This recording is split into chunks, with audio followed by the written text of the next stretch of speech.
My fusion system, fusing 1,000 chickens at the start. Chapter 431, The Key to the Great Library. That's right. Antonio and I are doing that so that Watson can interact more with the nobleman and expand his network in the kingdom for the future. As for waking him up, we're doing it so that he can seize the time to go to the Royal Academy to train and avoid slacking off. Everything is for his own good, Reed said. Samuel nodded. Master. At that moment, Watson's tender voice came from behind Reed. He could not help but tremble as he turned his head. He saw Watson behind him, and his eyebrows twitched. He was staring at him with a strange expression as if he was trying to hold back something. Watson, what's wrong? Did the two ladies who just entered your room do something to make you angry? They did not make me angry. On the contrary, Master, I can't accept what you're doing right now. Didn't I tell you yesterday that I would not see anyone no matter who came? It's fine if you did not want to help, but why did you take the initiative to send an outsider into my room? Antonio and I weren't too clear about that. Who did you tell? Senior Samuel. Samuel, what's wrong with you? Did Watson tell you that he was tired and could not see any guests? Why did you let so many people in? Apologize to your junior brother. Reed frowned and turned to scold Samuel, who was holding the two holy relics. He was stunned. He was at a loss. Reed gave him two holy relics to force him to agree. Why did he blame him? Master Reed, Master Antonio, please postpone the quarrel between you guys. I brought the members of the St. Laurent family here because I had something important to tell Watson. Time is limited. Can you let us talk to Watson first? After watching for a while, among the many nobles waiting in front of Reed, the leader, an old woman wearing a veil and a purple dress, laughed and interrupted Reed's reprimand of Samuel. In their eyes, that time, it was clearly Reed and Antonio who had used Watson to receive a wave of gifts. However, after Watson discovered them, they did not want to bear Watson's anger, so they could only blame Samuel. None of that was important to them. What was important was that after the competition yesterday, the head of the St. Laurent family, the old woman in front of him, asked his subordinates to investigate Watson's matter. According to their investigations, they had really found some important things, forcing them to come to the Sword Saint's courtyard to see Watson. Madame Ophelia, what you said makes sense. Antonio nodded to the old woman in front of him, then looked at Watson. Watson, let's put our matters aside for now. This is Madame Ophelia. She is the current head of the St. Laurent family. She came to see you today because she has something very important to tell you. The room has been prepared. The two of you can have a good chat. Yes, Master. Watson agreed. He sized up the woman named Ophelia. Through the veil, he could still see a trace of familiarity on her face. At the same time, the way Ophelia looked at him made him feel warm. Was it because they shared the same blood? Watson could not help but think about that. He knew that his father, Edward Gary, had committed some unforgivable sin, so he was expelled from the St. Laurent family and was exiled to the border, and that old woman in front of him was very likely to be his father's relative. Watson had a vague guess as to what the St. Laurent family's head wanted to talk to him about. Under Samuel's lead, they came to an empty room in the Sword Saint's courtyard. There were more than 10 experts from the St. Laurent family guarding outside. After the door closed, Ophelia walked to the sofa in the middle of the room and sat down. She pointed at the opposite side and said, Watson, you sit down too. I wonder what Madame Ophelia wants to talk to me about. Watson asked after sitting down. A genius like you should have a certain guess as to why I came to find you. Why do you think I came to find you? As Ophelia removed the veil that had been covering her face, she revealed a white-haired head with a ruddy face and a pair of sky-blue eyes as deep as the ocean. Edward is my son, and I am your grandmother. Is he well, living at the border? As expected, she was here to find her family. Watson sighed in his heart. Father is well. Don't worry, Madam Ophelia. Watson did not know what mistakes his father had made to be expelled. No matter how Watson asked Edward, he would not say anything. Of course, that was not important because he only needed to know that after his father was expelled, the St. Lawrence did not look for him again. That was enough. Before he awakened the system, his family had lived on a chicken farm. They lived a miserable life where they could only drink a bowl of soup a week. They also had to face the jealousy of other farmers. Where was the St. Laurent family at that time? Even though he had awakened the system, the dangers he faced were even more terrifying. Nightingale, an assassin sent by the border count, had looked for him. There was also the greedy mage guild that wanted to attack Black Moon Castle. Even Antonio wanted to eliminate them in the beginning. Where was the St. Laurent family then? Since the St. Laurent family had given up on them, to Watson, even if they were related by blood, they were only strangers. That was why he did not look at the St. Laurent family when he went to the royal city. He had not paid any attention to them. At that moment, after seeing his outstanding performance in the exhibition competition and knowing that he had obtained the title of the kingdom's #1 genius, the St. Laurent family's matriarch had looked for him. Her motive was very obvious. Watson, I know that you have a grudge against me and the St. Laurent family for letting your father live at the border for such a long time without caring about anything. However, we also have our own difficulties. After all, the order your father received back then was sent by His Majesty. Instead of carrying out the mission, he let go of the target.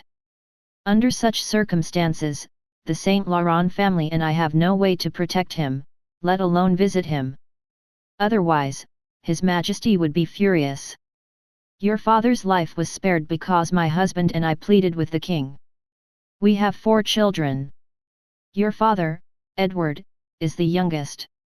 The other 3 of his older brothers are not as outstanding as him.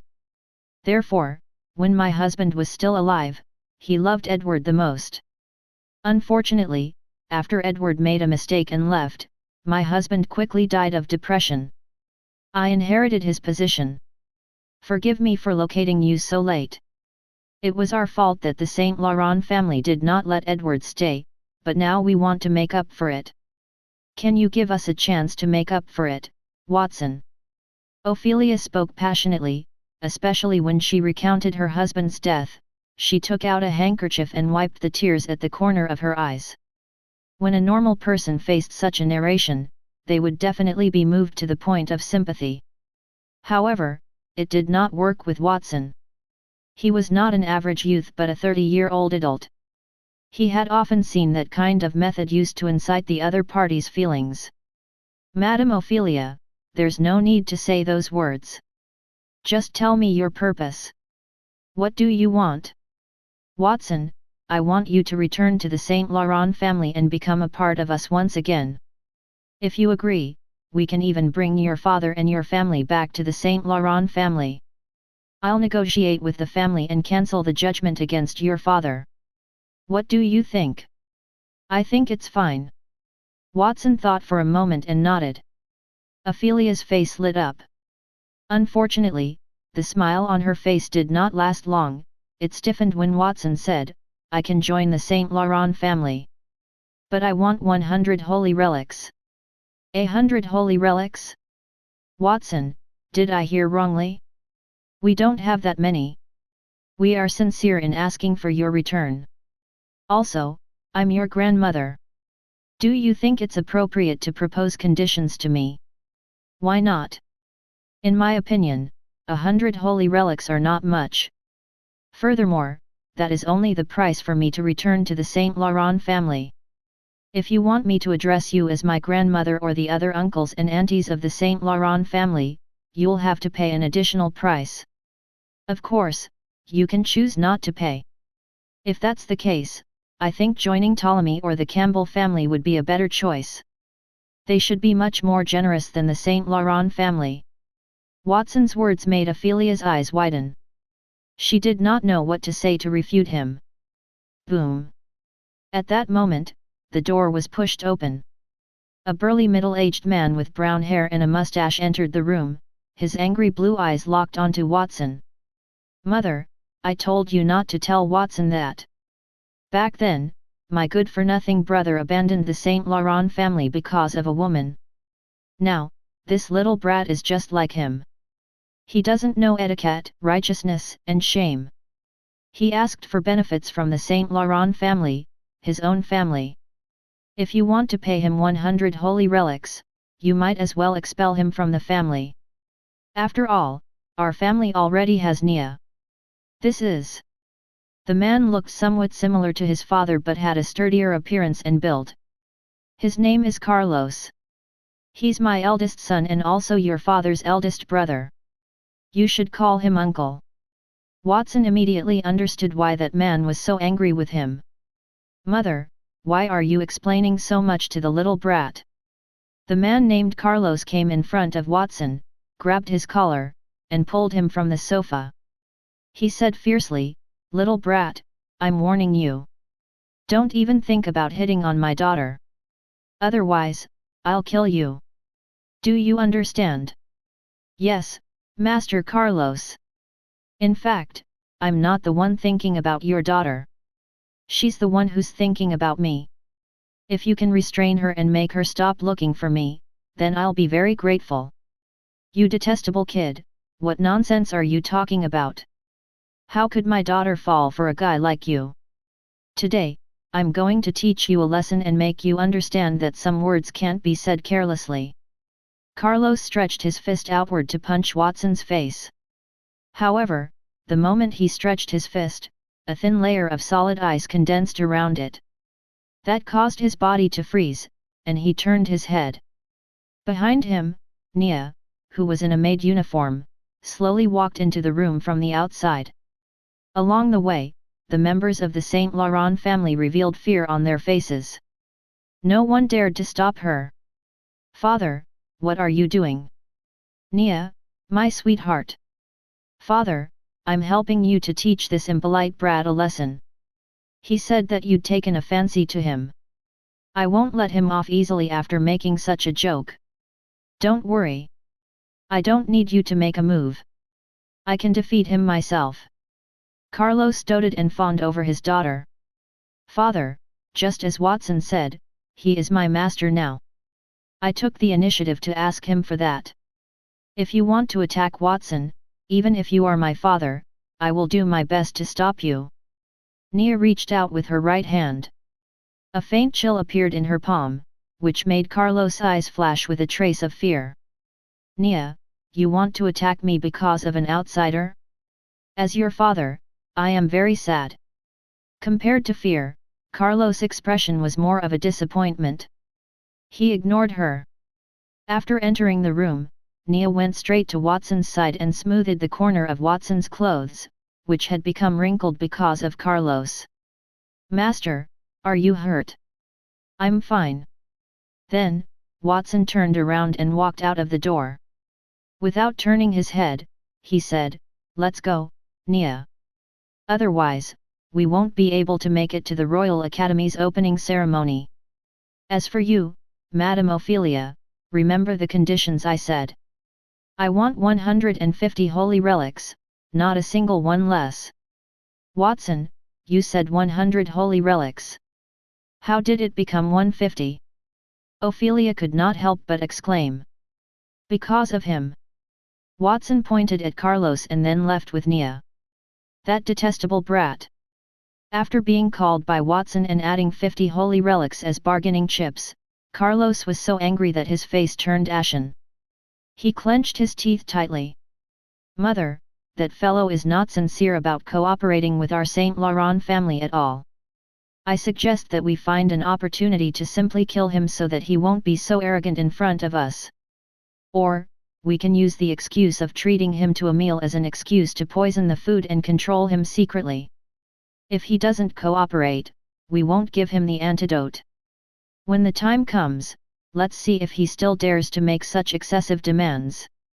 "Shut up, Carlos. Killing Watson and poisoning him? How did you come up with so many stupid ideas?" You should understand how terrifying Watson's strength is if he can defeat Nia. Do you think those things are useful to him? Also, Watson is now the princess fiancé, one of the future heirs to the kingdom. If the king finds out that we made a move on Watson, what do you think he'll do? Then what should we do? What else can we do? Watson wants 150 holy relics. Even if the Saint Laurent family has to sell everything, we must get our hands on those holy relics. We must get Watson to join our family. With Watson's ability and the assistance of the Saint Laurent family, in the future, it won't be difficult for him to defeat the other princes and become the true heir of this kingdom. At that time, the Holy Dragon Kingdom will have a Saint Laurent as the king. How glorious will that be? Watching Watson leave, Ophelia could not help but clench her fists, her eyes flickering. In the past, due to a moment of carelessness, I let Edward go, causing the Saint Laurent family to lose a genius. That matter has already caused me some regret. This time, I won't let you go again, Watson. At the Royal Academy. After discussing it with Ophelia, Watson immediately went back to change his clothes, preparing to head to the Royal Academy. Accompanying him were the three beauties Kiana, Nia, and Christina. Initially, Nia was wearing a maid's outfit, but that outfit was too eye-catching. Under Watson's firm request, Nia changed her maid's outfit into a pale yellow dress. That egg yolk dress was Christina's previous outfit, and it fitted Nia perfectly. Christina was in a white robe, Nia was in a yellow dress, and Kaya was in a golden red dress. The three women were of different ages, but they were like different kinds of flowers, competing for Watson's attention. The entire street became bright and beautiful. Many passers-by turned their heads and looked at the three beauties, unable to recover from their daze for a long time. That is Princess Kiana, right? I just went to the Royal Academy yesterday to watch the competition. Princess Kiana ran to the stage after the competition and even kissed Watson. The girl next to her is Nia. As expected of the strongest genius in the kingdom, Watson. He has been hugging both of them since early in the morning. It's really enviable. Who is the last woman beside Watson? She looks very mature. In terms of looks, she doesn't seem to be inferior to Miss Nia and Miss Kiana. How can you be so ignorant? That person is the daughter of the current sword saint, Miss Christina, nicknamed the Sword Mistress. It is said that she has been living with Watson for a very long time. Perhaps they have a relationship too. It seems like Watson has many more women who like him. If only I had half of his strength. Perhaps I could attract 1 or 2 women as well. The discussions of the passers-by around entered Watson's ears, making him not know whether to laugh or cry. Only a day had passed, and in the eyes of everyone, he was already a playboy. In order to change that image, he subconsciously teleported a few meters to the side, pulling a certain distance away from the girls. Who would have thought that just as he teleported out, his body would bump into something soft? Ah, who suddenly appeared and scared me? Running so fast on the streets of the capital, don't you have eyes? If you don't need eyes, I can help you dig them out. Following the girl's rebuke, Watson turned his head and apologized. When he saw the face of the person behind him, he was stunned. Miss Lily. What? Watson. Rubbing her chest, Lily saw the person's face and heaved a sigh of relief. Her angry expression eased a little. Charlotte, who was beside Lily, saw Watson and came over to greet him with a smile. Watson, Lily is in a bad temper today. Please don't take it to heart. Bad temper? What's wrong with Miss Lily? After you and Nia fought yesterday, His Majesty arranged for us to start a new round of matches to set the ranking. In the end, I got 5th place, and Lily got the 8th place. She's not happy. Charlotte pretended to be relaxed. As soon as she finished speaking, Lily rushed in front of her and tried to cover her mouth with her hand. She looked a little annoyed. Really, Charlotte, why did you tell Watson about that? The reason I got 8th place was not that I was not strong enough. It was all because of that monster, Nia. Yesterday, she used an unknown method to freeze me, which affected my performance. After Watson left yesterday, the kingdom immediately identified Watson as the strongest genius in the kingdom. Nia got second place. After a series of battles, Augustus successfully got third place, Christina was fourth place, and Charlotte was fifth place.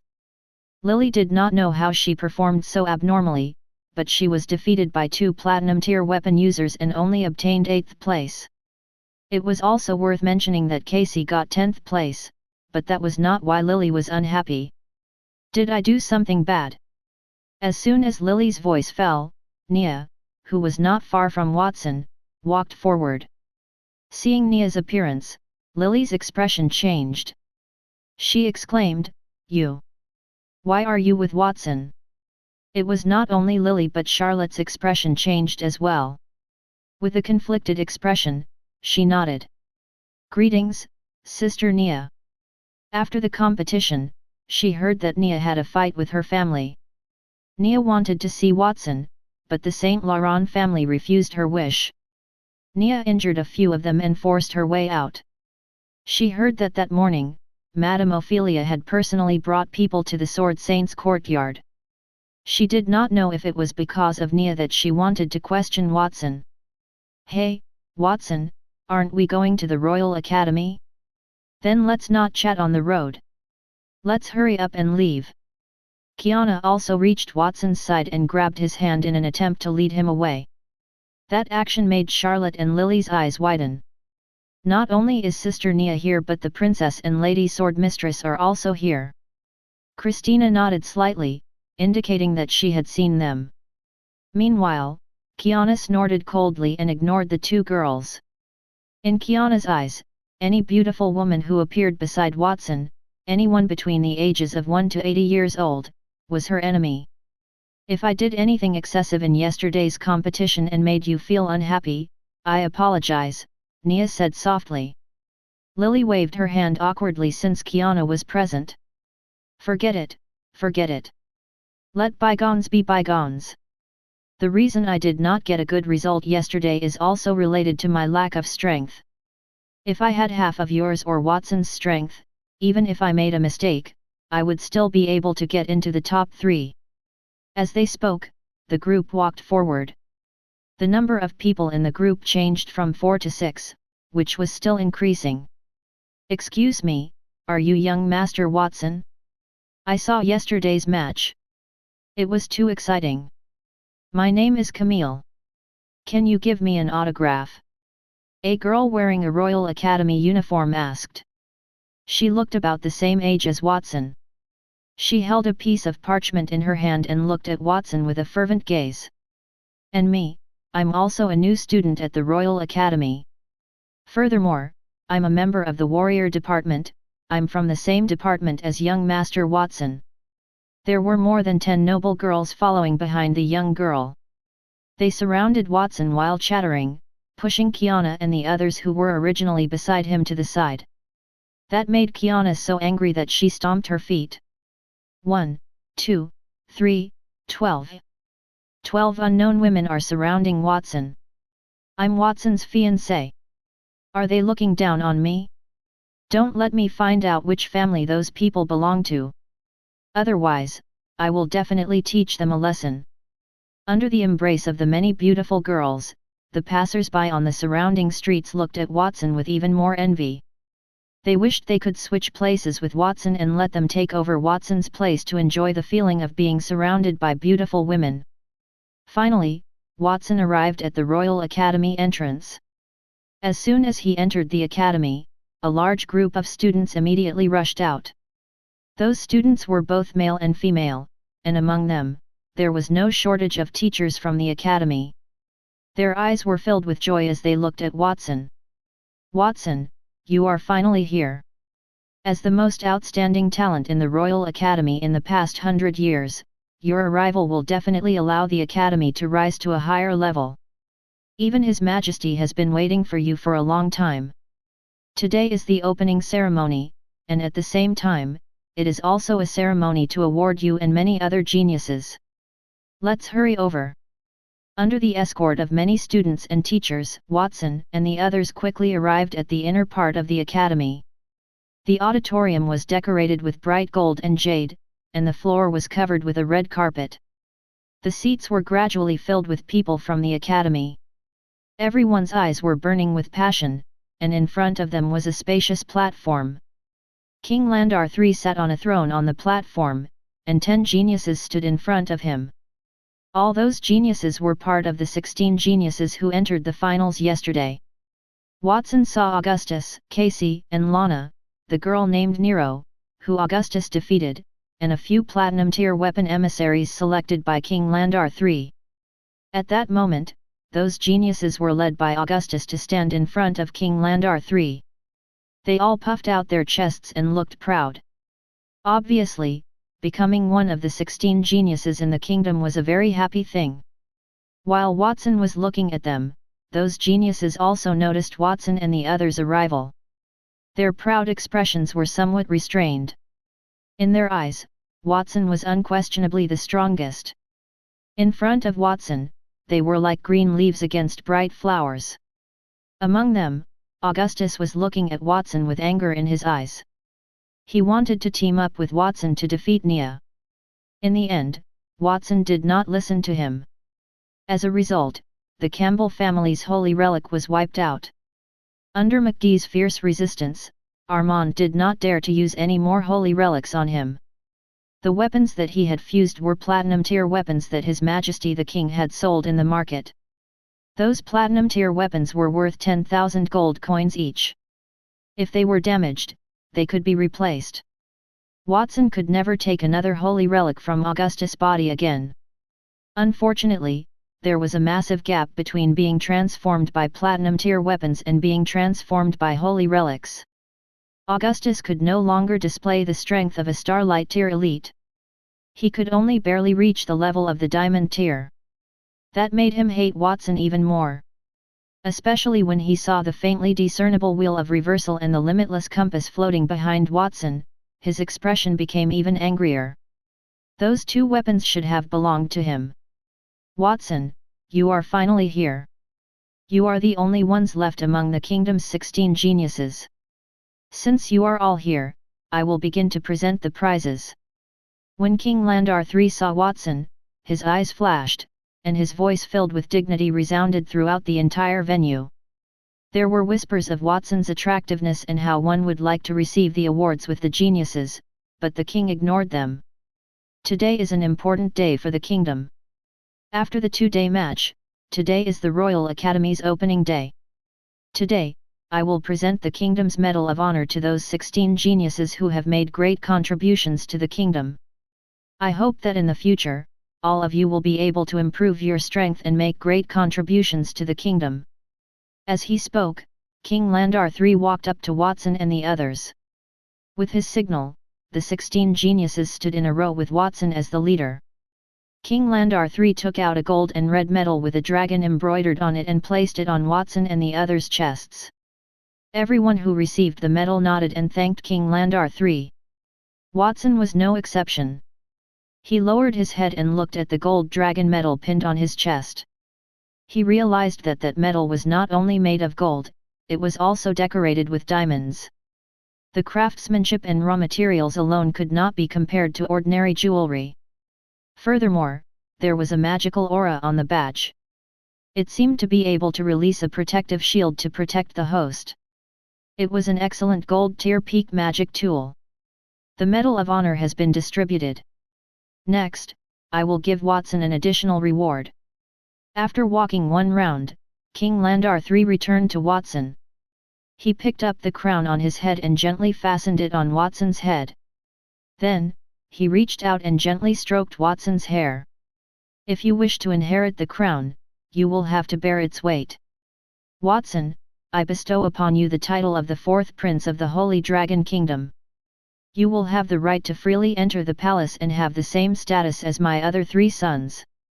That crown is my gift to you. I hope that you will study hard in the Royal Academy and work hard to become a qualified monarch one day. Yes, Your Majesty. I will not let you down. Watson knelt on one knee respectfully and bowed his head. Let's call it a day for this medal ceremony. I still have other matters to attend to, so I'll be leaving first. Next, Principal Brand will give a speech. With those words, King Landar III left the academy under the escort of his group of guards. Replacing him was a white-haired old man who came onto the stage. He looked at Watson and the others with gratification and then began a long speech. Today, we welcome these new students to the Royal Academy. This time, the number of students is 10 times that of the past.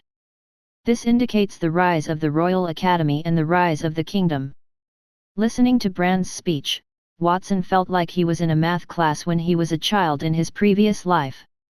Fortunately, Brand spoke for 10 minutes before his speech came to an end. Next, I shall announce that the opening ceremony of the Royal Academy has come to an end. Next, the teachers will lead you to your respective classes. Before that, Watson, come here. I also said that I would bestow the key to the Great Library to the winner of the competition. Now, here is the key, Watson. Brand took out a golden-colored key on a chain around his neck and waved at Watson. Watson immediately went forward, and Brand hung the chain around his neck. Watson, from now on, you are the gatekeeper of the Royal Academy's Great Library. Anyone who tries to enter the library, be it students or teachers, will be subjected to your scrutiny. At the same time, you have the right to enter the library and flip through books as you wish. I hope you can make good use of that right. Yes, Principal Brand. Watson reached out and caressed the golden key on his neck. The golden key suddenly grew an elf-like wing on its back, and it gently flew up. It drilled into the back of his neck and turned into a golden key-shaped mark, disappearing. Watson, it seems that we are going to be separated. If I had known earlier, I would have chosen to train as a warrior. That way, we can go to class together. Lily first looked enviously at the golden key that had disappeared from Watson's neck. Then, she revealed a reluctant expression. As a genius of the Campbell family, she had heard that the extensive library contained all the knowledge in the kingdom. She also knew how powerful that key was. All of you should just leave. Going to class with Watson is a privilege that only I should have, Kiana said from the side with her hands on her hips. She looked at everyone else. Why aren't you leaving? Do you want me to invite you to leave? Lily and the others could only retreat because of Kiana's imposing manner. I don't want to leave, Master, either. Later, I'll apply to change the department, Nia, who was the only one who did not leave, said expressionlessly. Annoying woman. You're here again. I already said that you're not allowed to follow Watson anymore. Kiana waved her fists at Nia angrily. Seeing that the two of them were about to quarrel again, Watson covered his forehead and sighed. At that moment, a deep voice sounded beside Watson. Watson, right? I'm a teacher in the warrior department. My name is Blue. I hope that all students who choose the warrior department will follow me to the classroom. Watson turned his head and saw that the person talking to him had braids on his head.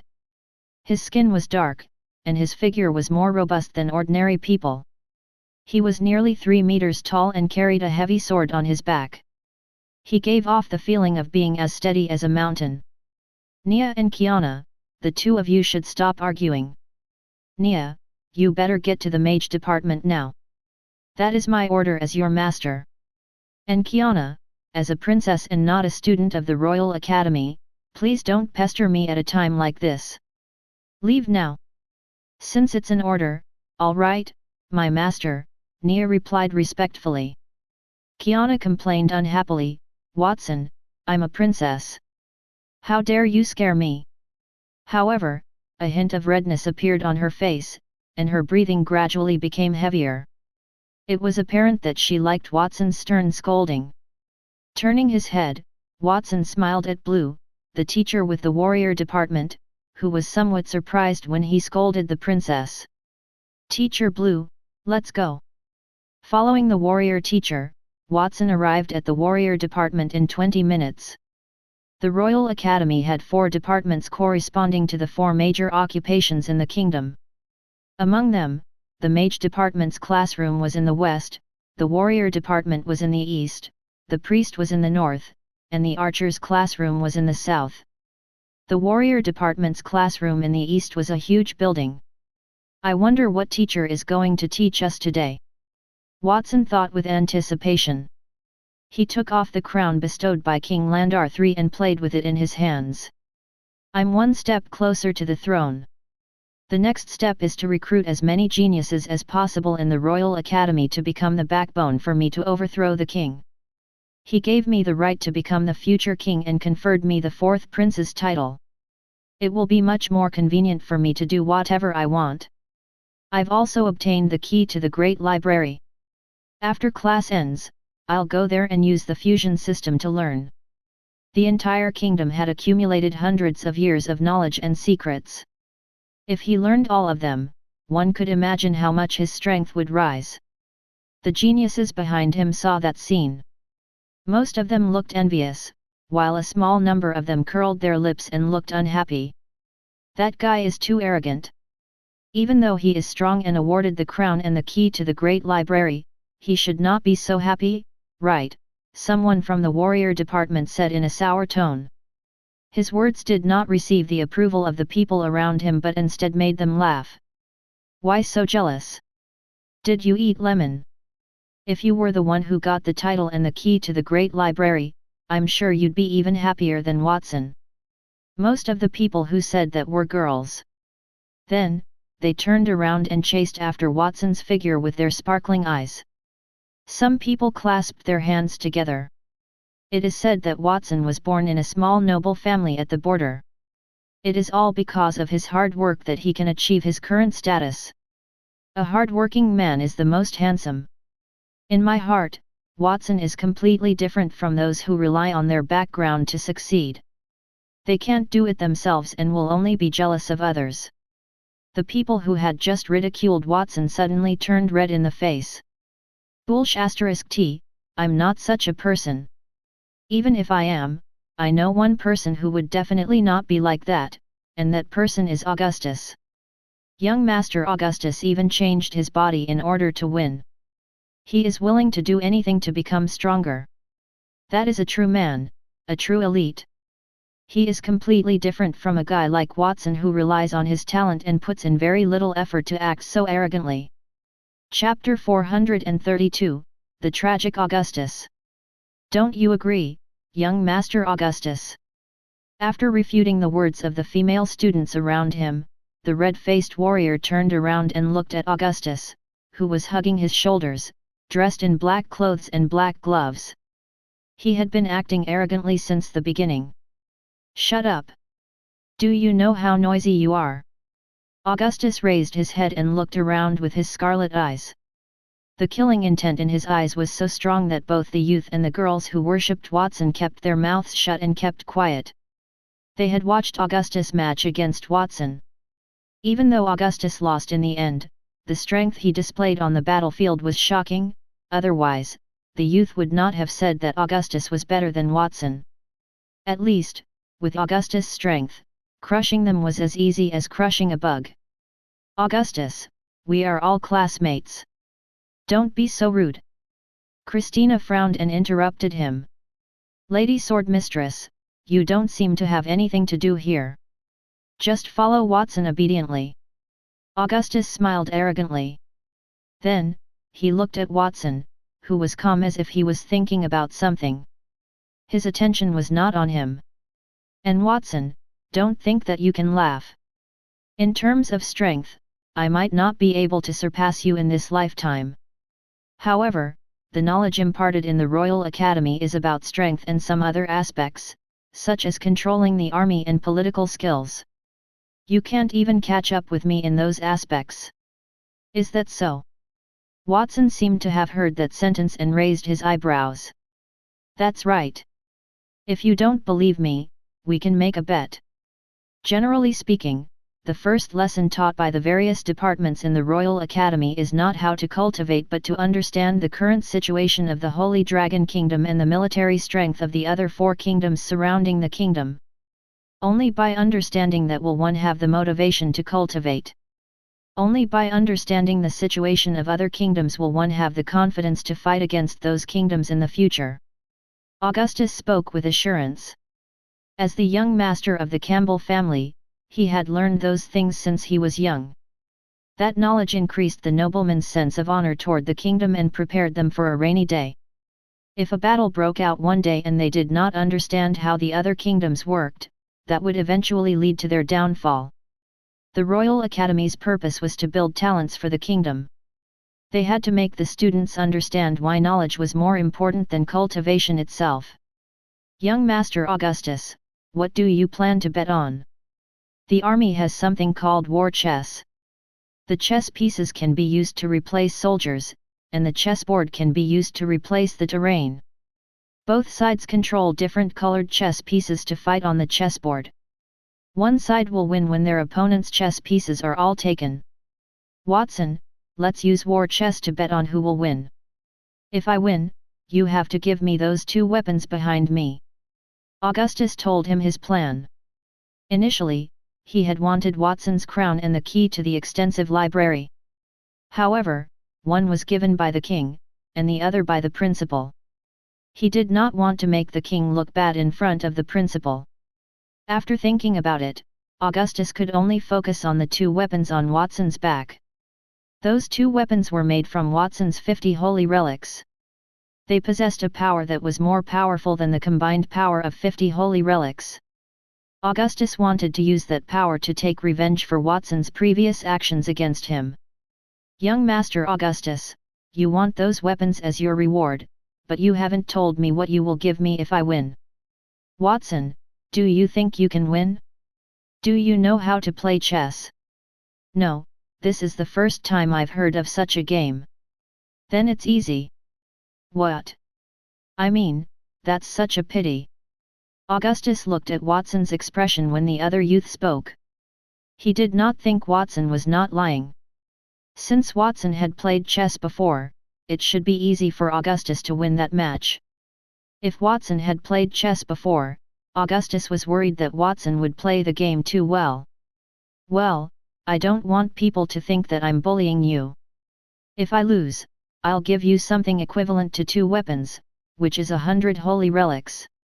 That should be fine with you, right? That's fine. Watson nodded and smiled at the teacher named Blue. Teacher Blue, in order to prevent someone from refusing to pay after they lose, I'll have to trouble you to be a witness. Okay, no problem. Blue's expression was a little strange. He did not expect that Augustus and Watson, the 2 geniuses, would continue to fight on the first day of school. However, it was only war chess. It was a game developed by the ancestors of the Holy Dragon Kingdom's monarch. That game could increase one's intelligence and improve one's skills in the arrangement of troops. It was a famous game around the world upon its release. For the Holy Dragon Kingdom generals or those who had the ambition to become generals, war chess was something that they had to master. Just as Blue was thinking, the youth who had just mocked Watson in front of everyone suddenly said, "Humph, Watson, you're going to lose for sure. I heard that young Master Augustus' accomplishments in war chess are quite good. Even the kingdom's famous generals can't beat him. If you know what's good for you, you'd better change to another game. Otherwise, young Master Augustus's win will be an unfair one." Augustus glanced at the youth beside him. He noticed that the youth had grey hair and a face full of righteous indignation. He seemed to have seen his face somewhere before, but he could not quite remember. He had spent a lot of effort to lure Watson into taking the bait, allowing Watson to have the idea of competing with him in chess. That youth actually wanted Watson to change to another game? Whose side was he on? That youth had clearly mocked Watson and looked like he did not like Watson very much, but he had done that instead. It was likely that his brain was not working properly. Then, Augustus heard Watson mumble, "I didn't expect Augustus to be so amazing." It looks like I made a mistake. Should I change to another game? That made him panic. I do have some accomplishments in war chess, and you don't know war chess. In that case, it would be unfair for you to win even if I won. I'll increase the reward. If you can beat me, I'll give you 300 holy relics. If I beat you, you only need to give me 2 weapons. What do you think? He wanted Watson to continue with the gamble, so Augustus increased the reward by 3 times. All right, young Master Augustus, don't go back on your words. Watson nodded, turned around, and followed Teacher Blue to the classroom. It was a vast and spacious coliseum with all kinds of training equipment placed in it. Among the training equipment, there was a huge chessboard, 10 meters square, with hundreds of chess pieces arranged on it. Watson, Augustus, if you're ready, let's begin the match. Blue stood around the huge chessboard and announced it to Augustus and Watson. Initially, the first lesson was for him to tell the nobleman about the Holy Dragon Kingdom and the surrounding kingdoms' combat strength and the soldiers in the other kingdoms. However, that information was widespread knowledge. As a nobleman, he might have known about it since he was young and unwilling to listen to it anymore. As a teacher in the academy, he was reluctant to talk about similar things too many times. It just so happened that Watson had a conflict with Augustus, so he was happy to let the two of them have a war chess match. Watson, I'll go easy on you. I'll let you go first. Augustus crossed his arms and nodded at Watson. The rules of war chess were very simple. A chess piece would immediately be removed once different colored chess pieces surrounded it. They would have a winner once one side lost all their chess pieces. The rules were straightforward, but it was tough to operate because one's opponent was not a fool. In order to have 4 chess pieces surround a chess piece, they would need at least 4 steps in the early stage. If they left even a single opening, they would not be able to remove the enemy's chess piece successfully. They created such a winning method because when the founder king opened the Holy Dragon Kingdom territory, he used a 4-person encirclement battle formation to do it. It was always successful 4 against 1. He guaranteed that each of the enemies would face 4 enemies from different directions simultaneously. It made it seem like he had 4 times the strength and was able to kill them quickly. Since young Master Augustus has said so, then I won't stand on ceremony. Watson laughed and looked at the chessboard in front of him. Then, the knowledge about war chess automatically appeared in his mind. There were many in the memories of the Einherjar body that he had fused with. In addition, in his eyes, that so-called chess was very similar to the Go game that he had known in his previous life. As a result, he did not have confidence in the outcome of that match, as he had just said to Augustus. Watson quietly activated the fusion system in his mind, explicitly fusing all the knowledge about chess in the Einherjar body. In just a moment, his skill level was raised to the peak. Then, he used his combat aura to activate a warrior-like chess piece made of black rocks in the center of the chessboard. That warrior-like chess piece was as tall as an ordinary person. In addition, its body was covered with armor made of rocks, and its weight was dozens of times that of an average person.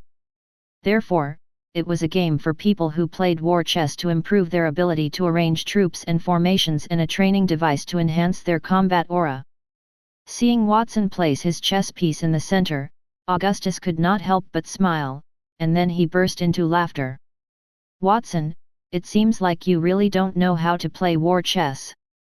The so-called war chess starts with 4 corners, so the odds of winning are greater. If you place your chess piece in the center, you are waiting to be surrounded by others. Placed in the corner of the chessboard, it would naturally reduce the risk of being surrounded from the outside because the chessboard had a limit. And if one placed one's chess piece in the center, one would face the situation of being besieged on all sides.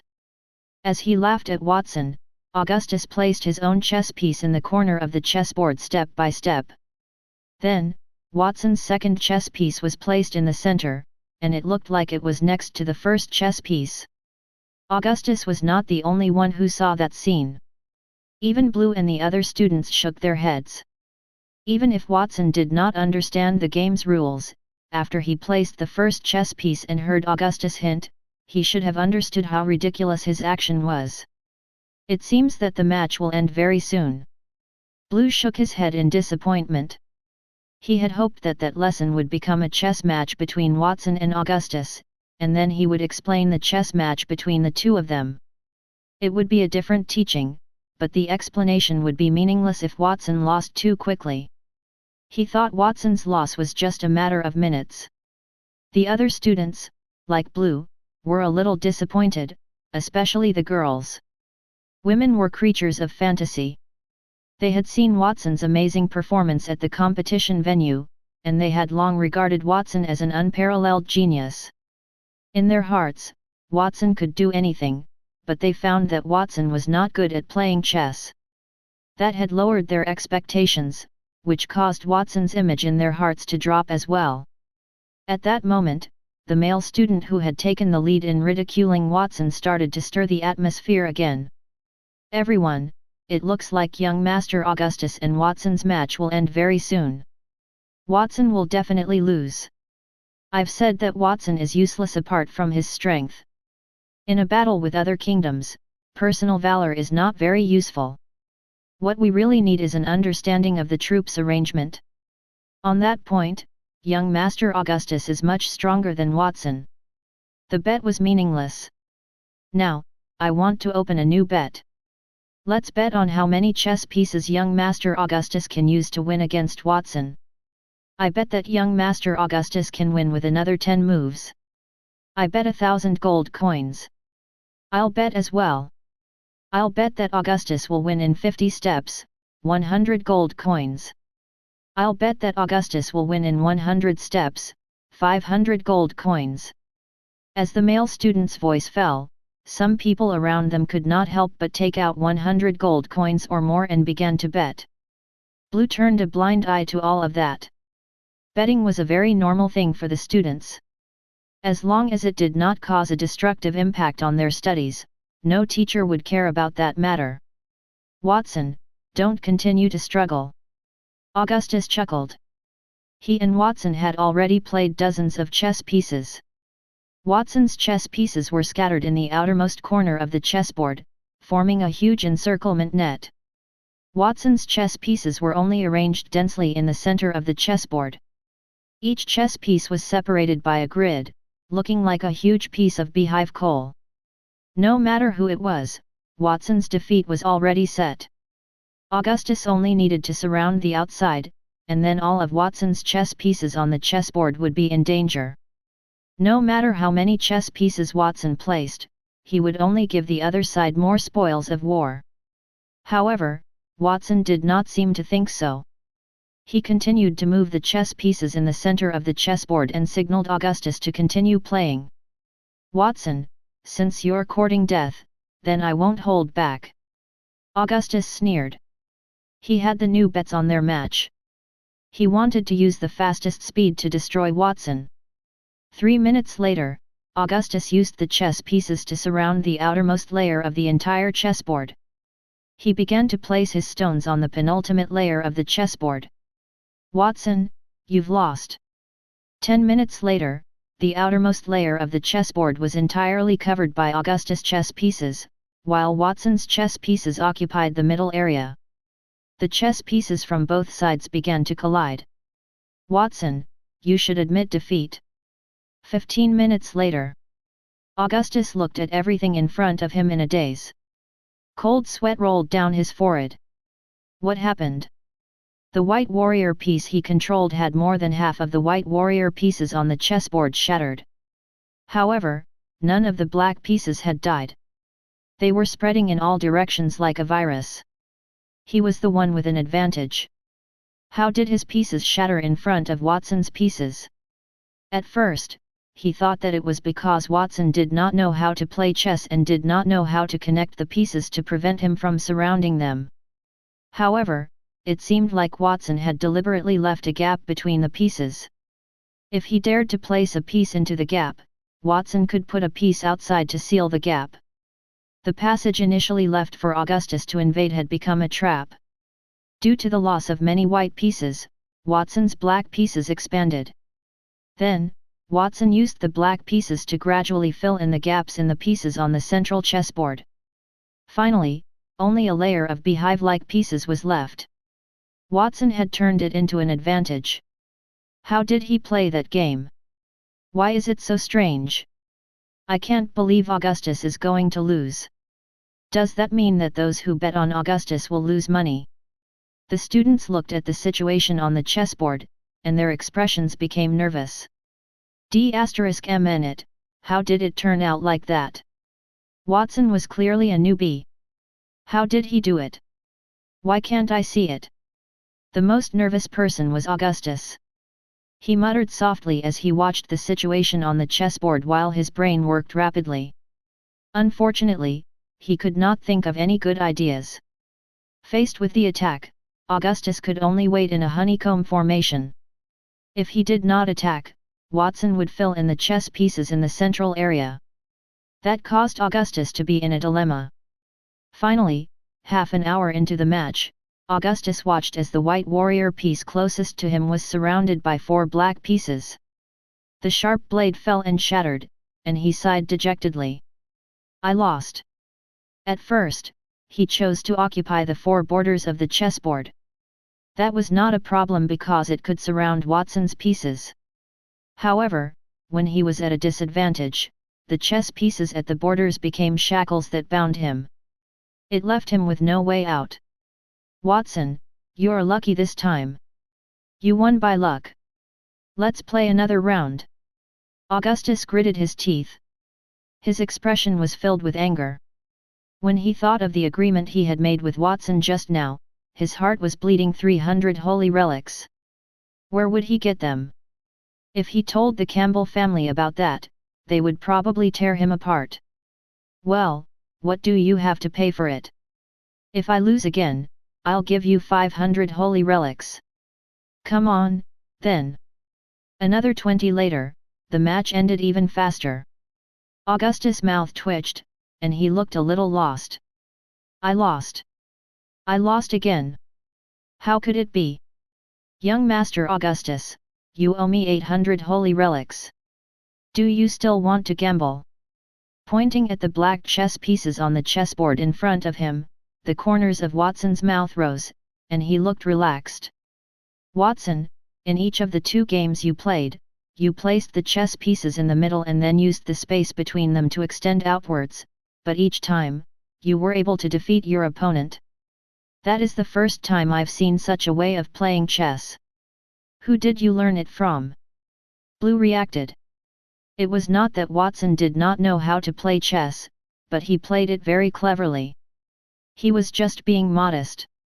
I did not learn from anyone. If I had to say it, I learned from the ancestors. The ancestors? Watson, don't mess around. They have been dead for hundreds of years. Hearing Watson's words, the students of the Royal Academy around them laughed. Watson, on the other hand, looked around with a severe expression. I'm not joking. When the founder king conquered the territory, why did he choose the Holy Dragon Kingdom instead of the other 4 kingdoms? Everyone knows that there are 5 kingdoms globally, and the Holy Dragon Kingdom is in the center. The other 4 kingdoms are eyeing the Holy Dragon Kingdom covetously. Is that a coincidence? Some of you may say that the reason was that the climate here is pleasant and suitable for growing crops. At the same time, natural moats are protecting it in all directions. People from other kingdoms don't dare to invade it easily.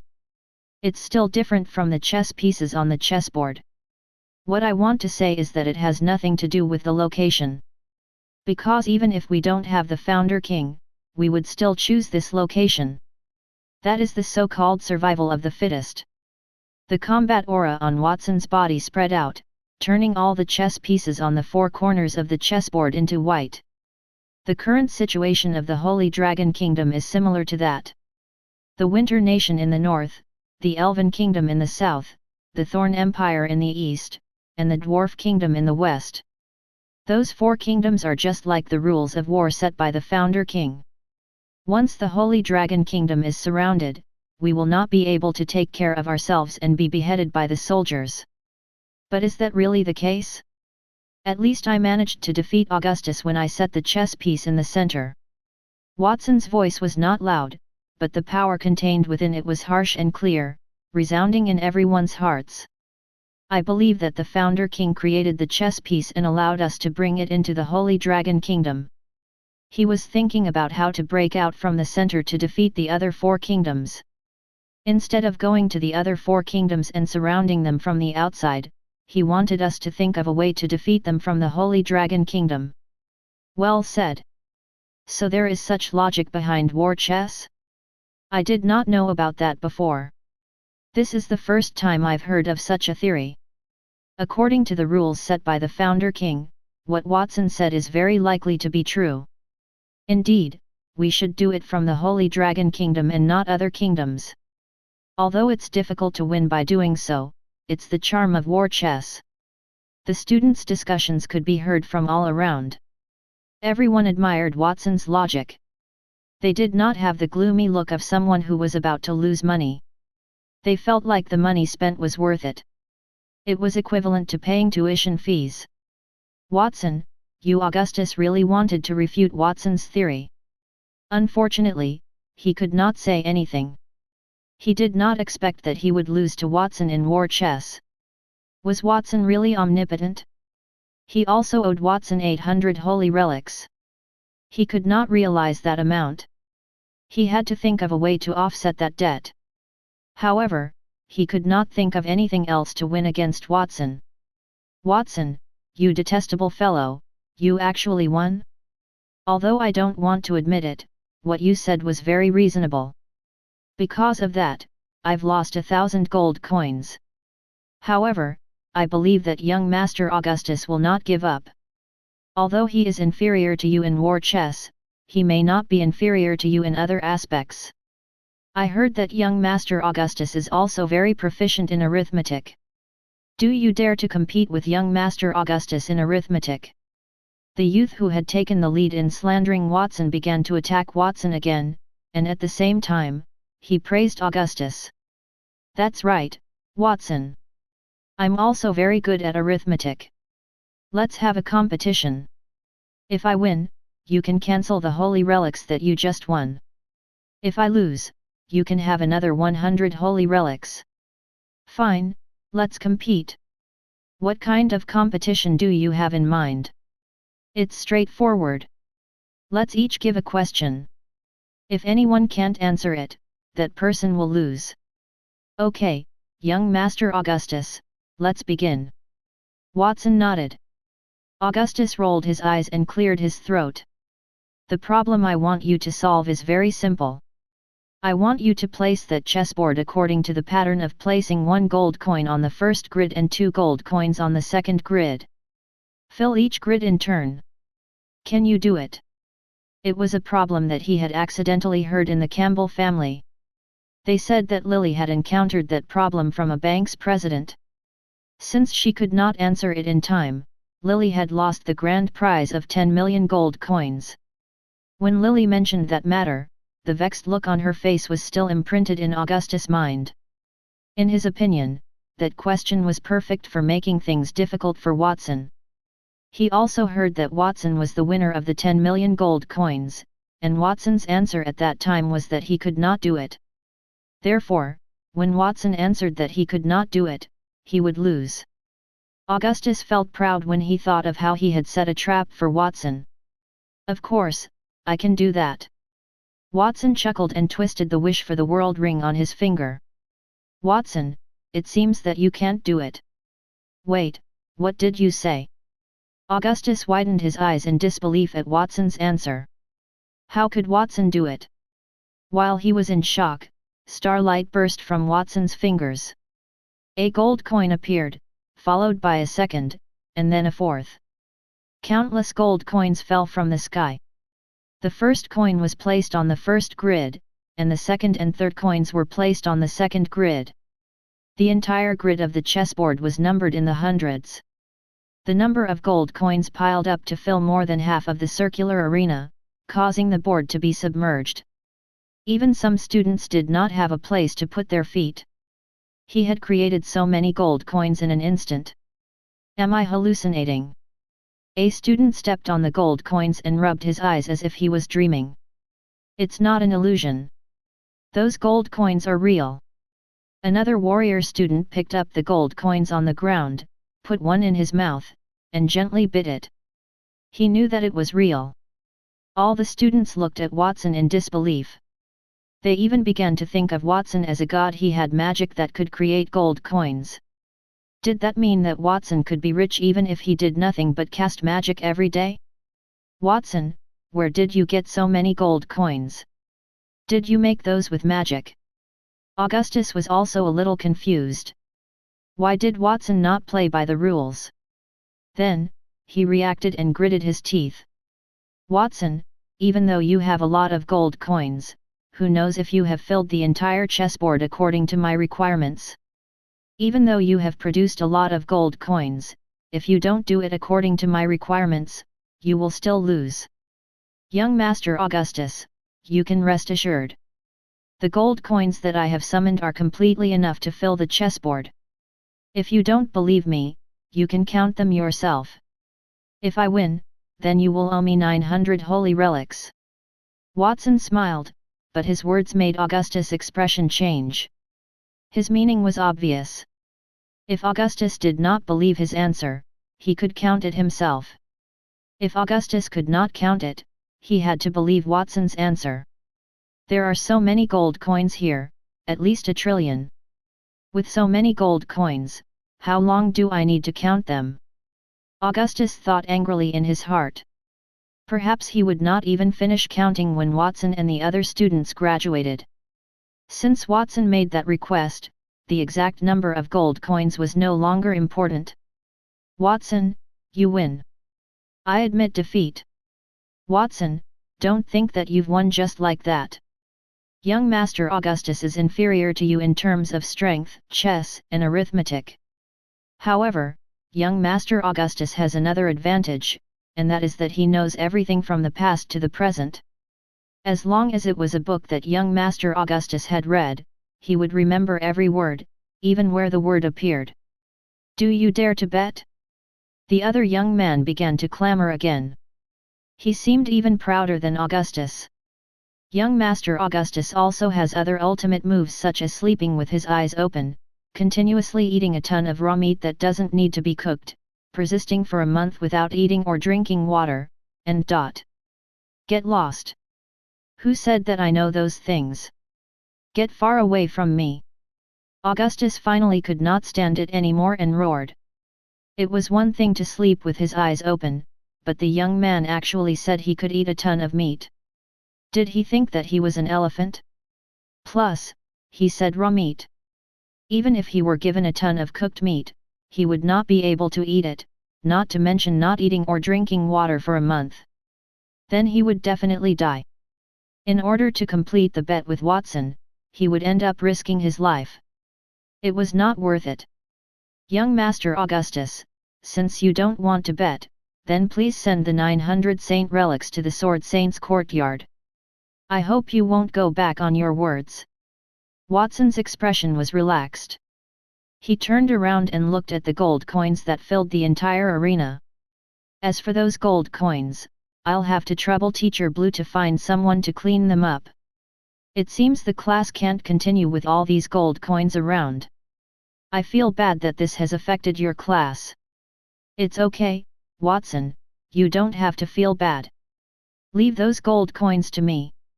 I just don't know if those gold coins can the gold coins lit Blue's gaze.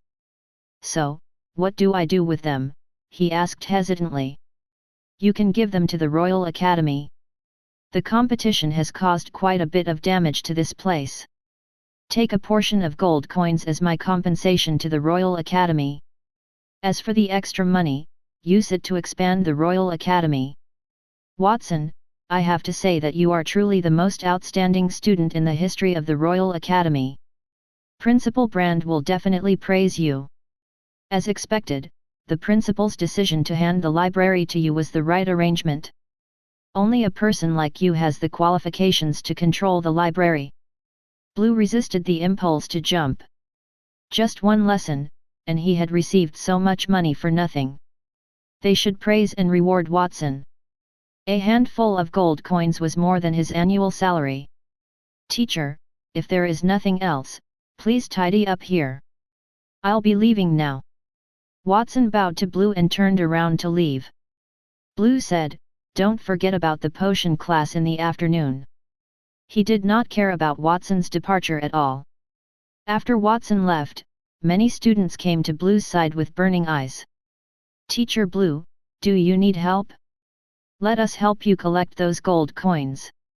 Although they were from noble families, they had never seen so many gold coins. Those gold coins were more than all the money they had seen in their lives combined. At that moment, they all looked like country bumpkins. Get out of the way. Watson donated these gold coins to the Royal Academy. Therefore, I will collect them. If you have nothing else to do, go and rest. There are other classes in the afternoon. Blue rejected the students' help. He thought that if he collected the gold coins by himself, no one would notice if he stole some. If there were many people there, how could he steal them? Not everyone in the crowd was interested in those gold coins. Augustus was not interested at all. Instead, he was looking around for the person who had taken the lead to mock Watson. Where's that idiot just now? I must teach him a good lesson. If it weren't for him making a fuss, I would not have lost so miserably. Outside the circular arena, Watson was strolling toward the direction of the Great Library. Other than scamming Augustus, the lesson was not of much help to him. On the contrary, he was very interested in the potion class in the afternoon. Since he had absorbed the god of poison's power, the blood in his body could be made into various types of potions, and potions had a massive market in the capital. If a soldier were injured and did not receive timely treatment from a healer, he would need potions to recover. Before a battle, a soldier would also need to drink potions to increase his strength temporarily. There were even some potions that had special effects.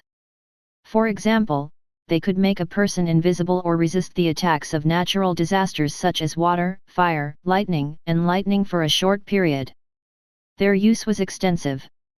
At that moment, the Severed Fingers gang monopolized the alcohol and weapons trades. Only the potions trade had not been touched yet. Watson decided to use his blood to create powerful potions. After systematically learning about potions, he would seize the kingdom's market and make a huge profit. If he wanted to obtain knowledge related to the potions trade, instead of attending classes, he might as well go directly to the Great Library and fuse all the knowledge there. Just as Watson thought about that, he heard footsteps from behind him, followed by a certain someone's respectful voice. It looks like young Master Augustus, who spoke rudely to you just now, is now heavily in debt. I reckon that in the future, he will be circling you for a very long time. Also, this is the money that everyone lost in the bet just now. It's a total of 50,000 gold coins. Amen, you did well. Well, are there any students that hate me so much that we need to investigate them? Watson turned his head and looked at the gray-haired youth in front of him, who looked to be about 15 or 16 years old, and smiled. The boy in front of him was Amen, one of the Severed Fingers gang members. It was only an act when he mocked Watson. His goal was to find out if anyone in the warrior department was dissatisfied with him. If anyone were, then Watson would find those people and punish them to avoid affecting his subsequent talent recruitment plan. Other than Augustus, the rest of the students seem to respect you very much. Of course, we can't rule out the possibility that someone is hiding something profound. We still need to investigate further. Then investigate that. There's no rush. The 50,000 gold coins will be your reward for the success of this operation, Amen. The smile on Watson's face grew wider. I'm going to the library next, but it's really dull for me to go alone. Do you want to come with me? Of course, young Master Watson. It's my honor. Amen was excited and happy when Watson rewarded him with gold coins and even asked for his company. Chapter 433, Fusing the God of Knowledge's Book of Wisdom. The Great Library was located in the center of the Royal Academy. The entire library was a spiral-shaped tower that pierced through the clouds. There were no windows on top of it, and the only thing that was exposed was a large door at the bottom. The large door was filled with an intense magical aura. It was as if thousands of different types of enchantments had been constructed using different types of magic. Even diamond tier experts would not be able to destroy it in a short period. Furthermore, once it was forcefully destroyed, the books in the library would be automatically destroyed. Standing in front of the library, Watson sighed at the grandeur of the library. He took out the golden key from his neck and inserted it into the door in front of him. With the sound of a machine expanding, the many magical enchantments in front of Watson slowly squirmed and formed a translucent door in the air. Watson and Amen followed the translucent door into the library. As soon as they entered, Amen could not help but exclaim, "So, this is what the library is like." The interior of the library looked completely different from the outside. The air was filled with water, but it did not feel suffocating at all. Streams emerged from the library's depths. Those water streams seemed to have the effect of nourishing books. The spiral-shaped stairs around them were piled on both sides with shelves filled with all kinds of books. Many of them were clearly over 100 years old, but they still would not decay. Above the water streams, sky-blue whales slowly glided by, emitting a deep and pleasant sound. It made people sink into the beautiful sound and relax their bodies and minds. There was no one in the entire library except for Watson and Amen, making it seem empty and lonely. As expected of the library that the kingdom has expanded for hundreds of years. The number of books in it is almost uncountable with the naked eye. There are as many as the stars in the sky. I think many people in the kingdom would not be able to finish reading even if they spent their entire lives here. Watson looked at the books around him and sighed. For others, they might not be able to finish reading the books in their entire lives, but it was not the case for him. "Young Master Watson, which book should we start with?" Amen rubbed his fists and asked Watson excitedly. He was not a person who liked to learn, but seeing so many books, he could not help but be stimulated to learn. Furthermore, as Watson's subordinate, he had to fill himself up to help Watson constantly. "We don't need to read the books here." "Don't need to? What do you mean?" Amen did not understand. Why did Watson go to the Great Library if not to read? "What I mean is that those books seem too laborious. It's better to read them all in one go." Watson chuckled and raised his right hand. He aimed at all the books in the library and said, "Fusion system, activate." The entire library shook. The books that were as numerous as the stars in the sky also trembled. They turned into streams of light and converged in the air. Among those books, there were ordinary books that carried stories. Some books recorded magic or fighting techniques, some of them were even of gold tier quality. The result of the fusion between those books was unpredictable. "Congratulations, Master, on merging a large number of books. You have obtained the God of Knowledge's Book of Wisdom, a peak starlight tier tool." With the sound of the system notification, all the glowing books in front of Watson disappeared. In their place was a book. It had a gold cover and a silver chain between the covers. Its surface was covered with mysterious symbols. The book floated in mid-air for a while before landing in Watson's hand. The chain around the book broke with a click, and the book began to flip, revealing a series of strange glowing words. It seemed to be a language system that was even older than the Loan language. Watson could not understand those words, but he could understand their meaning. The moment those words appeared, bright illusions suddenly burst forth from them. Those illusions included the sun, the moon, the stars, and the battle between the winged angels and the blood-soaked demons. The scenes and experiences were all very immersive. Only Amen, a platinum tier elite, was trembling because of the strange phenomenon that appeared in the book. Watson noticed that and quickly closed the book. Specific information appeared in his eyes.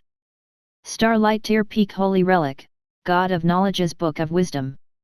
Effects, omniscience, everything that happens in the world or recorded in the book is recorded in it. As long as you ask, you will get the answer you want. Omnipercipence, everything you want to know can be presented in the form of true history in the book. Additional abilities, knowledge and wisdom kingdom, a kingdom made up of books. The host can freely change the settings of the books in the kingdom. True creation, the creature in the book is projected into the real world and has full memories and abilities from when it was alive. The number of summons is linked to the host's strength, and it is immune to physical damage. As expected of the kingdom's great library, all the books combined gave me an additional peak starlight tier item. This book might not be as powerful as the other two tools in terms of attack, but it has greater use in certain areas. Watson held the Book of Wisdom in his hand and revealed an expression of extreme joy. For example, in terms of information acquisition, that book had an irreplaceable use. The reason gods were powerful was because they had a better understanding of the rules between heaven and earth. The more they understood the nature of power, the more invincible they would be. Therefore, it was not an exaggeration to call the gods omniscient and omnipotent. Even if Watson had not mastered omniscience, it was at least equivalent to mastering half of the god's abilities. Let's try the book's omniscience ability. Let's see if it really knows everything. Watson could not help but ask in his heart, I want to know what King Landar III is doing at the moment. Let me see it in an omniscient way. Can you do it? The book in front of him suddenly made a sound. An illusory shadow appeared in front of him. It was King Landar III's bedroom, which Watson had been to before. It looked very familiar. King Landar III was standing in front of the desk in the bedroom. He seemed to be sizing something up. I can really see it. Unfortunately, he could only see an illusory scene. He could not hear what King Landar III was saying. That was because the Book of Wisdom only had vision, not sound. However, seeing was enough for Watson. Book of Wisdom, zoom in on where King Landar III is. Let me see what he is doing right now. Following his command, the Book of Wisdom zoomed in, and Watson saw an indescribable scene. There was a magical array carved with scarlet paint, and there seemed to be a person lying on it. At a certain moment, King Landar III turned his body, and Watson finally saw who was on the magical array. There were 3 people lying on the ground, and Watson was familiar with all of them. They were the 3 contestants from the Winter Nation who had gone to the capital to participate in the competition. They were Ash, Harold, and Douglas. At that moment, the 3 contestants were lying on the ground silently. A sticky, squirming black sphere sealed their mouths. They seemed to be dead. Meanwhile, King Landar III circled the 3 people. His palm was placed on his chin, and he kept stroking it. His brows were furrowed as if he had encountered a complex problem. The scene came to an abrupt stop. Watson was panting and breaking out in cold sweat. Besides him, Amon's expression was also unsightly. Young Master Watson, what's going on? That's the king just now, right? What is he doing? Why are the 3 people from the Winter Nation appearing by his side? It's rumored that they had left the capital with their envoys. The magical array beneath the king's feet also looks very evil. Could there be a conspiracy behind all of that? You might be right, but why did the king kill them secretly and leave their corpses behind? It seems like I need to summon their projections to ask them about it. Watson's eyes narrowed. Fortunately, he had fused with the Peak Starlight Tier tool after going to the library. Otherwise, he might not have known that the king was plotting behind the scenes. After making up his mind, Watson injected energy into the Book of Wisdom. The book immediately flipped open, and soon, a large number of words lit up. The figures of Ash, Douglas, and Harold changed from illusory to real when they appeared in the library. Their bodies were almost no different from reality. When they first appeared, they looked back nervously, as if someone was chasing after them. Harold gritted his teeth and said, "Princess, Douglas, you have to leave quickly. You must stop the conspiracy." The destruction of the Dragonspine Snow Mountain was a trap set by the Holy Dragon Kingdom. They wanted the Winter Nation to send troops to attack them. I can't do it anymore. You have to tell them this news. Harold, I'll stay with you. One messenger is enough, Douglas said. No, you two go. I'll stay. Your strength is not enough to fight against the Holy Dragon Kingdom's assassins. I can delay them until you leave the capital. They have killed our envoys. Don't let them die for nothing. Ash did not listen to the other two. Instead, she shouted anxiously. She raised her hand and was about to use her combat aura to tie up Harold and Douglas before throwing them out. At that moment, she realized that something was wrong. She was in a location that was neither in the capital nor her memories. It looked quite unfamiliar. Even the people who were chasing after them had disappeared. Ash saw Watson and Amon in front of her. She revealed an expression of disbelief. Watson, why are you here? And where is here? This is the Royal Academy's great library, the gathering place of all the knowledge in the Holy Dragon Kingdom. As for why you are here, it's because I used the power of that book of wisdom to summon your projections when you were alive. I see. I remember now. We're already dead. Ash closed her eyes and sank into her memories. Suddenly, her expression became a little melancholic. Watson, what's the point of summoning us now? We're already dead. Don't tell me you're planning to extract information about the Winter Nation from us. I advise you to give up. We won't say a word. Douglas pushed up his monocle fiercely. It was as if he was venting his anger on Watson. You don't have to worry. I'm not in cahoots with the king who killed you. And you'll definitely tell me what I want to know. Watson waved the book in his hand.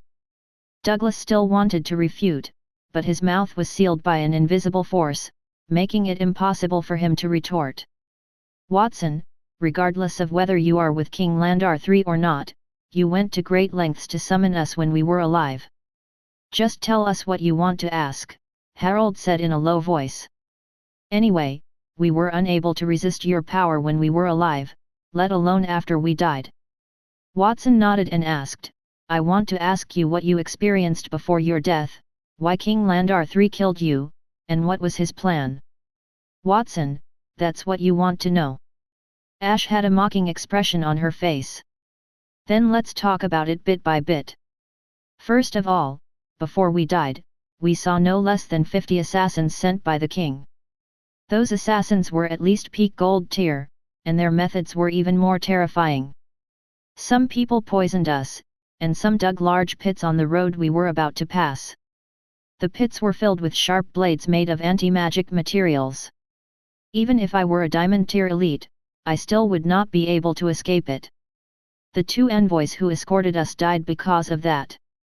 As for the king's plan, I only found out about it after he captured us. Before I tell you, Watson, I have to remind you that your king is at the peak of the diamond tier. He might not be weak compared to you. I've always heard that the strongest person in the Holy Dragon Kingdom is Sword Saint Reed, but now it seems it should be your king instead. Watson could not help but frown. Are you sure? He had thought about that. With the help of the 7 gods, King Landar III might not be as weak as the rumors said, but he also did not expect him to be so powerful. He had such powerful strength, but he pretended to be an ordinary person. He was too cunning. I can see the contours of all the energy in the world. For that, I can't see the colors that ordinary people can see, so I am not mistaken. Not only does he possess the strength of a peak diamond tier elite, but his body also contains something even more evil. Compared to the strength that you and Augustus displayed in the competition, it's even more terrifying. Let's not talk about that for now. Let's talk about King Landar III's plan. Watson did not signal for Ash to continue. He was stronger than Watson and Augustus. That must be the power of a true god, like Nia. It was not strange that King Landar III, who had made a deal with the 7 gods, had such a level of power in his body.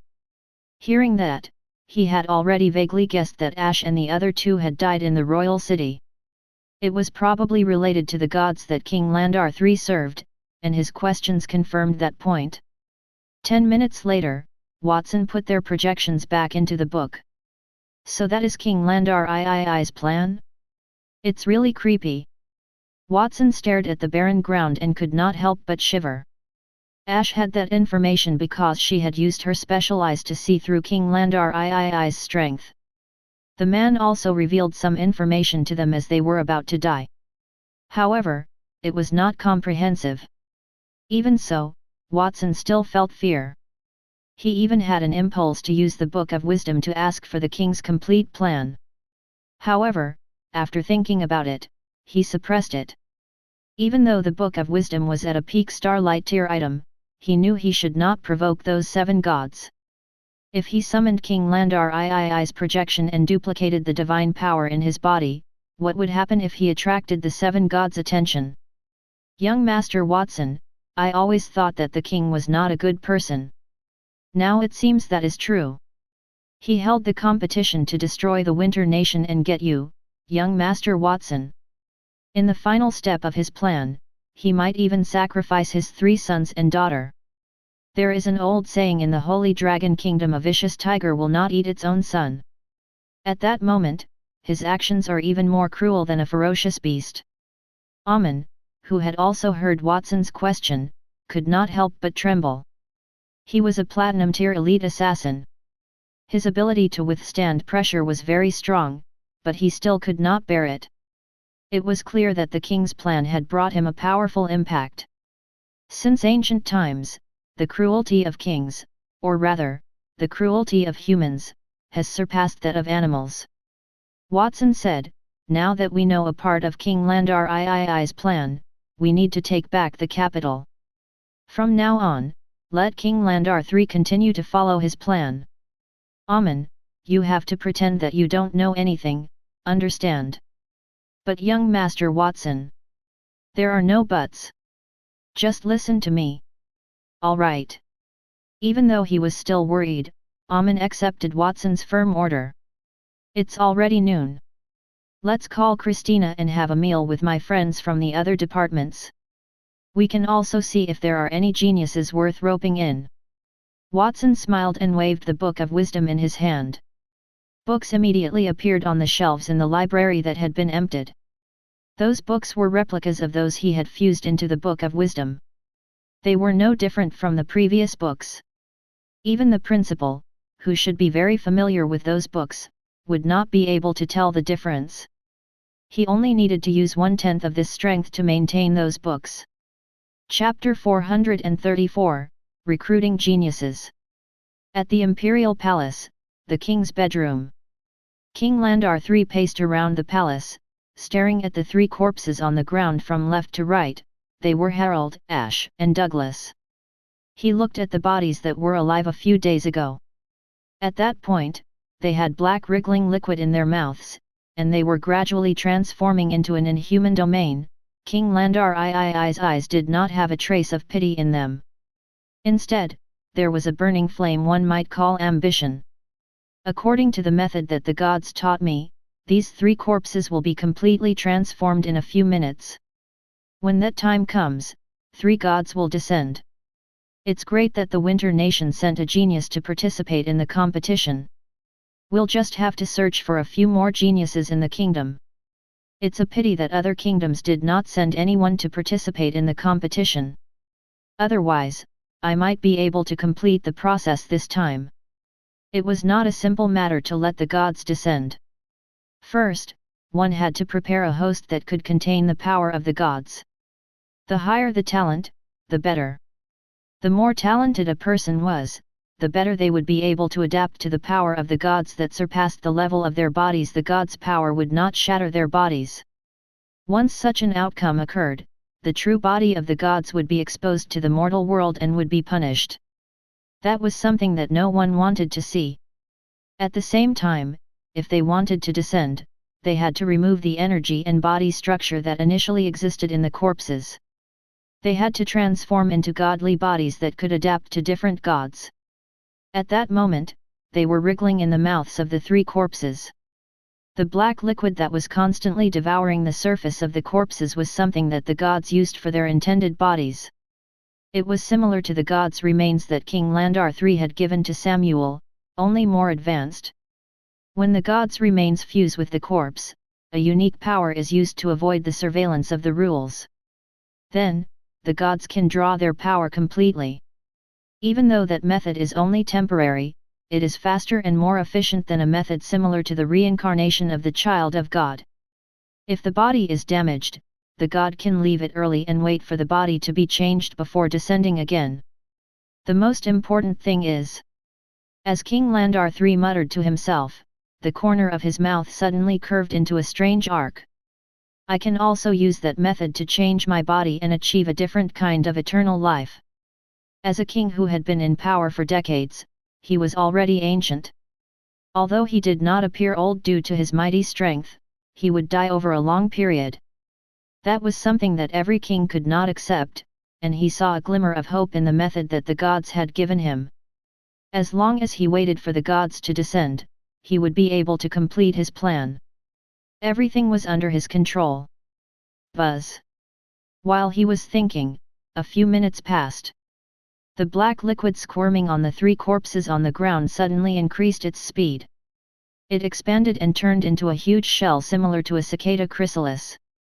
After wrapping the three corpses, the three shells cracked. The fingers on the corpses moved, and they sat up silently, even opening their eyes. Their eyes were pure black, and there seemed to be some kind of black substance surging inside. However, a small pupil the size of a green bean was in the center, each of which differed in color. Harold's pupils were green. After he got up, the hair on his body swayed, turning from black to white, and finally to silver green. It emitted a divine light and was surrounded by a whistling tornado. Harold raised his hand and pushed the hair on his head back. He used the tornado to form a hairband to bound his hair. Harold revealed his handsome face and smiled. After using God's remains to improve that giant's body, I have awakened the bloodline of the ancient storm giant, a diamond-tier creature. Not only does it have innate divine power, but it can also control storms. It just happens to be suitable for me, Agars, god of wind and navigation. At that moment, Harold was no longer Harold, but one of the 7 gods, Agars. Anyway, as long as we kill everyone, there will be no problem. Douglas stood up and raised his hand to touch the monocle on his right eye. Then, he looked down at his slender arm and frowned. As a god of war, it is not appropriate to assign me such a thin and weak body. If possible, I would like to switch with Agars. Transforming into a giant and fighting with brute force is more in line with my characteristics. Ares, stop complaining. This time, we have 6 gods descending to the mortal world. We are the first 3 who have won by drawing lots. The remaining gods still have to wait for King Landar III to prepare bodies for them. Furthermore, Douglas is not a weak one. That mortal youth possesses many archery skills, which aligns with your identity as the god of war. Of course, Sidi, the goddess of shadows and potions, occupies the best body. Ash, who was in the middle, had pure black eyes. As she surveyed her surroundings, a satisfied smile appeared on her delicate face. That scene caused the other 2 gods to curl their lips and not say anything. Among the 3 corpses, Ash was the strongest. As Ash was a female, her body was suitable for Sidi, who was a female.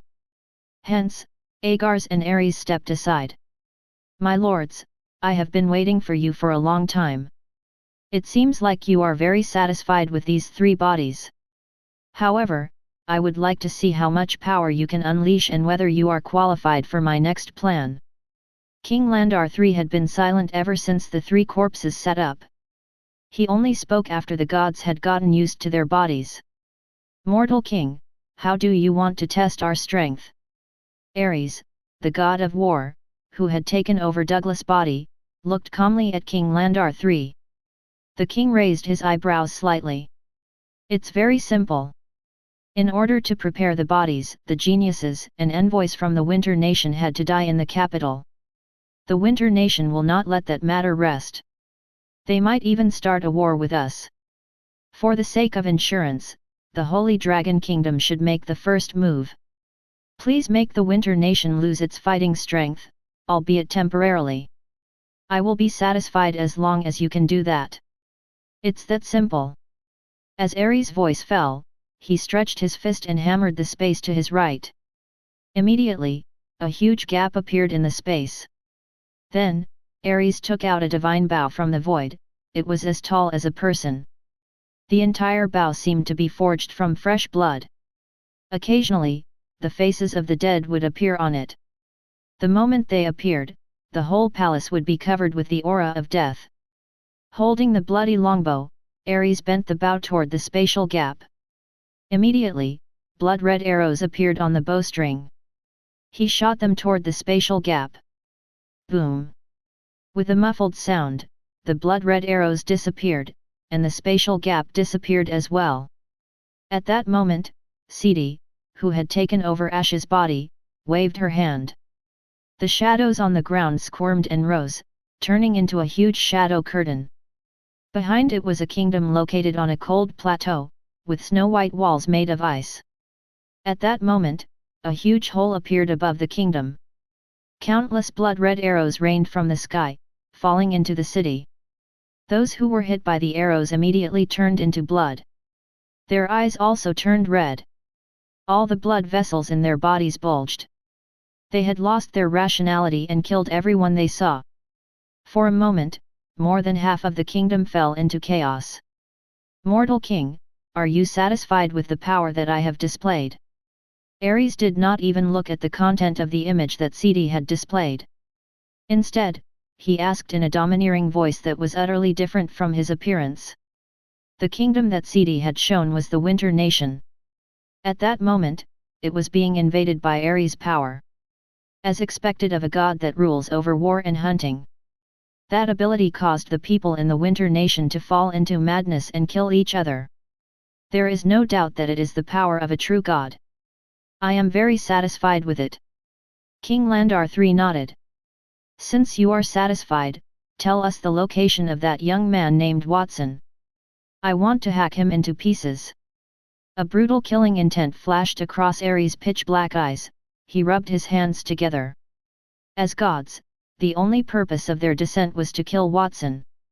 Lord Ares, 6 gods are participating in the mission to destroy Watson. There are still 3 who have yet to arrive. Isn't it unfair for you to make the first move? It's their bad luck that they did not draw the best lot. If we come earlier, we can act earlier. What's wrong with that? Can you blame their bad luck on me? My patience is limited. Let me ask you one more time, where is Watson? Ares' eyes narrowed into slits. White clouds began to spew out of his mouth and nose. Only a god could produce that effect due to the excessive airflow when he was gasping for breath. Only a god could breathe clouds. If I'm not wrong, Watson is currently at the Royal Academy. Before King Landar III could finish his sentence, Ares had already dashed forward, turning into a ray of light and disappearing from the spot. That Ares is too impatient. No matter how fast he is, can he be faster than me, the god of wind and navigation?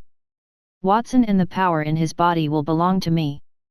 Agars, who had also taken over Harold's body, also flew away. His body turned into a gust of wind mixed with lightning, and his speed was even faster than Ares. In an instant, only Sidi remained. Lord Sidi, aren't you going as well? It would be bad if those 2 get ahead of us. There's no rush. I've fought with Watson before, and I know how difficult he can be. If it were that easy, I would not have lost a clone. I'll let Ares and Agars go. When they've used up their energy with Watson, I'll be able to capture Watson easily. The corners of Sidi's lips curled upward as she controlled Ash's corpse. A smug look appeared on her face. King Landar III, who was at the side, smiled and did not say anything. Sidi's idea was not bad, but could the actual situation allow her to get what she wanted? At the dining hall in the Royal Academy. The Royal Academy's dining hall is quite luxurious, and the food tastes good. It doesn't feel any worse than the Holy Dragon Tavern. Most importantly, it has the sun and moon fruit wine. Lily sat on a bench, stuffing meat into her mouth as she gulped down the wine. Charlotte, who was sitting next to her, felt a little helpless. Lily, everyone is watching you. Can you be a little more reserved when you're eating? Otherwise, I would be embarrassed to sit with you. As Charlotte spoke, Lily looked up and realized that many people in the restaurant were looking at them, indeed. To be precise, they were looking at Watson, who was sitting opposite her. Kiana sat to his left, and Nia was on his right. One of the two girls was holding a bowl and stirring the thick soup with a spoon. She stirred and blew at it while the other used a fork to a piece of steak to Watson. I've already used my ability to lower the temperature. Please enjoy that Holy Dragon Kingdom sweet soup, Master. Don't bother about her, Watson. I am here to feed you. If you're not satisfied with this method, I can feed you with my lips. Many students from the Royal Academy saw that scene. The male and female students looked envious, but the former group was jealous of Watson, while the latter group was envious of Kiana and Nia. Your Highness, Miss Nia, this is the Royal Academy, a public place. Please be wary of your actions. If you continue to act like this, I won't eat with you in the future. Watson complained helplessly. In the end, he simply ate the steak and drank a mouthful of soup. He knew that Kiana and Nia would stick to him and continue to bother him if he did not do that. I envy young Master Watson to have both the princess and Nia to fuss over him at the same time, Amen, who was sitting not far from Watson, whispered. Watson heard him, and he stared at Amen. Envy? Come, Amen, let's change seats. No, young Master Watson, I was just joking. I can sit here. After Watson finished his food, Kiana and Nia started preparing a new portion of food for him. One of them was grabbing Watson's jaw while the other was stuffing food into his mouth. Amen could not help but shiver. Amen, if you have time to talk about useless things, why don't you hurry up and eat? If you don't want to eat, then go and look for geniuses. You've been in the Royal Academy for a long time.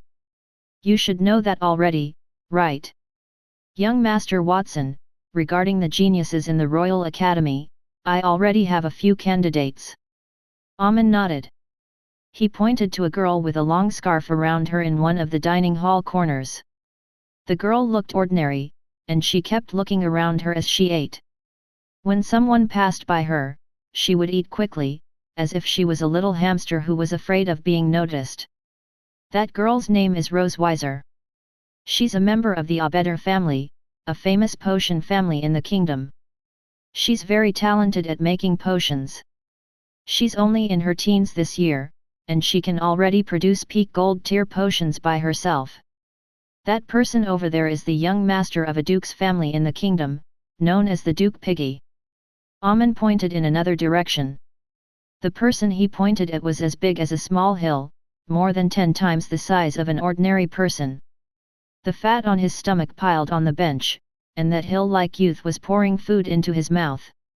It did not look like he was eating, but rather, it looked like he was vacuuming trash. Duke Piggy can convert what he eats into power. For example, if he eats a cow, then he can grow horns. If he eats a bird, then he can grow wings. He can even combine the abilities of different foods. And that woman over there? They say that she is the illegitimate daughter of a sea folk woman and a nobleman. Initially, she did not qualify to study at the Royal Academy.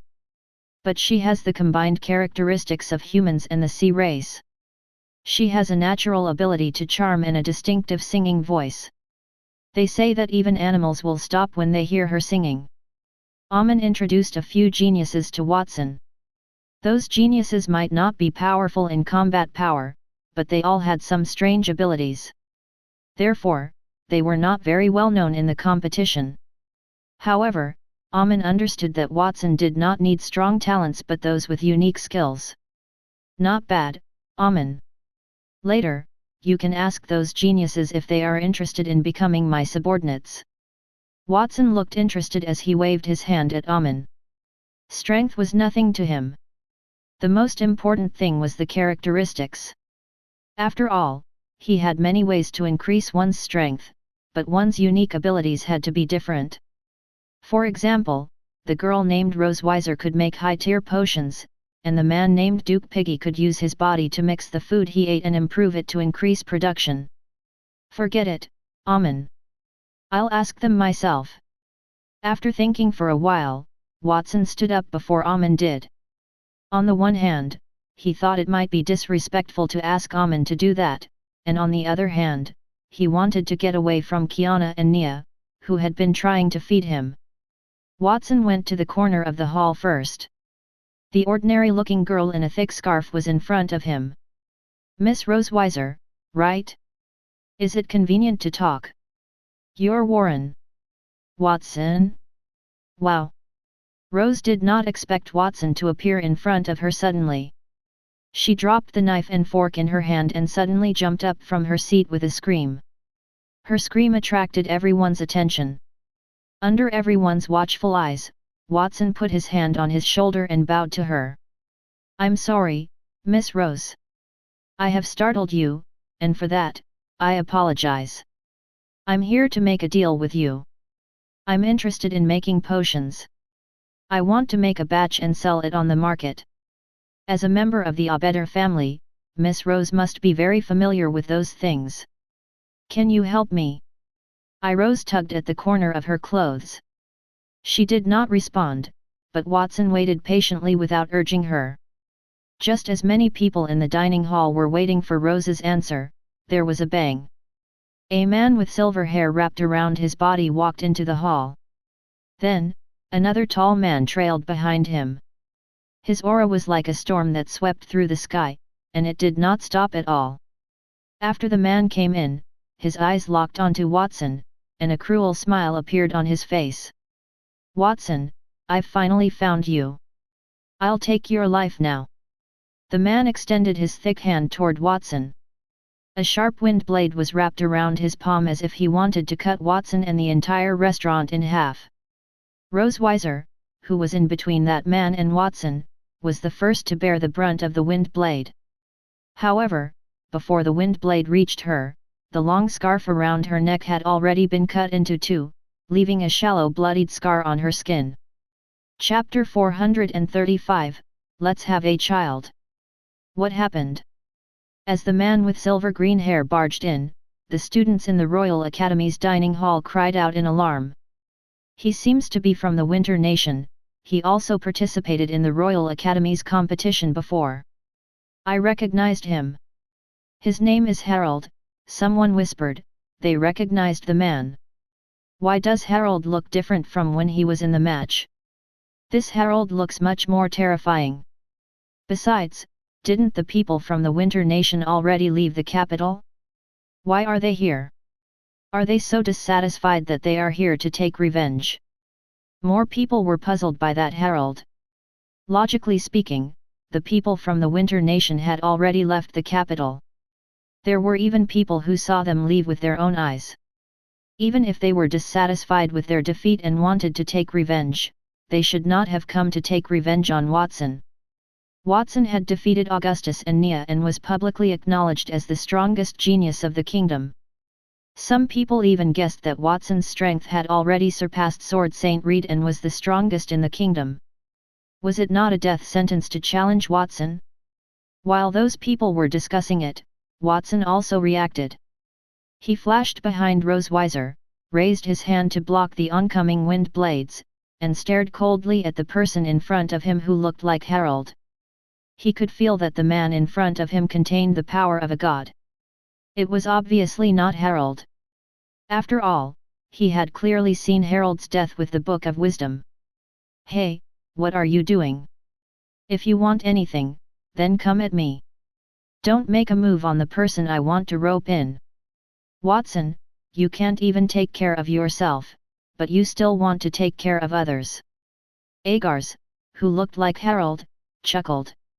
Gods like him thought that humans were no different from ants. When he attacked Watson, he noticed that Rosewiser was right in front of Watson, but so what? Would humans count the number of ants crushed under their feet when they walked? As he spoke, Agars stretched out a finger at Watson. Kingdom of Storms.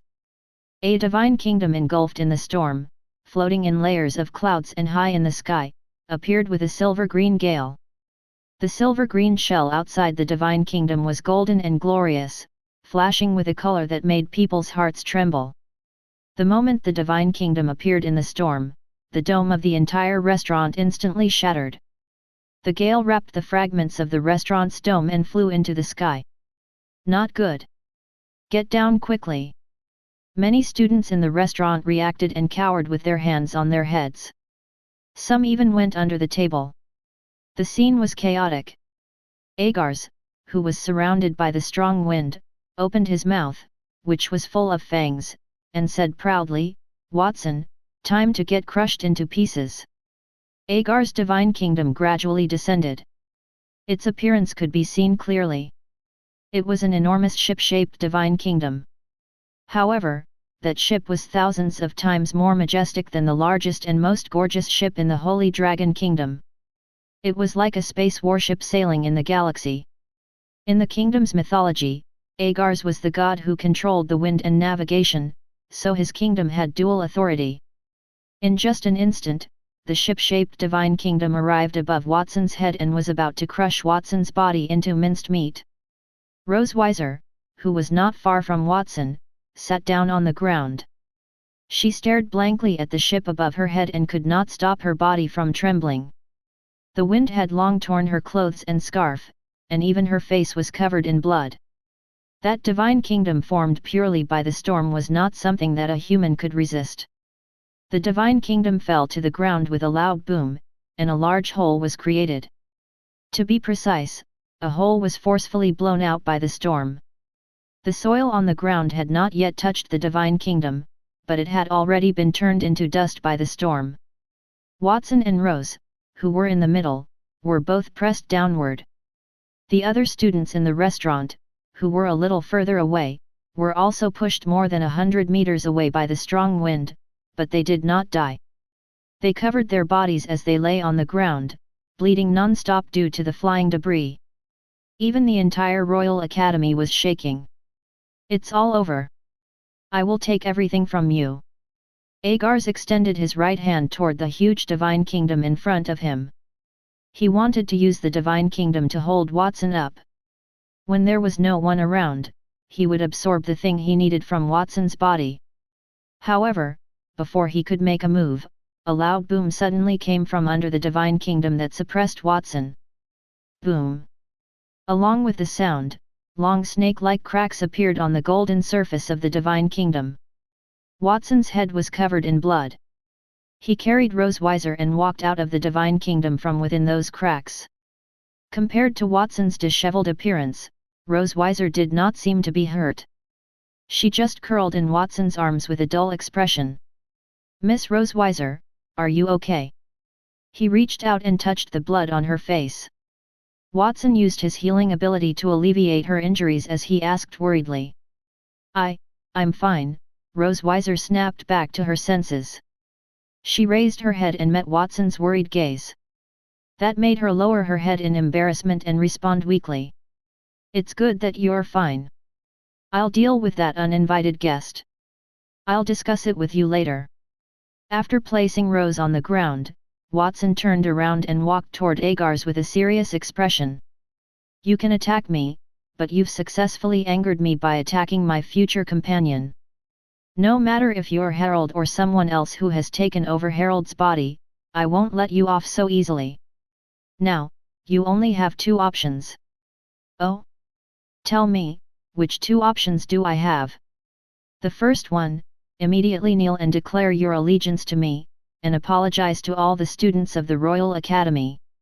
Fix the damage you've caused, and I can forget about what you've done just now. The second option, I'll kill you and let you go back to where you came from." Watson extended 2 fingers, and Agars could not help but laugh when he saw that. A mere mortal dares to threaten a god? It's been a long time since I've had such a feeling. Fine, I'll let you know the difference between you and me. As he spoke, the Agars waved at the Kingdom of Storms. The ship-shaped divine kingdom immediately flew upward and broke through the sky. A huge spatial crack appeared in the sky, and the other side of the gap was connected to an endless galaxy of stars. A whale made of starlight appeared from the crack. Just its tail was the size of the Royal Academy. It was hard to imagine how big the whale was. It was probably not difficult to cover the whole area of the royal city. As long as the whale came out of the crack, it did not need to do anything. Just its huge size could crush the entire royal city. Starlight Tier Spell, Storm Nebula Whale's Descent. Everyone in the restaurant stared at the massive crack above their heads. Their eyes were wide open. Some of the timid ones were so scared that their faces were pale. Their eyes were filled with despair. There is more than one whale. There are similar whales behind the spatial crack. The size of one whale is comparable to the royal city, not to mention countless whales. The intensity of the attack is no less than the previous battle between Watson and Miss Nia. Is that person from the Winter Nation actually so strong? Agars was very satisfied with the exclamations around him. It was only natural for mortals to react that way in front of gods. After Ares found out where Watson was, he had set off as well. So, Agars had used the power of authority to rush there. After all, he had navigation power, so he could not lose to other gods in terms of speed. The Storm Nebula Whale is a god-tier spell. It contains my understanding of the wind. Even a god would find it difficult to withstand it, let alone a mere mortal. Thinking that Watson was doomed, Agars had a calm expression on his face. Initially, whoever got to Watson first would get the item in Watson's body, and he just happened to be lucky enough to be one of the first ones to get off. Agars was even more relaxed when he saw Watson unmoving under the Storm Nebula Whale as if he was scared silly. He even began to imagine the scene of him dominating the divine realm after obtaining that thing. Was the storm that extreme? If a mortal was asked, then the other party's answer might be a typhoon or a tornado. That answer was different from the gods. The gods knew the storm was not a natural phenomenon, instead, it came from a cosmic nebula storm. The intensity could destroy countless worlds. It was not something that a mortal could understand. At that moment, Watson was in the center of that storm. The lack of air made him unable to breathe. The tearing in his body and even his soul made Watson feel like he was fighting Nia again. However, at that moment, he did not feel as nervous as when he was fighting Nia. Raising his hand, the limitless compass, the wheel of reversal, and even the book of wisdom that he had obtained through fusion floated upward as well. 3 top-tier starlight tier artifacts surrounded him. They emitted a dazzling light. Summoning my future self. Activate. Using the wheel of reversal to open the door of time, and then using the limitless compass to close the distance, he would transfer the enormous power of his future self and then use the book of wisdom to project the ability to create things. He would copy the future. Watson summoned his future self easily, and it was not just one summoning. The hole that Agars tore in the sky was filled by numerous time and space gates. A young man about 5 years older than Watson in 7-colored armor walked out from within it. Then, the young man's body split into 3 people. That is the world from 5 years ago? I feel like it's the past. That is the Royal Academy. I missed those days when I went to school. Even though it's not bad to be able to return to the past, Watson, as future you, we must give you some advice. Constantly summoning future you is not the best solution. What you have now will eventually have to be repaid one day in the future. You might not understand what I'm telling you right now. After his 3 future selves appeared, they started to chatter with Watson. They began to twist their arms and necks and do aerobics while they were there. The wheel of reversal could summon one's future self. However, Watson could only summon one from a maximum of 10 years later. However, that required Watson to expend all the strength in his body. In comparison, summoning his future self from 5 years later only required 1/10 of the strength in his body. Furthermore, after the summoning, he could use the power of the Book of Wisdom to duplicate his future self. The Book of Wisdom could duplicate anything that existed. Before the summoning, his future self did not exist in that world, so it could not be duplicated. However, after the summoning, it was different. Watson had only used less than half of his energy with the 2 copies of himself that the Book of Wisdom had duplicated. I know it's not good to keep summoning my future self, but I can't do anything about it. Watson shrugged. He knew that his future selves would have important things to do. Summoning his future selves was to make him put down the work at hand to pay off his debts for the past and wait for his time to enter the future. He would definitely have a headache over that. Still, if he wanted to enter the future, he had to overcome those difficulties. Without the present, there would be no future. If that's the case, then let's get to work. The earlier we finish, the earlier we can go. It won't take up too much of our time. When the 3 future Watsons heard his words, one of them rushed toward the crack above his head while the other 2 surrounded him from both sides. Rushing toward the crack above his head, Watson pressed his palms together and pushed them toward the sky. Suddenly, 2 massive hands formed by incomparably huge storms appeared on both sides of the crack, forcefully closing the spatial gap. However, it was not just the spatial crack. Even the storm nebula whale, which was currently descending from within, had similarly enormous hands formed from the storm beside it. The storm nebula whale was not even as big as the giant's finger. It was crushed into dust before it could even let out a wail. What's going on? Why do you all have the power of the storm nebula as well? That is clearly my authority as the god of wind and navigation. Agars was in disbelief and panic when he realized that his ultimate move had been quickly neutralized. He was surprised that Watson had used the storm nebula's power and that Watson had actually summoned 3 future versions of himself. Even as a god, he had never seen such a move before. The 3 Watsons were emitting a powerful aura at the peak of the starlight tier, just like 3 gods who had descended from the sky. What's so surprising about that? Isn't that just the manifestation of the wind elemental rules? It's not just the wind, we know other rules as well. For example, we'll use the god tier ice elemental rules next molecular acceleration. The 2 future Watsons reached out their hands simultaneously and pushed in the direction of the Agars. The other man opened his mouth but did not make a sound. The space, time, and energy elements contained in the space between him and the 2 future Watsons were all in turmoil.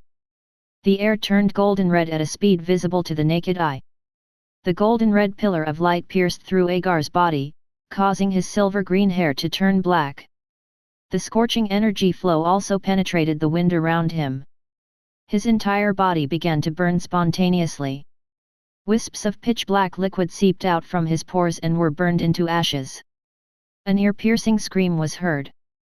No, no, stop, I just arrived, I don't want to die yet. Ah! The scream became more and more intense. Agars fell to the ground and stretched his right hand outward in pain, wanting to beg for mercy. Unfortunately, it was useless. In just a few short breaths, his body melted into black ashes, and he was blown into the air by the wind. The 2 future Watsons, who had used molecular acceleration to melt him and the other Watson, who had closed the crack above their heads, clapped their hands and said, "Done and done." Then, they turned around and entered the gate of time and disappeared. Only a group of Royal Academy students were left, looking at Watson in awe. So strong. In their eyes, the strength that Agars or Harold had displayed just now was not inferior to Nia's performance in the finals. However, Watson had easily summoned a few of his future selves, and he had easily defeated his opponent. Not only was he able to summon his future selves with such a magical move, but Watson's casual performance also made everyone present feel admiration. Only a few days had passed since the start of the competition, and Watson's strength had once again become stronger. Swoosh! Just as everyone was thinking about that, a red meteor suddenly appeared in the sky, and Douglas's figure appeared in the sky, looking at the miserable state of the Royal Academy's dining hall and the deep pit that had penetrated almost half of the Academy. Thick white smoke shot out of Douglas's mouth and nose, and he snorted coldly. There is still the power of the wind in the air. As expected, that despicable Agars was the first to make a move. However, since Agars came early, why didn't he make a move against Watson? Did he want me to make a move and wait by the side to reap the benefits? That was Ares, the god of war, who had occupied Douglas's body. After looking around, his gaze landed on Watson, and he pushed his monocle. That's not right. Judging from the energy fluctuations in the air, there is the power of the wind and the rules of ice. Agars should not be the only one who had made a move. Agars is not here at the moment. Is he defeated? What a waste. He's a god, but he's not even a match for a mortal? Since that is the case, the things in Watson's body will belong to me. As he laughed, Ares's lips curled upward. It was as if he was going to laugh until his ears would burst. Slowly, he descended from the sky. Watson, let's have an interesting battle. Along with his voice, a bronze-colored divine kingdom appeared above Ares' head. It was filled with broken weapons and flowed like a blood-red river. The blood-red river seemed to have a life of its own as it rampaged through the bronze city. Everywhere it passed, muffled sounds and the wails of countless living beings could be heard. The moment that divine kingdom appeared, everyone had a flash of red light in their eyes. The desire to fight in their hearts was soaring endlessly. I feel so agitated. I really want to fight with someone. What's going on? A student from the Royal Academy clutched his chest as he panted in pain. Me too. I did not feel that way just now. Not only do I want to fight, but I also want fresh blood. Another student drew his long sword and pointed it at the person beside him, trembling as if he was struggling to stab him. That person just now was the god of wind and navigation, Agars. And you must be the god of war, Ares, right? Watson's expression was calm. He took a deep breath to suppress the desire to fight in his heart and slowly walked toward Ares. Just in time. Your companion just left. In order to prevent him from being lonely, you should not stay here. I'll give you a free ride. As he spoke, the wheel of reversal floating around Watson formed one-time gate after another. Ares, who was opposite him, said, "Give me a ride? If you can do it, then give it a try." A crack also appeared behind him. Countless ancient weapons stained with blood fell from the sky. A great war was about to break out. At that moment, in the king's bedroom, Ash, who Sidi occupied, put down the teacup in her hand. Her black pupils looked in the direction of the distant Royal Academy. Ares' energy profile has also disappeared. Agars and Ares. Those two idiots have really underestimated our opponent. Judging from how Watson destroyed the unicorn that I possessed, his strength must be at least Starlight tier. Furthermore, they also ignored the competition that the Royal Academy organized 2 days ago. In that case, Sidi, did you watch the competition? Sitting opposite Sidi, King Landar III held a teacup in his hand and shook it with interest. Sidi nodded and smiled somewhat proudly. Of course, I am the goddess of shadows and potions. Even if I am far away in the divine realm, I can still use my authority to control the shadows of some mortals to watch the competition. I witnessed the battle between Watson and Augustus, and also the girl named Nia. As the child of God, her strength is no weaker than that of an ordinary god. It seems that she is not an ordinary god. I can faintly sense a familiar scent from her body. Stroking her chin, Sidi's voice became lower as she spoke. Noticing that King Landar III had pricked up his ears, she changed the topic. That was a little off-topic just now. Speaking of Watson, the strength he displayed in the competition wasn't bad. I reckon that even if we weren't time travelers, 6 gods descending at the same time might not be able to subdue him easily, let alone one at a time. I'm different from those idiots who think that mortals are worth nothing. They've been too focused on drawing lots. If I want to deal with Watson, I won't use such a simple method like brute force. It seems that you have full confidence in how to defeat Watson. King Landar III chuckled. That's right. Now that Watson has fought against 2 gods, his strength has almost been used up. I'm almost certain that I can now carry out my plan. Just wait and see, mortal king. I'll definitely take Watson down easily. With a smug look on her face, Sidi got up from her seat as she spoke. She took a step forward, and countless shadows suddenly appeared on the ground where she was. Pitch-black shadow arms emerged from the ground, wrapped her up, and disappeared from where she was. After she left, King Landar III frowned and said, according to my plan, the power from those bodies should not be enough to defeat Watson. Letting them freely fight with Watson is also part of my plan. But why is Sidi so confident? Did she have a way to defeat Watson? If she succeeds, then my plan won't be ruined. At the very least, the success rate will become very high. But in a situation where her strength is obviously inferior to Watson's, how is she going to defeat him? In the ruined dining hall at the Royal Academy. Watson, are you okay? Kiana came to Watson's side with Nia. During that time, the 2 women glanced at Rose, who immediately bowed with trembling hands. She said, "Greetings, Your Highness and Miss Nia. If there's nothing else, I'll take my leave first." Obviously, Rose was very afraid of the 2 people in front of her. *****. Watson got injured to protect you, and now you're just saying goodbye?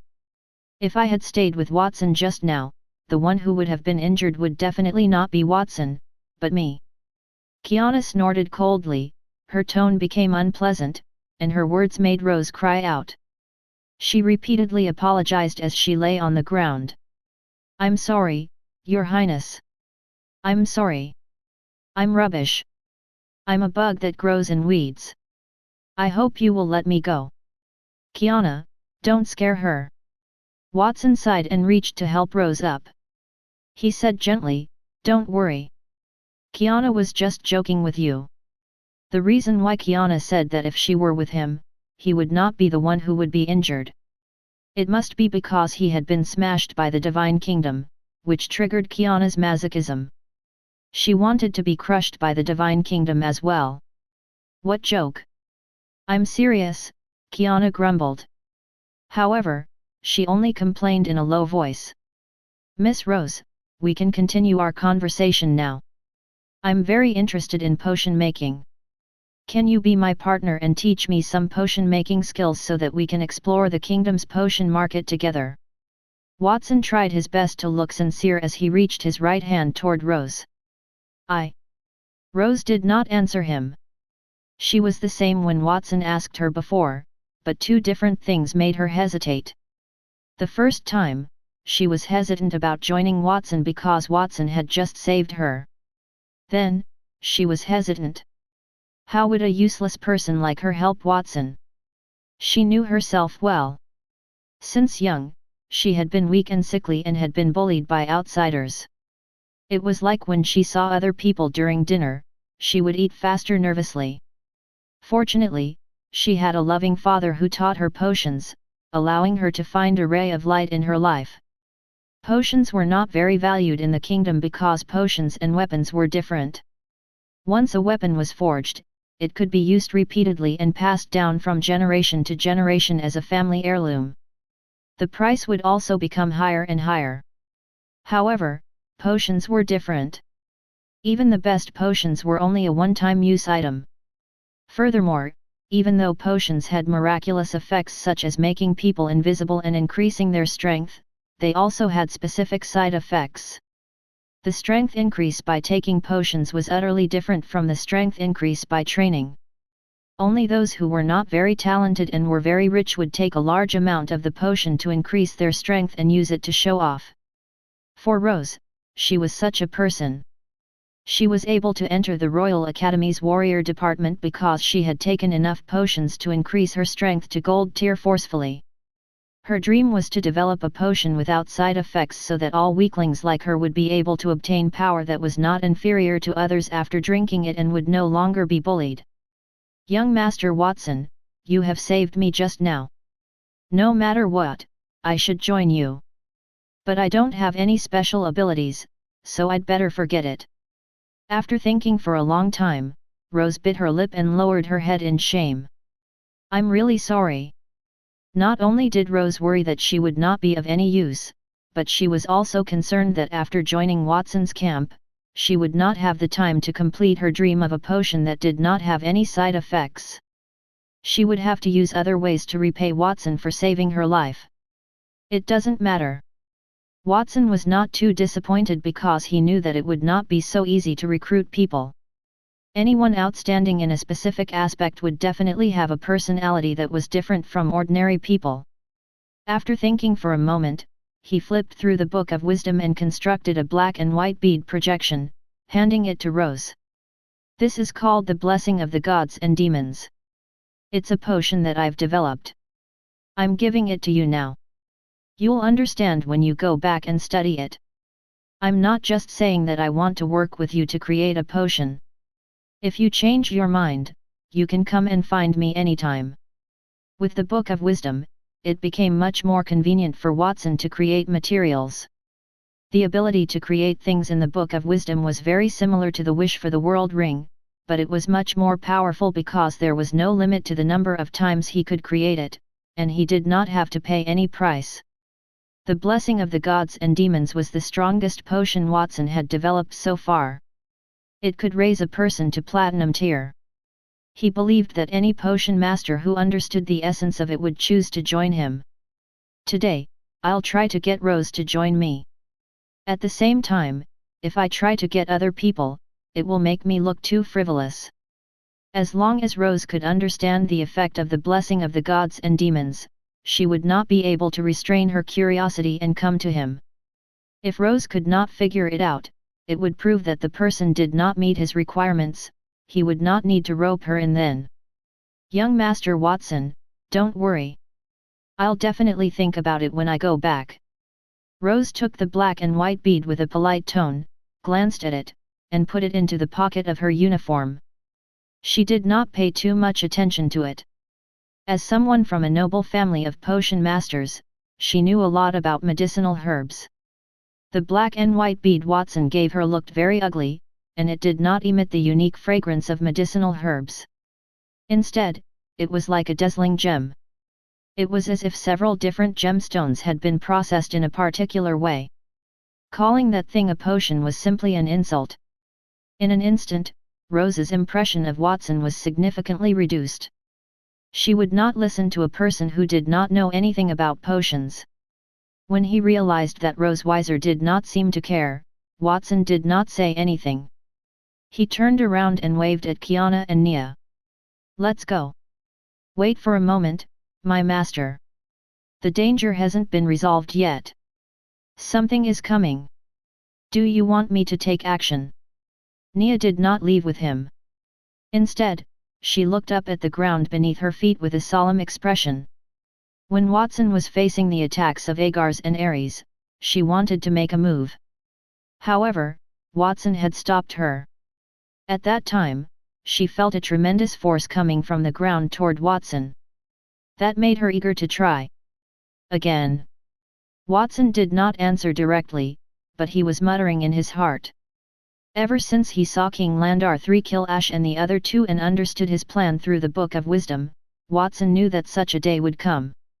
However, he did not expect that there would still be a god who dared to go and seek death after he killed the first two gods. Was that god too confident in his strength, or did he underestimate him? As he was thinking, the entire restaurant's broken floor suddenly shook. The floor was dyed black, and black shadows formed into arms that rose from the ground. They formed a pitch-black kingdom that was constantly squirming. In that kingdom, a woman who looked like Ash was sitting at the top of the shadows. Her pure black pupils did not have any emotion as she looked downward. Watson, you've done well. You were able to kill both Agars and Ares at the same time. Why is there another person from the Winter Nation? The arrival of the woman who looked like Ash caused the students to be fearful once again. On the one hand, they were afraid that the last genius from the Winter Nation would also display the power of a god and blow up the entire Royal Academy. At the same time, they were also very puzzled. Two of their companions had died at Watson's hands. Why would that woman still dare to appear? Was she not afraid of death? Furthermore, if she wanted to target Watson, would it not be better if the three of them went there together? Why did they have to go there one by one? Most importantly, Ash called her two companions Agars and Ares. Agars and Ares. If I remember correctly, they should be the names of the two gods in our kingdom. As for the two contestants from the Winter Nation, their names should be Harold and Douglas. Perhaps Harold and Douglas weren't their real names? They're Ares and Agars? They even dare to name themselves after the gods in our kingdom. Those two fellows are too bold and reckless. Their deaths aren't regrettable, someone from the priest department said. A look of hatred appeared on his face when he looked at Ash. Watson, please kill that person who blasphemed the gods in our kingdom. Yes, kill her. With someone taking the lead, the rest of the people started to jeer. The people of the Holy Dragon Kingdom had always disliked the Winter Nation, not to mention that that group of people from the Winter Nation had wreaked havoc at the Royal Academy. Some of them had almost died, so they were even more furious. Kill me? Do you have the ability to do so? Sidi, who looked like Ash, jumped down from the Divine Kingdom and slowly walked in front of Watson. I'm different from the two idiots. Since I dared to come here, I'm fully prepared not to be killed. Watson, from the few battles I've fought with you before, I've already come up with a rule that can deal with you. What? Watson suspected that Sidi had found a way to deal with him. That method is under everyone's watchful eyes. Sidi came in front of Watson and hugged his arm, saying, Watson, let's have a child. What? Everyone else in the hall was also dumbfounded. Hey! Judging from their actions, those people from the Winter Nation were there to seek revenge on Watson. When Sidi appeared, her aura was also full of vigor. She even released the pitch-black Divine Kingdom. Why were her words different from what they had expected? They thought that Sidi had a powerful method to deal with Watson, but in the end, that was it. What? A child? A child? I've never even made that request to Watson, so why did you get to make it first? In addition, as a member of the Winter Nation, you actually made such a shameless request. Do you still have any dignity? Kiana was the first to react. Her hands were on her hips as she stomped her feet in anger. Dignity. Sidi changed from leaning against Watson to turning her head to look at Kiana with a calm expression. What use is that thing to me? Furthermore, I'm the Winter Nation's princess, so I should be with Watson. The current situation between the Winter Nation and the Holy Dragon Kingdom is not too optimistic. If I were to marry Watson, the Winter Nation and the Holy Dragon Kingdom would stop fighting, and we might even become one family in the future. Is that not a good thing? That Kiana was at a loss for words. The other Royal Academy students did not know how to refute it. What Sidi said was so reasonable that they were speechless. No. If you really want to be with Watson, then what's with the actions of those two just now? Aren't they your subordinates? They just attacked us. We can't believe your words. All of this is just your conspiracy. Kiana rolled her eyes as she found an excuse to attack. Her words made the people around her wake up, and the look in their eyes turned from shock to hardness. Yes, if Sidi really wanted to be with Watson and promote peace between the two kingdoms, why did she let her subordinates attack them? As a princess, is that all you have?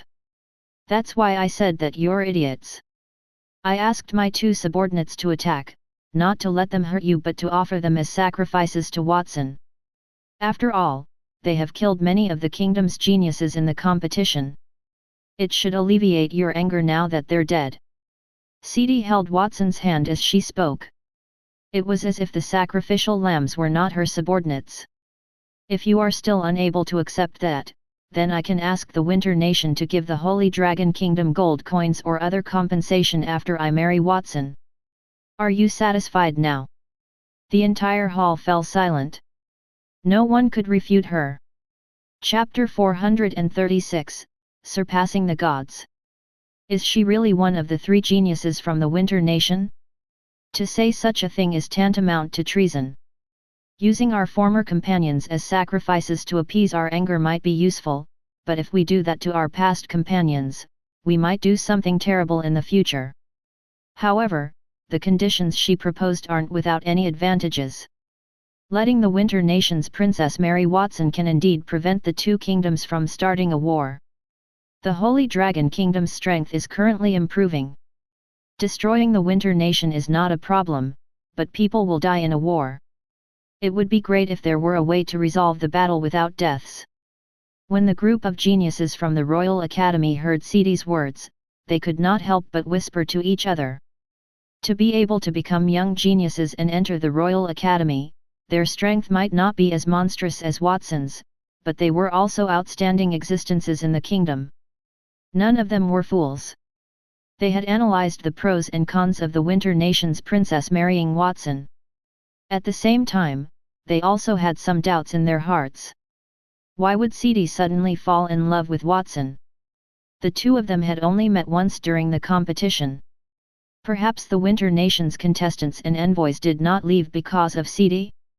You're a woman from the Winter Nation, do you think we'd believe you?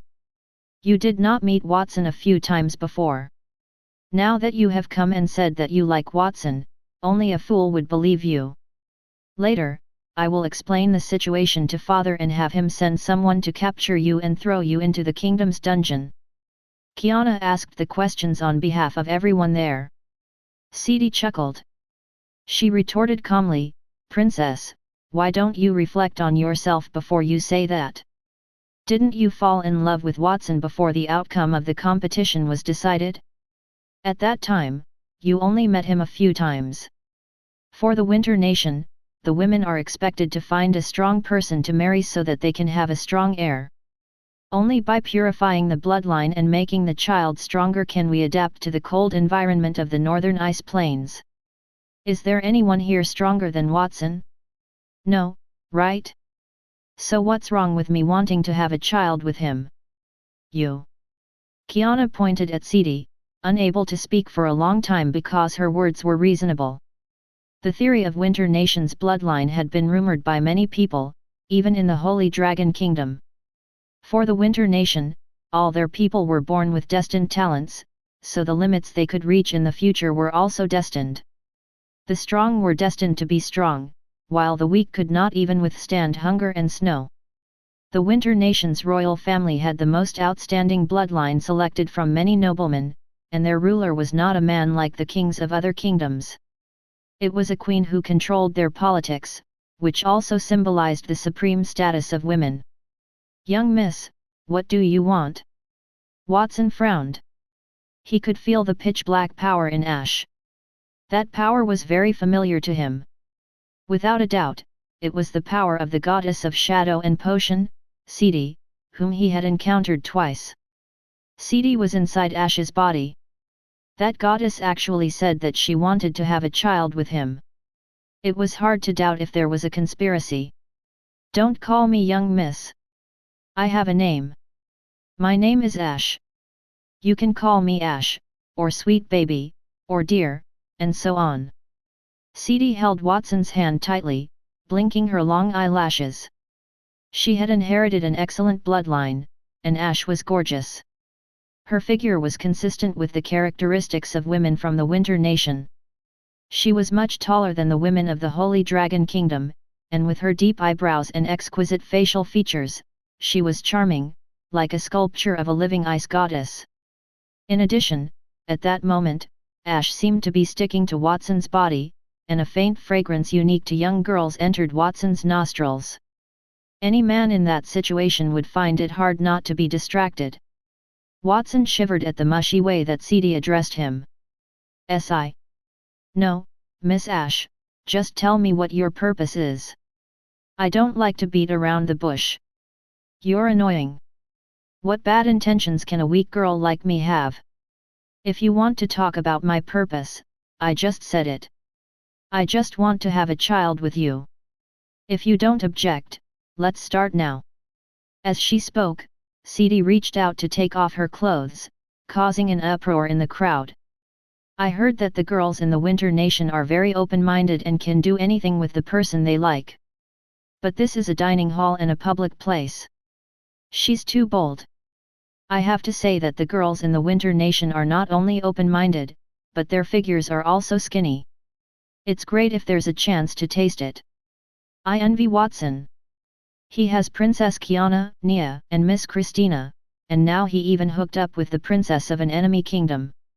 After seeing Sidi take the initiative, everyone's hostility toward the woman from the Winter Nation lessened a little and was replaced by envy toward Watson.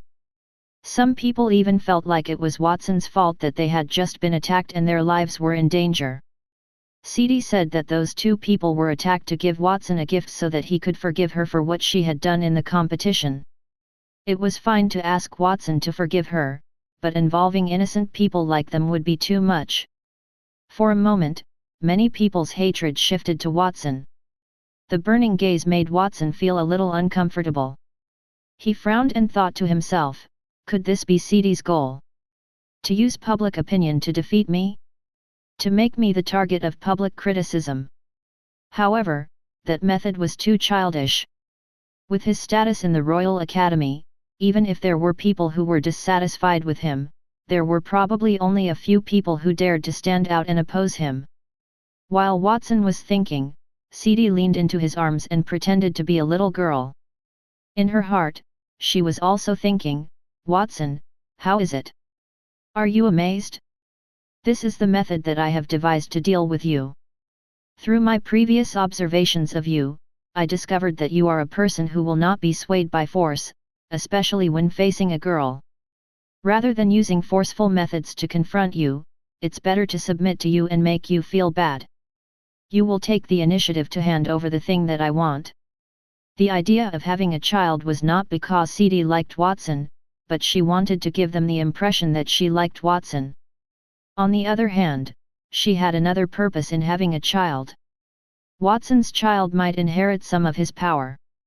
She could train the child to be her fighter, or she could simply unsheath her soul and occupy the child's body. The more she thought about it, the more she felt like her plan was flawless. If other people knew what Sidi was thinking, they would definitely be shocked and speechless by her wicked thoughts. Unfortunately, traditional ethics could not restrain the gods. "Watson, if you don't like the crowd here, we can find a place where there is no one." Holding Watson's hand, Sidi turned around and walked out of the restaurant, looking indifferent. For Sidi, it did not matter when or where she slept with Watson because she pursued only strength. Even if she were there right then, it would not be a problem. However, Watson seemed to retain the sense of shame of the secular world, so she just cooperated a little. "Stop right there, you shameless woman!" Kiana could not help but rush out, opening her arms to block Sidi's. Initially, Kiana felt like Nia was her biggest enemy, who was pestering Watson. She did not expect that there would be an Ash.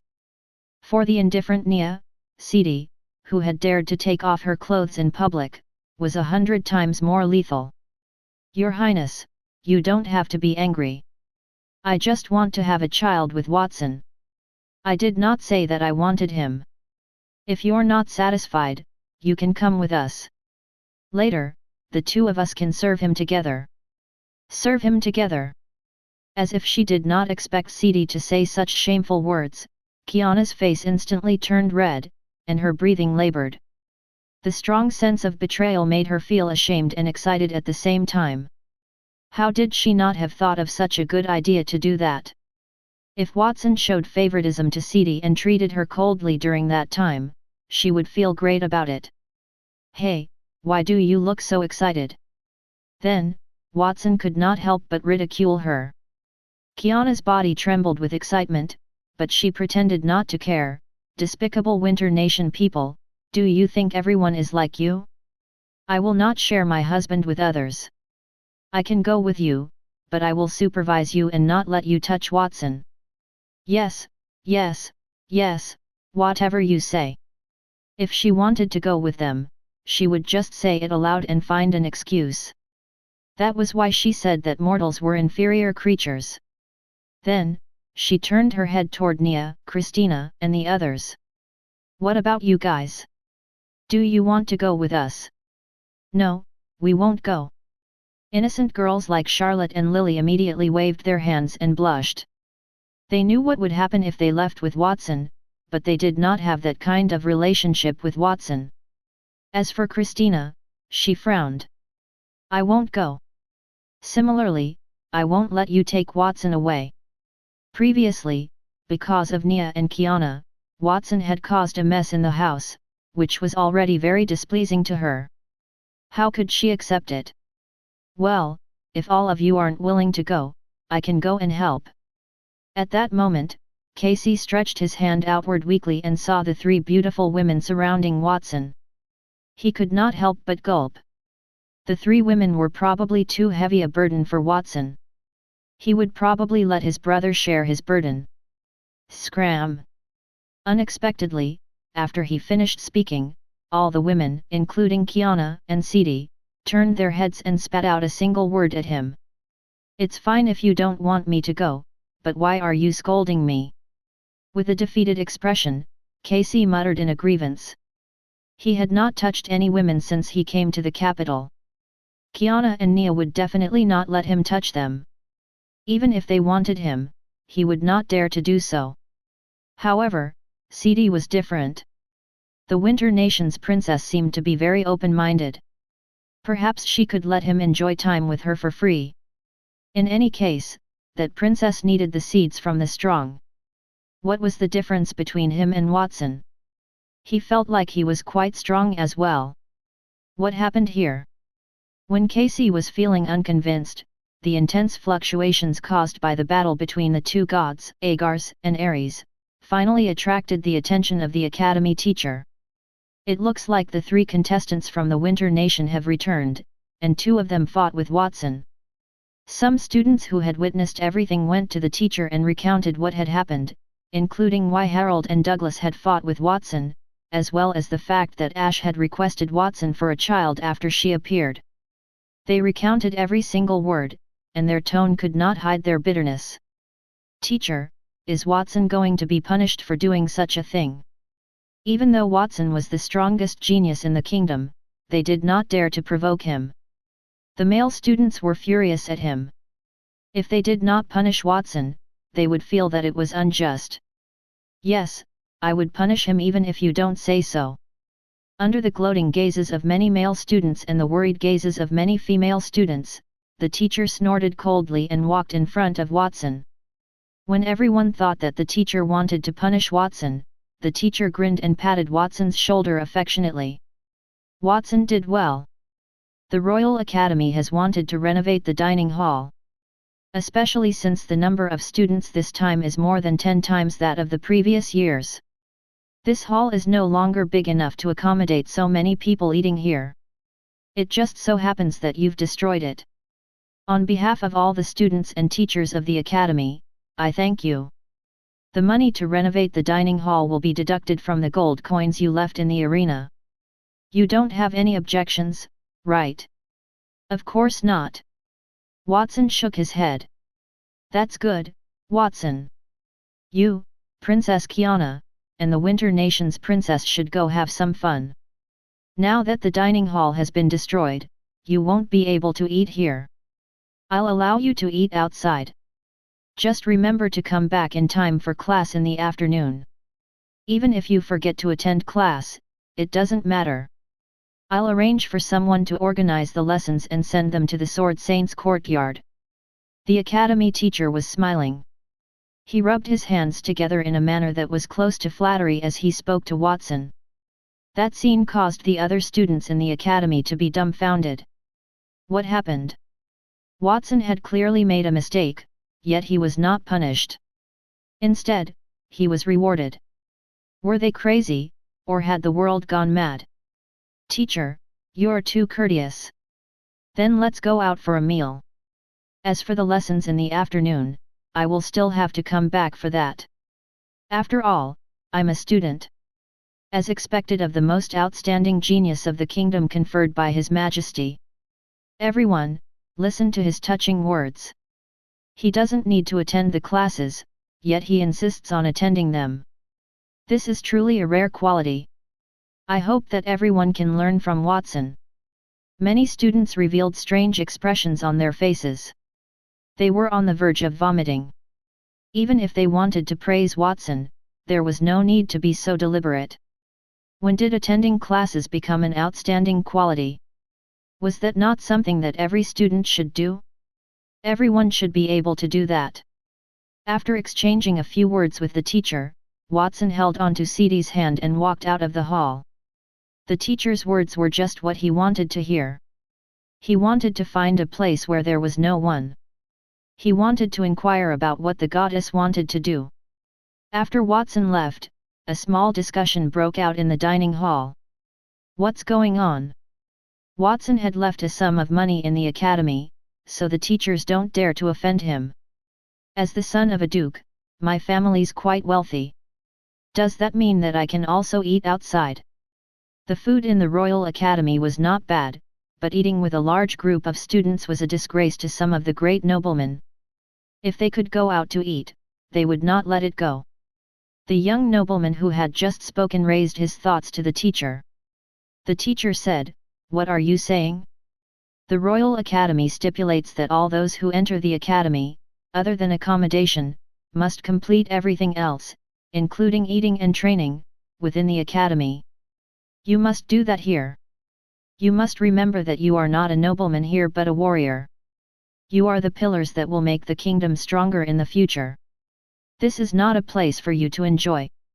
If you can't even endure this little bit of hardship, what else can you do? As soon as he said that, the young nobleman who had just asked was stunned. Why is Watson allowed to go out, but I can't? Is it not because Watson donated money? How much money did he donate? I can do that too. This has nothing to do with money. It's simply because Watson has made a massive contribution to the Royal Academy. In addition, he has exceptional talent. That is just our special treatment for geniuses. The academy teacher rebutted righteously. A moment later, he said, "By the way, he has left the Royal Academy 1 trillion gold coins. Can you guys come up with that number of gold coins? 1 trillion gold coins? Really?" Many students looked at each other and saw the disbelief in each other's eyes. Typically, a family with assets of over 1 billion gold coins would be considered a great noble family in the kingdom, and 100 billion gold coins were equivalent to hundreds of years of taxes in the kingdom. Where did Watson get so much money? It was no wonder that the teacher was so respectful toward Watson. He said that Watson was respected because of his talent. None of the students believed him because the Royal Academy had always adhered to treating everyone equally. They would not give special treatment to an aristocrat just because they were powerful or had outstanding children. Otherwise, the Royal Academy would not have been able to develop to such a powerful level. The teachers wanted to treat Watson equally, but Watson had given them too much. The students could understand that. If they were the teachers, they would probably fawn over Watson as well. For a time, the rumors of Watson being a romantic and wealthy young man spread throughout the Royal Academy. After Watson had successfully defeated all his opponents with his formidable strength, his other aspects were also revealed in front of the students of the Royal Academy. After leaving the academy, Watson immediately pulled Sidi into an empty alley and pressed her against the wall. "Sidi, tell me, what exactly do you want from me?" "Sidi? Watson, did you say the wrong name?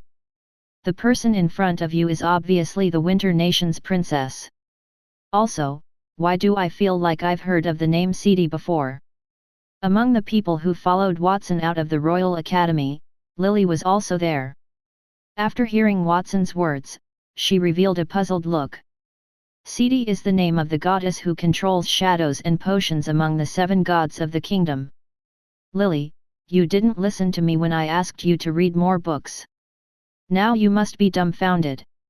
After Charlotte knocked on Lily's head, she turned to look at Sidi, who was pressed against the wall by Watson and looked indifferent. Her eyes flickered.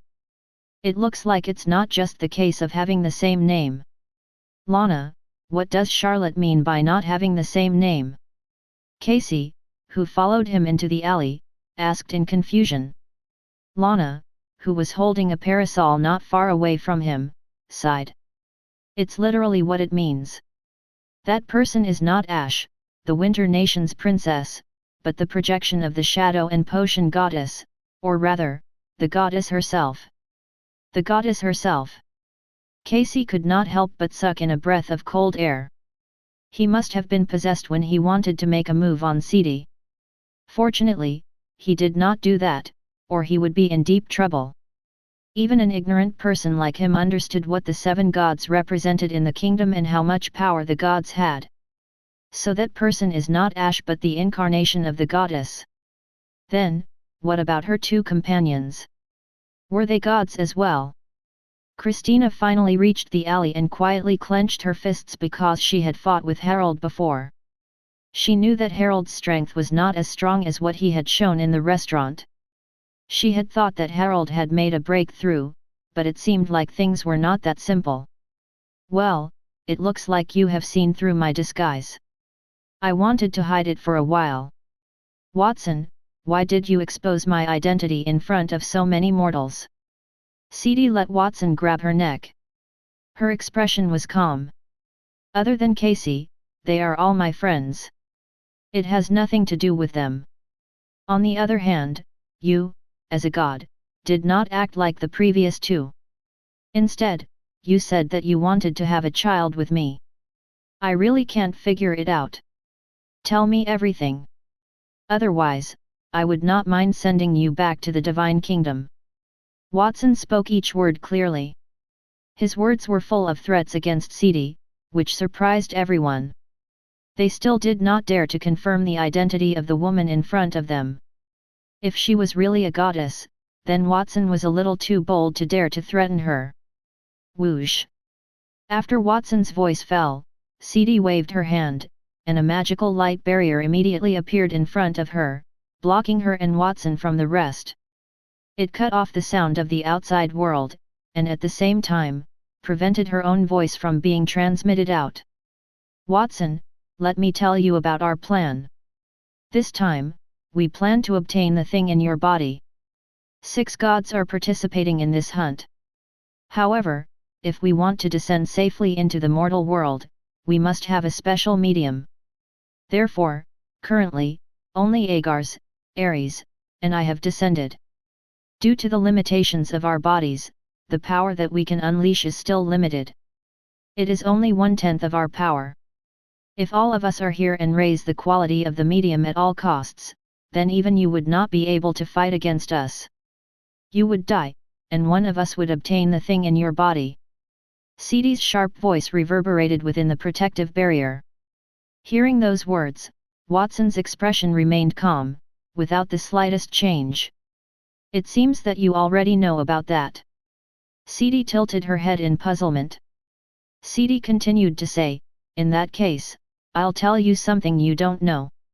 Young man, do you know why we want that thing on you? Or do you know what that thing in your body is? Watson did not answer, but his pupils contracted. He only knew that the thing in his body was called the fusion system. As for what that thing was and who created it, he had no idea how it came to be in his body. Sensing the change in his expression, Sidi smiled. It seems that you don't know the origin of that thing. So you do know? No, I don't know either. Watson's mouth began to twitch. He wanted to curse. Since Sidi did not know, he could just say it was a hammer. Although I don't know, according to the gods' oldest records, this world was created by the god of creation. The god of creation was able to create this world because of his power of creation and also the power of some supreme weapon. The name of that weapon is not recorded in the records, but its ability is fusion. Fusion has always been regarded as the ultimate and most powerful energy in the world. It is the object of contention among the gods. It is a pity that there has never been an existence who could comprehend such power, even among the gods. Sidi shook her head, then licked her lips. Her gaze penetrated Watson's body. About 10,000 years ago, a chaotic battle broke out between many races on this continent. The purpose of that battle was to fight for the ownership of the power that surpassed the gods. The starlight tier is the domain of gods, and above that is the sovereign tier. The sovereign tier gods has a higher status than the ordinary gods. We call them god kings, and they are at a tier that truly surpasses the gods. That is what all gods strive to be. The chaotic war between many races more than 10,000 years ago was not the beginning of the continent's civilization. Instead, it was the end of all civilizations because the power that each race held was so strong that it shattered the world. The mortal world you are now in and the divine realm that the gods live in are actually one world. However, the fragments that we are in are broader and can bear more power. And pieces like those are everywhere in the outside world. Of course, in the eyes of you mortals, those fragments have a special name: stars. It turned out that the stars were not independent worlds but fragments of the original world. It was the first time Watson had heard such a statement. He could not help but recall a sentence that Master Antonio had often said to him before. That world was much bigger than he had imagined. If the continent that carried 5 kingdoms was just a tiny fragment of the real world, and the real fragment was endless and covered the entire starry sky, he really could not imagine how big the real world was. He could not even imagine what kind of existence could shatter such a world. Perhaps it was just as Sidi had said, that was something that could only be achieved by surpassing the gods. Unfortunately, he was not even a god. Even if he racked his brains, he would not be able to think of that tier. Sidi, why are you telling me this? Those secrets should only be known by gods and could be considered celestial information. Watson did not think that Sidi would tell him for no reason. Of course, it's to make friends with you. I think that the probability of us hunting you is not high. Even if we kill you, the likelihood of me obtaining the power in your body is even lower. Under such circumstances, I have a better choice than going against you. That is to have a child with you and let my child absorb a part of your power. Even if that method does not succeed, I can simply ally with you and let you use that power to help me do something. That is the same as me obtaining that power. Gods were higher beings than humans, so their way of thinking was different. They did not have emotions, their thoughts were purely from a rational point of view. Instead of fighting with the other 5 gods and getting nothing in the end, it was better to be an idiot and benefit from Watson. I understand what you're thinking.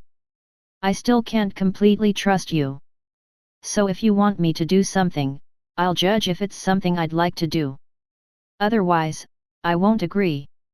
Similarly, if you want my help, you have to pay me the same amount, Watson said after a moment of hesitation. Sidi nodded. It seemed as though Watson's reply was within her expectations. From now on, I'm on your side.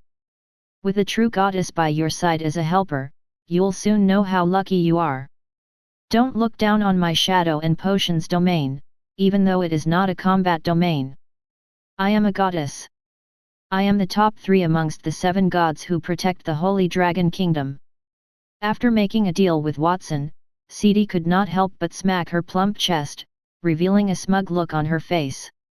I hope so, Watson muttered to himself.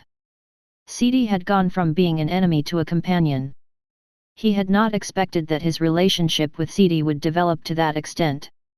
As for the concept that Sidi had mentioned, he did not really understand it.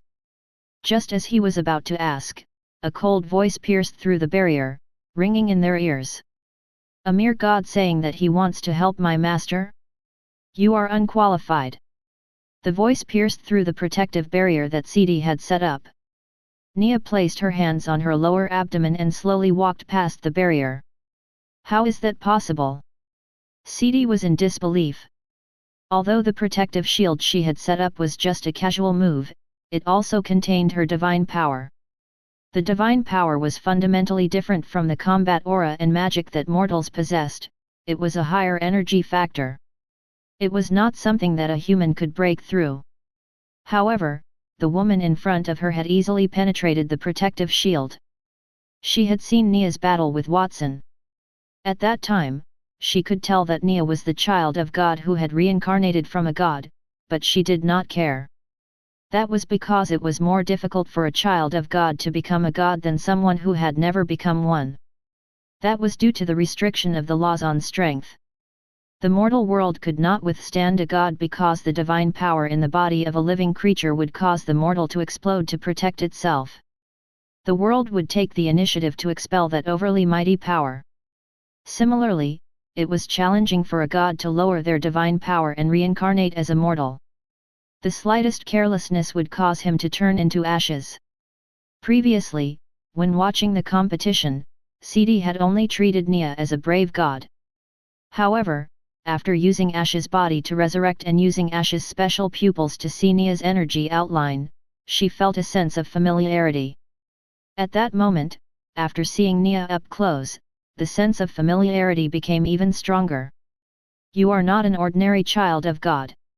I can feel the familiar power in your body. Who are you? My name is Nia. I am just an ordinary god. After Nia walked into the protective barrier, she humbly responded to Sidi's inquiry. Then, she hesitated for a moment before asking, my divine kingdom once hung in the north of the divine realm. It was called the Frozen Earth at the divine realm's final tier. After I left, I entrusted the frozen earth to a certain god I trusted. I wonder what became of it. The frozen earth at the final tier? You control the cold and ice. Are you the god king of the frozen earth, the ancient existence known as the Primordial White? With the information that Nia gave him, Sidi suddenly thought of something. Her eyes widened, and she screamed. The final tier's frozen earth? The Primordial White? Watson was somewhat puzzled. He could not understand their conversation.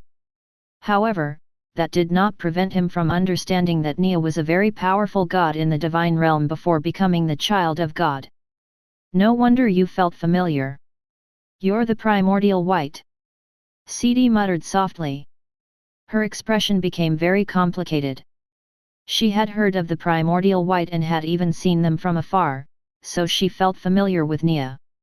However, she did not know Nia's real name. At that moment, she only remembered it after hearing Nia's description. The Primordial White was an honorific title for important gods. The word primordial represented the world's creation, proving that those beings had the power to create the world. As for the Primordial White, it indicated the power they had grasped. The specific power corresponding to the Primordial White was the molecular deceleration, symbolizing the endless cold that existed in the world since the creation of heaven and earth. Other than the Primordial White, the divine realm also had the Primordial Red, which represented the molecular acceleration ability, and other titles like the Primordial Black. If one wanted to obtain those titles, one could only kill the person who had them or get them to transfer them voluntarily. You still haven't answered my question. Furthermore, I'm no longer Primordial White. I'm just an ordinary god with weak divine powers. I can't even be considered a god. If I have the chance to return to the divine realm, I might be able to get back the Primordial White and the Primordial Red titles, Nia said expressionlessly. Her words caused Sidi's body to tremble once again. She had taken 2 titles at the same time and even said that she was an ordinary god. That was too funny. A god who could obtain the primordial title stood at the peak of the divine realm. They had to be in the sovereign tier and be the best among those in the sovereign tier. The shadow and potion goddess was only a starlight tier god. She had no right to speak in front of a sovereign tier god. So she said, Miss Nia, no, Master Nia.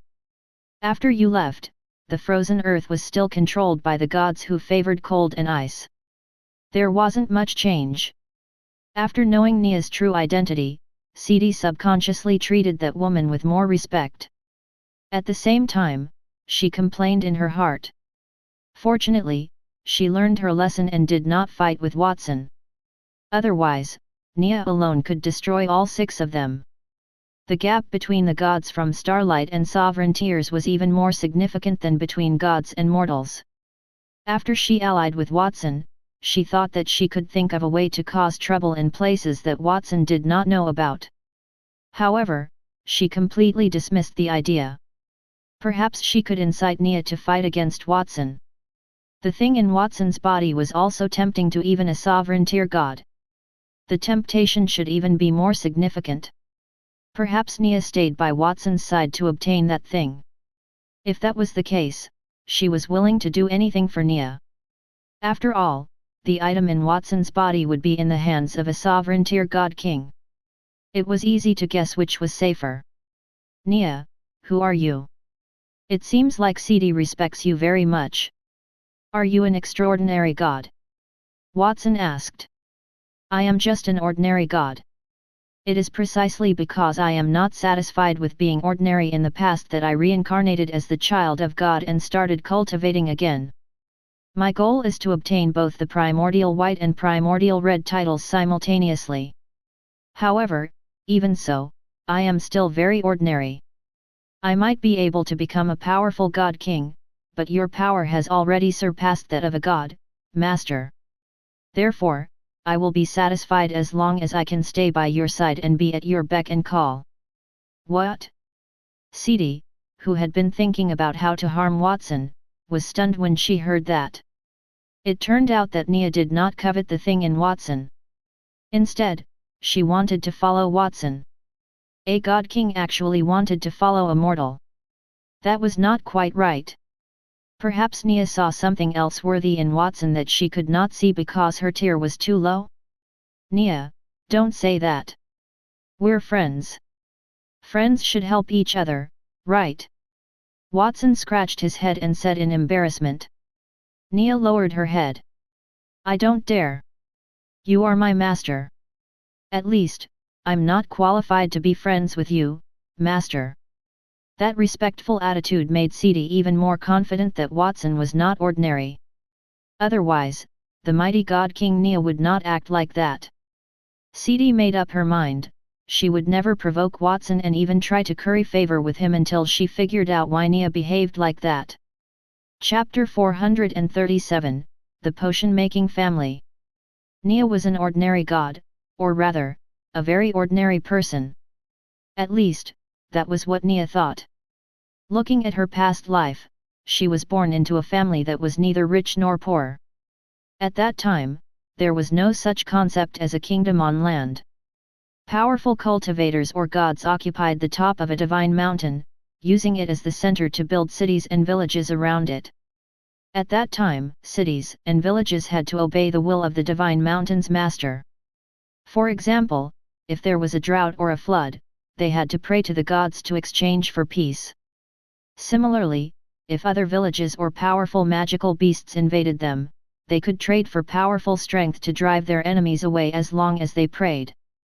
When Nia was young, she was also a girl who believed in the powerful existence of the divine mountains. Until one day, she had an idea in her heart. Since the high and mighty gods could stand on the top of the divine mountains and look down on all living things, controlling people's lives, then, if she had great power, could she also become a god, protect her family and friends, and become equally noble? That was the first time she had the idea to cultivate in her young mind. After that, it was out of control. When she was 10 years old, she bade farewell to her parents in the village and began to climb one of the divine mountains. At that time, the world was hundreds of billions of times larger. The divine mountains were millions of meters tall. Many people would find it difficult to climb them, even if they climbed for their entire lives. However, she persevered. She did not awaken any divine power or unique moves during the climb.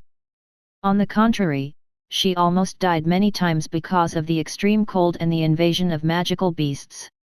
In the end, she arrived at the divine mountain by relying on her willpower. That year, she was only 20 years old, and the first thing the Divine Mountain's master said when he saw her was, "You don't have the talent to cultivate.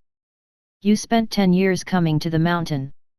I admire your courage, so I will give you armor that can withstand the cold and heat and a spear that can pierce through the scales of monsters. You should go back." With the weapons and armor given by the gods, Nia did not give up. She left that divine mountain and climbed to the next one. Many mountains reached the clouds, and behind each mountain was one or more gods. If one god were not willing to accept her as a disciple, then she would choose another peak and look for another master until someone was willing to teach her the techniques to cultivate. On the second peak, Nia was bestowed with a spring that could grant her immortality. On the third peak, she obtained a divine medicine that would not make her feel hungry even if she did not eat for a long time. On the fourth mountain, she climbed the mountains, one after another. No one passed on any knowledge to Nia. However, as Nia obtained more and more things, she became stronger and stronger. Finally, one day, a war broke out. The gods seemed to be fighting over something. The towering mountains that reached into the clouds were cut in half. The blood of the gods spilled on the ground. The cities and villages that were built around the gods and the mountains became hostile because of that. The land was shattered, and the rivers dried up. In order to survive, the cities and villages gradually gathered and became a kingdom. The gods also began to form alliances, dividing the territories and factions. All of that had nothing to do with Nia. That did not stop her thirst for knowledge. Due to the wars, many gods no longer lived on the divine mountains, and they no longer had good intentions to teach scholars. Most of the kingdoms that were already under God's protection showed great hostility toward Nia, a foreigner. Some wanted to execute her, while others tried to snatch the treasures bestowed on her by many gods. Nia could only destroy those people and kingdoms with a flip of her hand. Only then did Nia realize that she already had great power. Even some weaker gods might not be a match for her. Since I've only walked through the world, seen people and things, and received some gifts that made me so powerful, then what reason do I have to stop? I don't need others to teach me anything. I just need to comprehend it myself and become stronger. That's enough. From then on, Nia had transformed from a person seeking to learn to someone who sought challenges. She would challenge all the elites no matter where she went. Some people defeated her, while others died in her hands. Gradually, the northern part of the divine realm became a piece of frozen earth. A goddess who controlled ice, snow, and coldness appeared. She reached the peak of the divine realm and was given the title of the Primordial White. However, for that goddess, she was not satisfied with everything she got. She wanted to become stronger, but there was no more powerful god for her to challenge. There was no more magical tool to help her become stronger, so she thought of a way. In this life, I have reached the peak of my current level. This is because I lack talent and can only work hard to get here. If I have talent, even if it is only twice as strong as before, I will be at a different level. So that goddess chose to be reincarnated. That was the goddess named Nia and the story of her ordinary first life.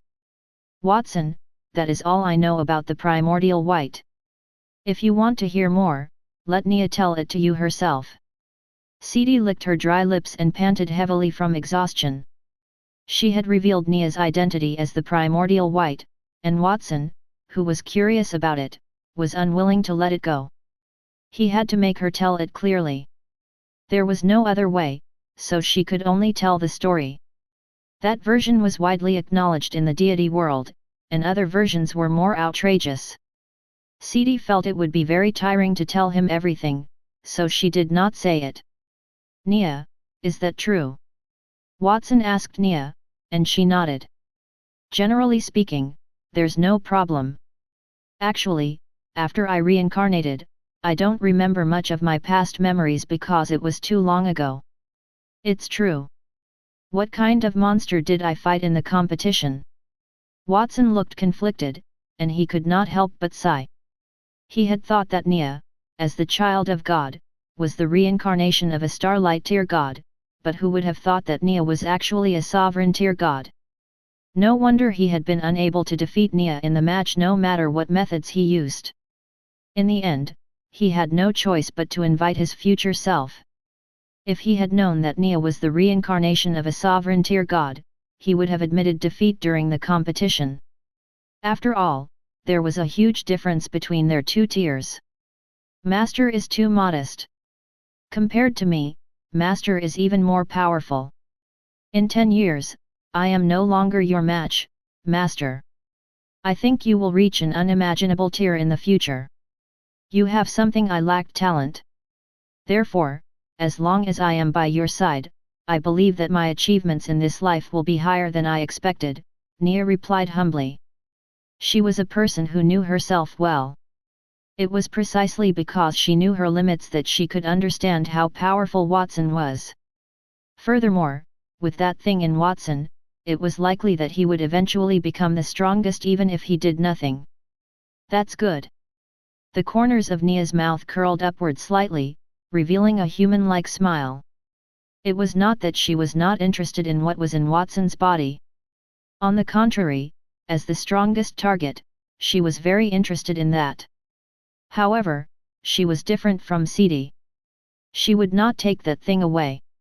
She wanted to protect Watson until he became infinitely strong.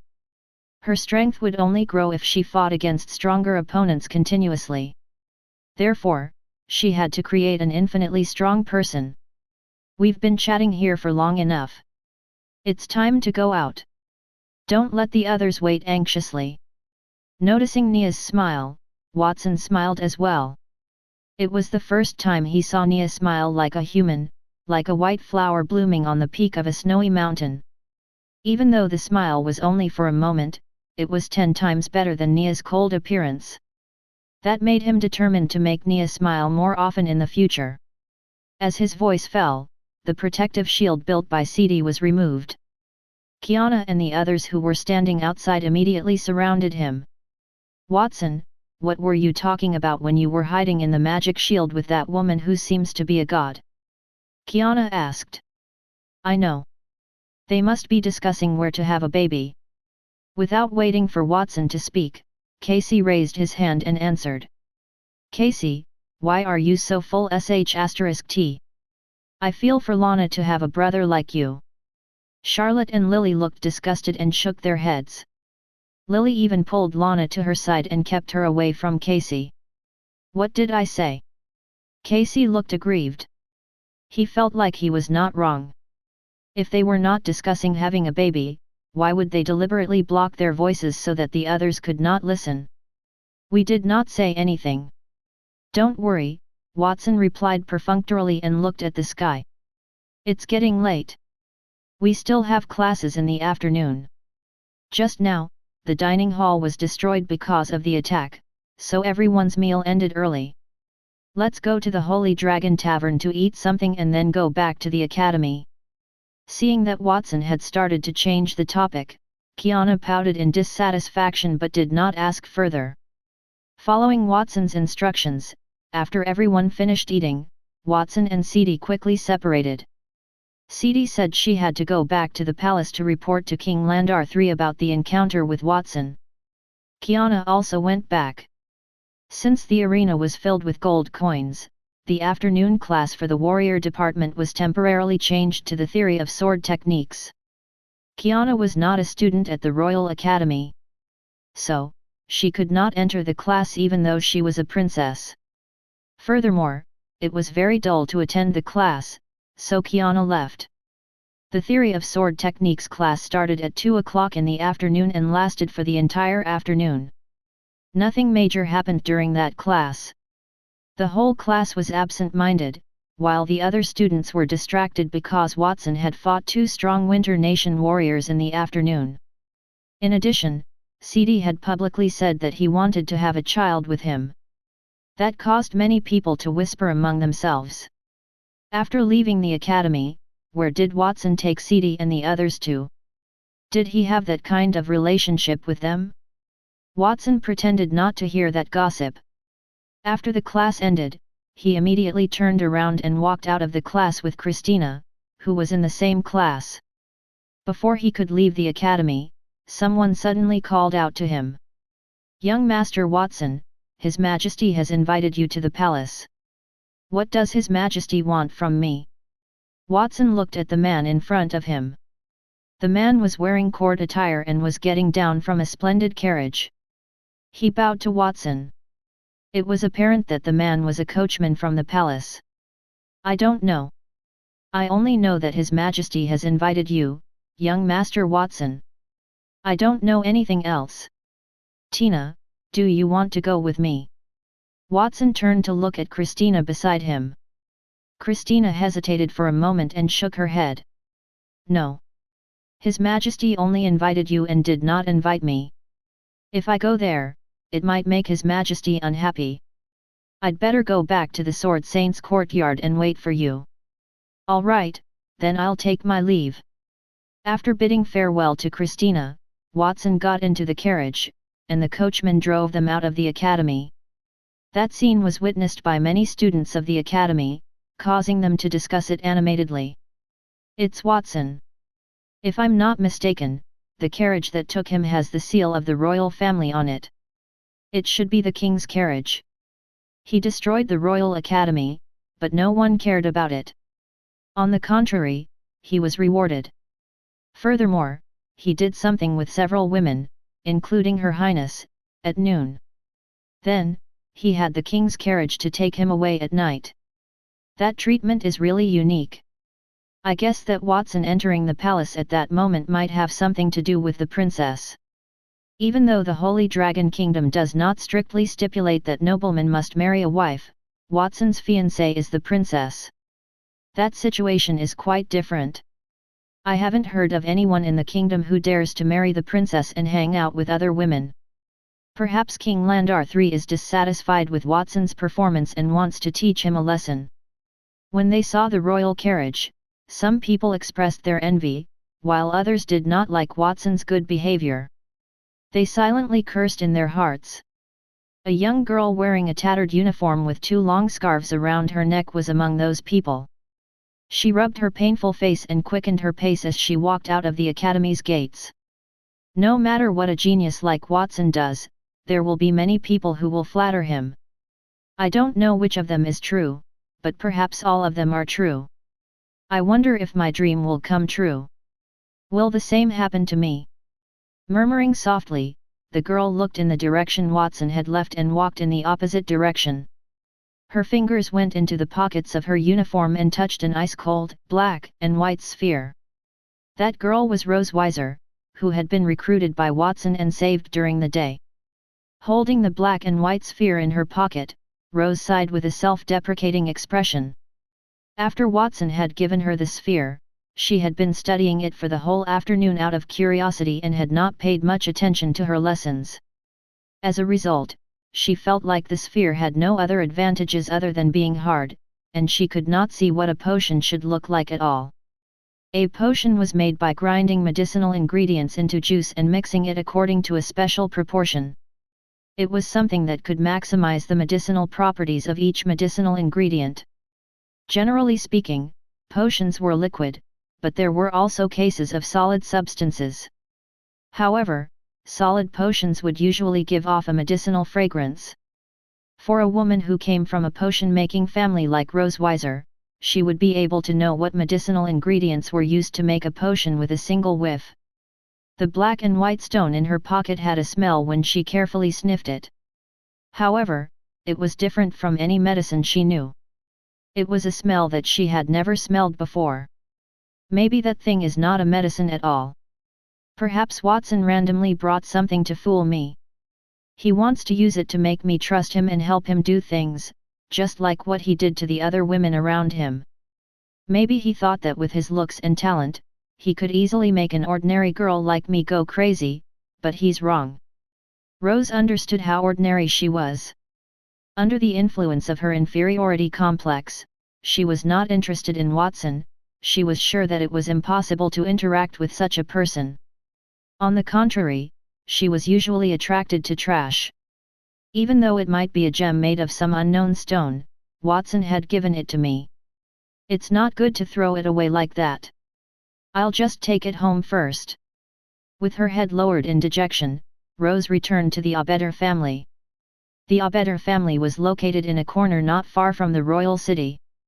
It was not a luxurious mansion. Outside the courtyard, there were countless vines, and inside, there were also all kinds of trees and flower beds. The entire courtyard, from the inside to the walls, was covered with plants. It looked like a green world. Fresh air and the smell of plants assailed one's nostrils even before one entered the compound. Many servants worked in the courtyard. When they saw that Rosewiser had returned, many put down the things in their hands and bowed to Rosewiser. "Miss Rose." Rose nodded in response. She quickly walked to the mansion in the deepest part of the courtyard. As soon as she pushed the door open, she heard her father's old and kind voice, "Rose, what's wrong? Your clothes looked like it's in tatters and your face looked injured. Did someone bully you? Who bullied you? Tell us, and we'll avenge you. How dare they bully our youngest sister? Let me know who he is. I will poison his food and make him suffer from diarrhea for a month." A few beautiful voices echoed. Rose raised her head and saw her father, the head of the Augustus family, Robin Augustus. Her 3 older sisters stood behind him. Her eldest and second sisters had long hair, while her third sister had short hair and wore a dress that revealed half of her shoulders. Regardless of the length of their hair, the 3 older sisters were all very beautiful. That made Rose feel a little sad. They were members of the Augustus family, but her 3 older sisters were extremely talented at making potions, and they were also gorgeous. She was the ugly duckling among the beautiful swans. Chapter 438, recorded in the Kingdom's Annals of History. Recorded in the Kingdom's Annals of History. Father, sisters, I'm fine, and I'm not being bullied. The thing is, the Winter Nation attacked the Academy. Rosewiser told them everything that had happened at the Royal Academy, but she hid the fact that Watson gave her an offer. She had already thought about rejecting Watson. If her family knew that Watson had tried to rope her in, they might, for the sake of Watson's fame, make her give up her original dream and join Watson instead. It turns out that the people who bullied you are not from the Royal Academy but the Winter Nation. They are really bold. They had clearly forfeited the qualification to participate in the final competition, but they secretly returned to the Academy to cause destruction. Fortunately, the kingdom's strongest genius was there. Robin heaved a sigh of relief and stroked his beard. Rose's second sister, Stella, came to her side and wrapped her arms around Rose's shoulders. "Rose, is the kingdom's strongest genius handsome? After he saved you, did you have any reaction to him? Watson is a very handsome young man. I thanked him properly after he saved me." "Really, Rose, you know that is not what I meant. What I want to know is what you, as a woman, think of Watson. There are many scenes in fairy tales where a hero saves a damsel in distress. Did you and Watson take the opportunity to?" Stella had long hair that covered half of her face. As she spoke, the corners of her mouth curled upward slightly, revealing a somewhat amused expression. "You're so annoying, Sister Stella." Rose blushed and broke away from her sister's embrace. "A genius like Watson would never have anything to do with me. You'd better stop talking nonsense, or I'll ignore you. I'm going to take a shower first." Rose turned around and disappeared from the sight of her family members. That made Stella shrug her shoulders helplessly. "It's just a joke." Rose is still so shy. Even if she can't have anything to do with Watson, it's still good to have a meal with a genius and get close to him. "Forget it, Stella. It's not like you don't know our sister's personality, she is shy. Sometimes, I worry that she won't be able to find a husband if she continues like that."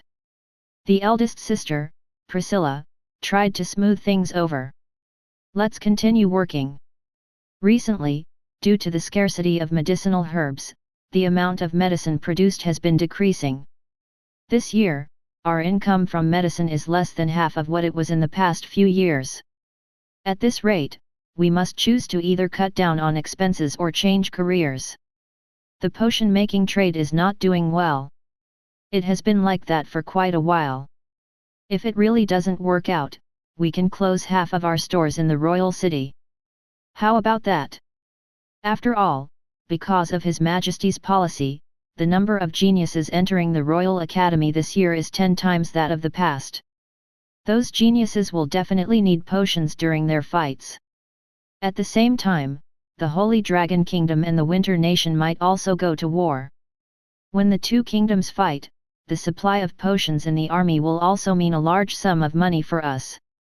I think that as long as we can hold on until then, we still have a chance for revival. We don't know when the war between the Holy Dragon Kingdom and the Winter Nation will start. After all, the Holy Dragon Kingdom is protected by Sword Saint Reed, and now there are many geniuses led by Watson. Under such circumstances, will the Winter Nation really dare to invade us?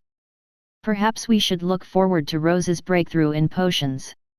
After all, even though she is not good at socializing, her talent in potions is higher than ours.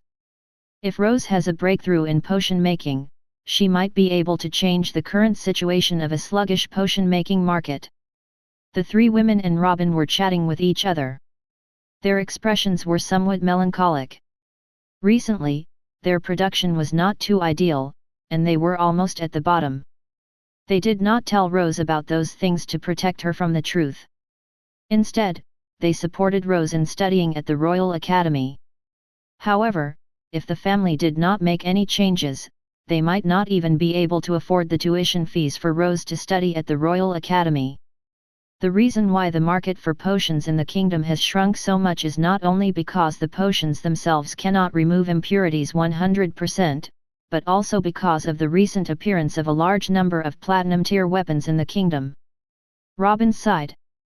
You all heard that His Majesty recently discovered a breakthrough in the research and development of platinum-tier weapons, leading to the mass production of platinum-tier weapons. Those known as platinum-tier weapon wielders in the Royal Academy's tournament are the best example. Now, as long as you spend 10,000 gold coins to buy a platinum-tier weapon, you can get platinum-tier power. Who would spend money to buy potions that have poor and terrible effects? That was the core industrial chain of a kingdom. When an industry had a breakthrough, the other industries would either develop or be suppressed. Like potions and weapons, the essence of both industries was to increase the cultivator's strength, and the improvement that a 10,000 gold coin platinum tier weapon could bring was not something that even a 100,000 gold coin platinum tier potion could do. Under such circumstances, no one would buy potions. Speaking of potions, look, there seems to be something on the ground. Just as Robin and the others were feeling troubled, Rose's third sister glanced at the ground. A black and white bead had appeared where Rose had been standing. What is that? It looks like some kind of gem. Is it one of yours? Stella asked. Everyone shook their heads and said, no. Robin touched his chin. Obviously, that doesn't belong to the family. Judging from the position, Rose must have dropped it. Is it one of her latest potions? But it's the first time I've seen a solid potion as shiny and beautiful as a gemstone. It's possible. As for whether it's a potion, we'd know after we've tasted it. Stella wiped the surface of the bead and put it in her mouth. Her throat moved, and she subconsciously swallowed her saliva. She felt like the black and white bead seemed to contain some magic power. She wanted to eat it in one gulp. The eldest sister, Priscilla, frowned. Wait a minute, Stella, why are you so reckless? I haven't confirmed if that is a potion yet. What if that is a gem that Rose bought from a jewelry store? Even if that is really a potion, if it contains a lethal poison, won't your life be in danger if you swallow it? Sister Priscilla, you're overthinking. It can't be a gem. If a jewelry store sells gems of that color, won't they suffer a great loss? Besides, even if that thing is poisonous, Rose will definitely be able to cure me.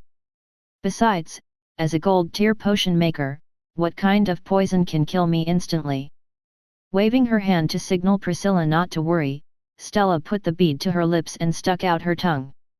Perhaps this bead is a new type of potion that Rose made from the knowledge she learned at the Royal Academy. I'll just lick it. It's no big deal. I'll just treat it as a test of Rose's achievements in school. As she spoke, Stella could not help but touch the black and white bead with her tongue. The bead had an irresistible attraction. Everything she said to her family members was an excuse. She could not resist the seductive fluctuations from the bead as if she was possessed. Whoosh! As Stella's tongue collided with the black and white bead, it instantly disappeared, turning into a ray of black and white light that entwined and entered her body through her throat. Stella clutched her neck with both hands and began to cough violently. A hazy white light appeared on her body, and white feathers emerged from the surface of her body, tearing the clothes that covered her body. What's going on? That shocking scene shocked everyone. Robin, who was the first to react, quickly approached his daughter and reached out his thick palm to pat her back. Quick, Stella, spit that thing out. Unfortunately, it was too late. Stella did not vomit. Instead, Robin's hand was pushed back by an unknown force. He took a few steps backward and stared at his charred palm in disbelief. The tender flesh of his palm felt as if it had been burned by lightning. D****, Stella, I told you not to eat it. It's fine. Go and get Rose, Priscilla shouted anxiously. Just as everyone looked confused and did not know what to do, Stella, who was in pain, suddenly let go of her hand that was holding her neck. She spread her arms, and the feathers on her body turned into faint light spots. 6 enormous wings stretched from her back, followed by a floating glowing circle above her head. A holy chant appeared in the air. Stella's hair was suddenly dyed platinum, and even her eyes and eyelashes were the same color. Slowly, she opened her eyes and stared curiously at her family around her. What's wrong with you? Stella, why are you asking us? Tell us what's wrong with you. Do you feel unwell? I don't feel unwell. It's more like I'm very comfortable now. It's as if I'm floating in the clouds. Furthermore, my body seems to contain an endless amount of power. Stella raised her right hand, and the hot light formed a dazzling feather coat on the surface of her body. Then, she clenched her fist, and with a bang, the ground immediately exploded, revealing a deep pit that was several meters deep. Robin and the others were so frightened that they hurriedly retreated. I feel like if I punch now, I can blow up a small mountain. My current strength should be at the peak of gold tier. No, it seems to be even higher. Is that the potion developed by Rose? It's so amazing. Feeling the power of her own strength, Stella noticed the 6 wings on her back and the halo above her head. Wait, what are these wings and the bulge above my head? Is it a tumor? Did the potion change me? Father, look at me. What have I become? As a potion maker, Stella knew that some potions could turn people into non-human creatures to increase their strength. However, non-human creatures were usually hideous. That made Stella terrified. All women loved beauty. If she became ugly because of an increase in her strength, she would rather not have that strength. When she asked in fear, Robin and the others looked at each other with strange expressions. In the end, it was Priscilla who said, Stella, don't panic. You're not ugly. Do you know what you look like now? You're like a race that exists in ancient legends, an angel. Rosewiser soaked in the bath and let out a long sigh of relief. As expected, a hot bath is the most enjoyable thing in life, especially after being frightened. It's so comfortable to soak in a hot bath. Lowering her head, Rose looked at the shallow scars on her skin. Recalling the injuries she had suffered during the day at the Royal Academy, her nerves tensed once again. Fortunately, I have Watson's help. Otherwise, these wounds would have become even deeper, and it would be impossible to remove them with potions. I can remove them with some of my gold tier potions. Rose thought of Watson's invitation to her. At that time, Watson had a handsome smile on his face. That made her feel embarrassed. She buried her head in the water and blew bubbles under the water. Watson saved me, but I still rejected his request. Now that I think about it, my brain must have been damaged at that time. The potion-making industry in the kingdom is already in a terrible state. My family had to bear a lot of responsibility to send me to school. If I borrowed Watson's fame, I could make the trade flourish again. But I only thought about my own dreams. I am really too selfish. Her family had to scrimp and save to send her to school. They had used up a few assets. After all, the tuition fees at the Royal Academy were costly. Even though her family did not say it, she was not a fool and had already noticed it. If abandoning her dream could make her family live a better life, it might not be a bad choice. I wonder if it's too late for me to change my mind now? Watson said that if I changed my mind, I could go to him at any time. Oh, right. He also gave me a strange bead and asked me to study it. I'll take a look and see what that bead is. Rose climbed out of the bath and picked up the tattered uniform that was covered in blood and dust. That uniform was also very expensive. It had cost 1,000 gold coins each, so she did not throw them away. Instead, she planned to wash the clothes and mend them. However, when she picked up the uniform, she realized that the bead was not there. Where is it? After shaking the clothes, Rose fumbled in the bath for a long time. Still can't find it. Did I drop the bead when I arrived home? Recalling everything that had happened after she returned to her family, a bright light flashed in Rose's mind. The bead might have fallen out of her trouser pocket because of a gap in her uniform. I have to find that bead. If Watson knew that I lost it, he would definitely not agree to my request. With that thought in mind, Rose put on her uniform and prepared to go outside to take a look. Just then, she heard the voice of her elder sister, Priscilla, from outside. Something bad has happened, Rose. Things have gotten out of hand because of you. Come out and take a look. What happened? Rose's heart skipped a beat. She had just returned home and had not done anything. What happened? All she could think of was that lost bead. Just as she was speculating, she suddenly heard Priscilla's voice from outside. We found a black and white bead, and Stella ate it. It was just as she had expected. Rose's vision went dark. She felt as if she had been struck by lightning and almost fell on the slippery floor. Watson had given that bead to her. She did not even know what it was for. How could Stella have eaten it? It was too reckless. Before she could react, the bathroom door opened. Her eldest sister, Priscilla, rushed into the room. When she came in front of her, she grabbed her shoulder and shook it. Rose, did you make that black and white bead? No, it wasn't me. It was someone else. I'm sorry, sister. It's my fault. It's all my fault for not looking after that thing. She was worried that something had happened to Stella. Rose began to speak incoherently, tears welling in the corners of her eyes. If that unknown bead had put her sister in danger, she would never forgive herself. Rose, what are you doing? Why are you apologizing to me? Glancing at Rose in confusion, Priscilla smiled. It doesn't matter, Rose. Even if you worked with others to create such a potion, you're really amazing. You're the pride of our family. Hey? Rose's mouth was wide open. She thought that something had happened to Stella after she swallowed the bead, so Priscilla came in to question her. However, it did not seem to be the case. Just as she was puzzled, Robin rushed in with an uncontrollable smile on his face and gave her a thumbs up. Rose, your sister is only half right. To be able to develop such a potion, you're not only the pride of the Abeder family, but you're the pride of the kingdom. They can record this moment in the kingdom's annals of history.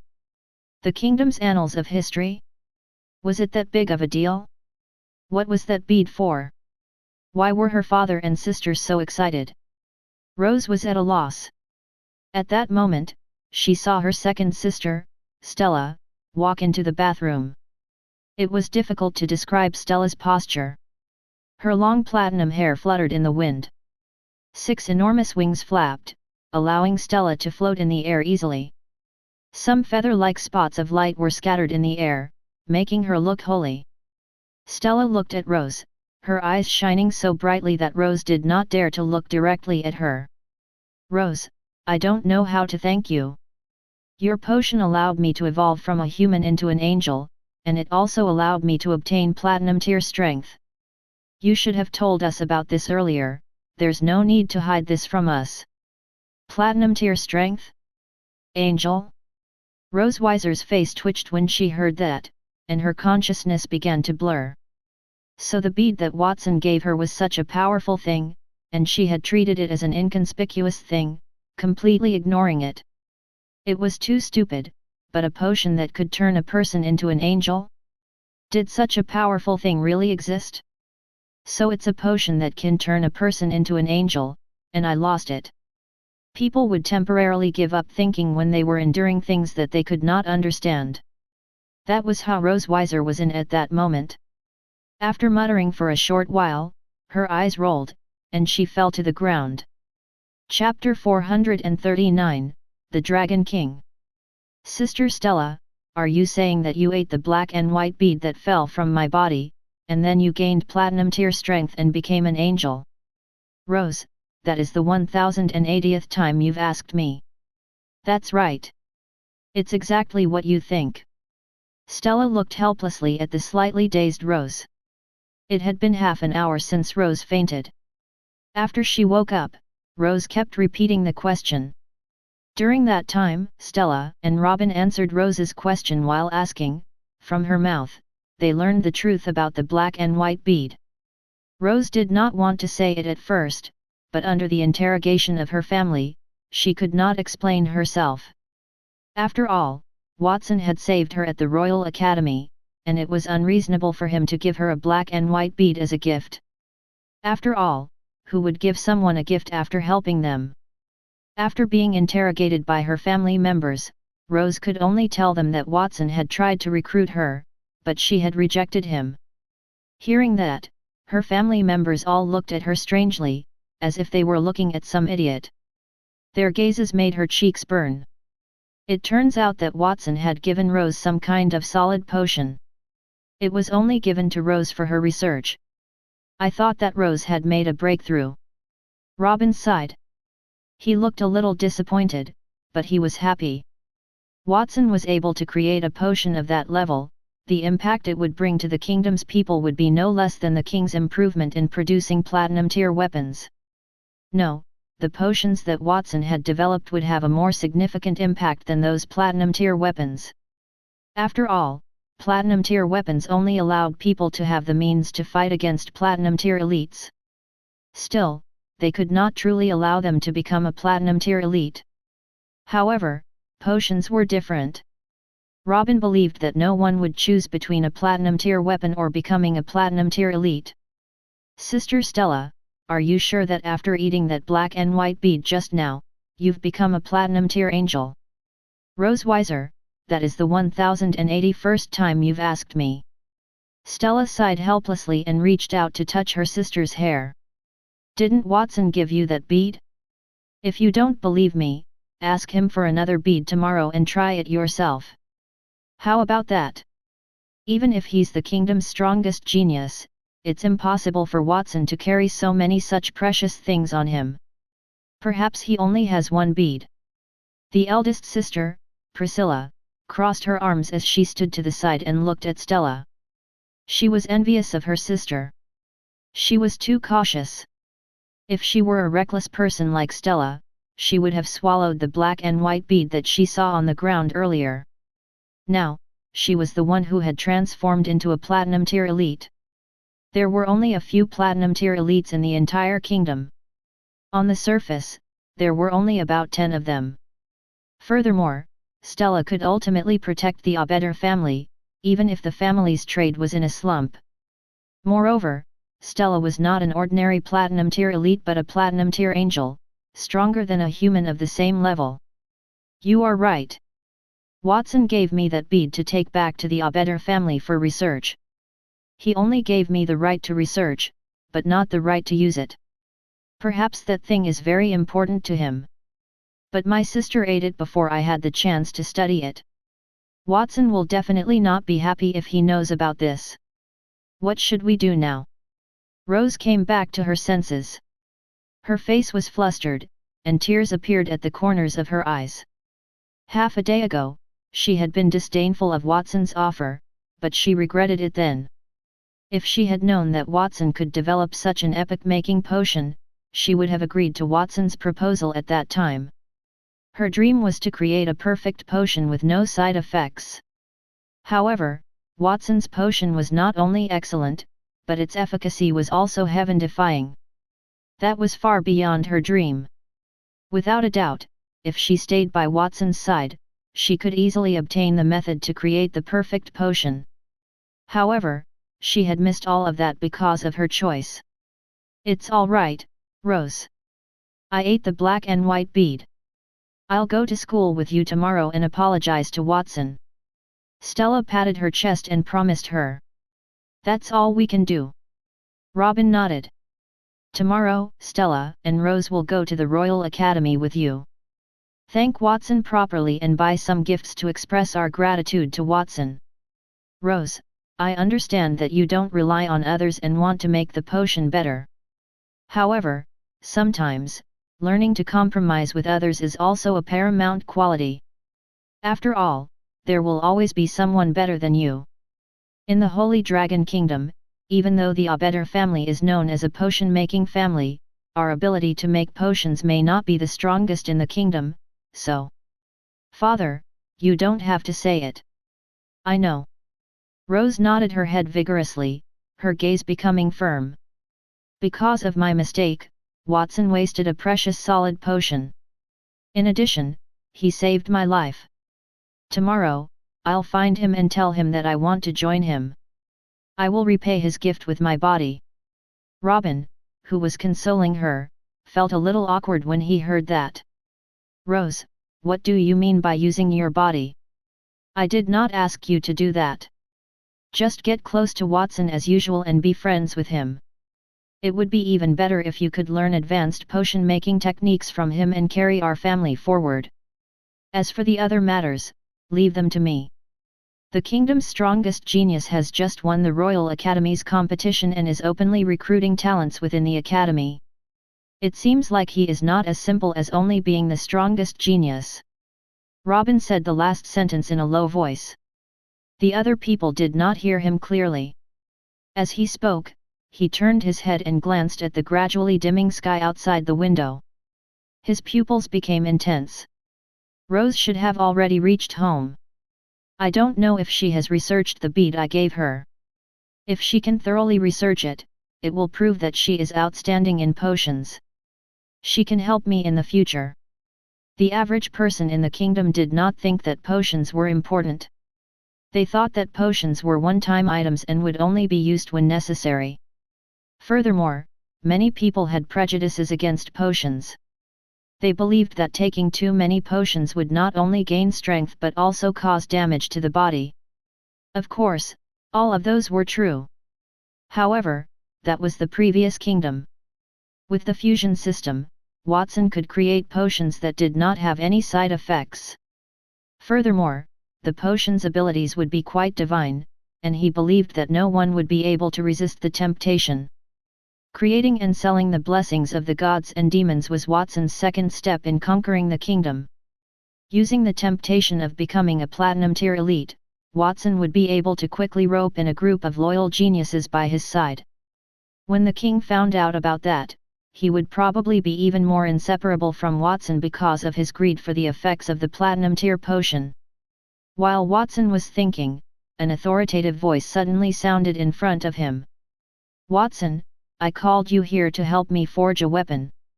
Why are you daydreaming? Do you not take my words seriously, or do you not want to help me forge a suitable weapon? Raising his head, Watson saw King Landar III sitting opposite him. Other than King Landar III, Sidi, who looked like ash, was also there, lazily leaning against the chair, Watson doesn't even listen to the words of a goddess like me, let alone a mortal king like you? Furthermore, you asked the three of us to act together and go to the Royal Academy to kill Watson. I'm afraid Watson is displeased with you because of that. Sidi, don't spout nonsense. I allowed you to go to Watson because you and I had an agreement in advance. I am a person with credibility, and I don't have any intention of letting you kill Watson. Furthermore, I had already expected that you would not be a match for Watson with your strength. The fact that you are the only one who returned is proof. In my opinion, even if the six of you attacked together, you would not be able to do anything to Watson. King Landar III sneered in the face of Sidi's ridicule. On the other hand, when you captured Watson, you actually attacked the other people from the Royal Academy and almost destroyed the Royal Academy. You attacked so rashly and still want me to clean up the aftermath for you. King Landar III, we are gods, can't we crush a few ants? Furthermore, you've already admitted that you never intended for us to kill Watson from the start, so what's the meaning of the bet you made with us? I only agreed to give you a place to compete with Watson. As for whether you can fulfill your request, that will depend on your own strength. Do mortals like to play that kind of word game? King Landar III and Sidi argued. Neither side gave way to the other. Watson yawned and quickly looked at the hundreds of holy relics piled up on the ground in front of him. After leaving the Royal Academy, he was immediately invited to the royal palace by the king. After inquiring, he found out that King Landar III had asked for him to help him refine a starlight tier weapon, and the holy relics were all there. The Campbell family was the best in the kingdom in forging magical tools. However, the family only had about 100 holy relics, and King Landar III had more than that. He even asked Watson whether that was enough. If it was not enough, he could add more. You summoned me over for such a small matter. This is too troublesome. You could have sent these holy relics to the Sword Saint's courtyard, and I could have done it there. Are you worried that I will hide the extra holy relics, or do you want to watch me make weapons in person? Watson speculated that in his heart. He had previously promised King Landar III that he would help him make a good weapon, and since he had agreed, he had to do it. Fusion system, activate. Taking advantage of the argument between King Landar III and Sidi had yet to end, Watson activated the system on the 100 holy relics in front of him. Congratulations, Master, for successfully fusing a large number of holy relics. You have obtained a Peak Starlight Tier tool. Peak Starlight Tier tool, the God King's Throne of Commandments. Abilities, absolute control, words will become law and will be obeyed by others. God's code, the law formed by the perfection of words can restrict the ruled kingdom. The more perfect the law, the stronger the binding force. Pope, in the ruled kingdom, all the abilities released will be recorded, including Starlight Tier abilities, and the user can freely use these abilities. King, can confer titles to any of the people in the kingdom. After being conferred, it will significantly increase the strength. Raising the level is related to the people's original talent and strength. Additional abilities, God King's Army, can summon a Starlight Tier soldier with the strength of a god to defend oneself. Dustless Land, activate the protective shield so that no one can get close to the throne. Even if a god recklessly enters, he will be crushed. The Throne's Commandment, the throne is an ability that surpasses the divine kingdom. Those below the sovereign tier won't be able to use it. As the fusion was completed, the holy relics in front of Watson instantly turned into rays of light and fused, turning into a throne more than 3 meters tall and emitting divine radiance. The throne was in the shape of a mountain, and clouds surrounded the back of it.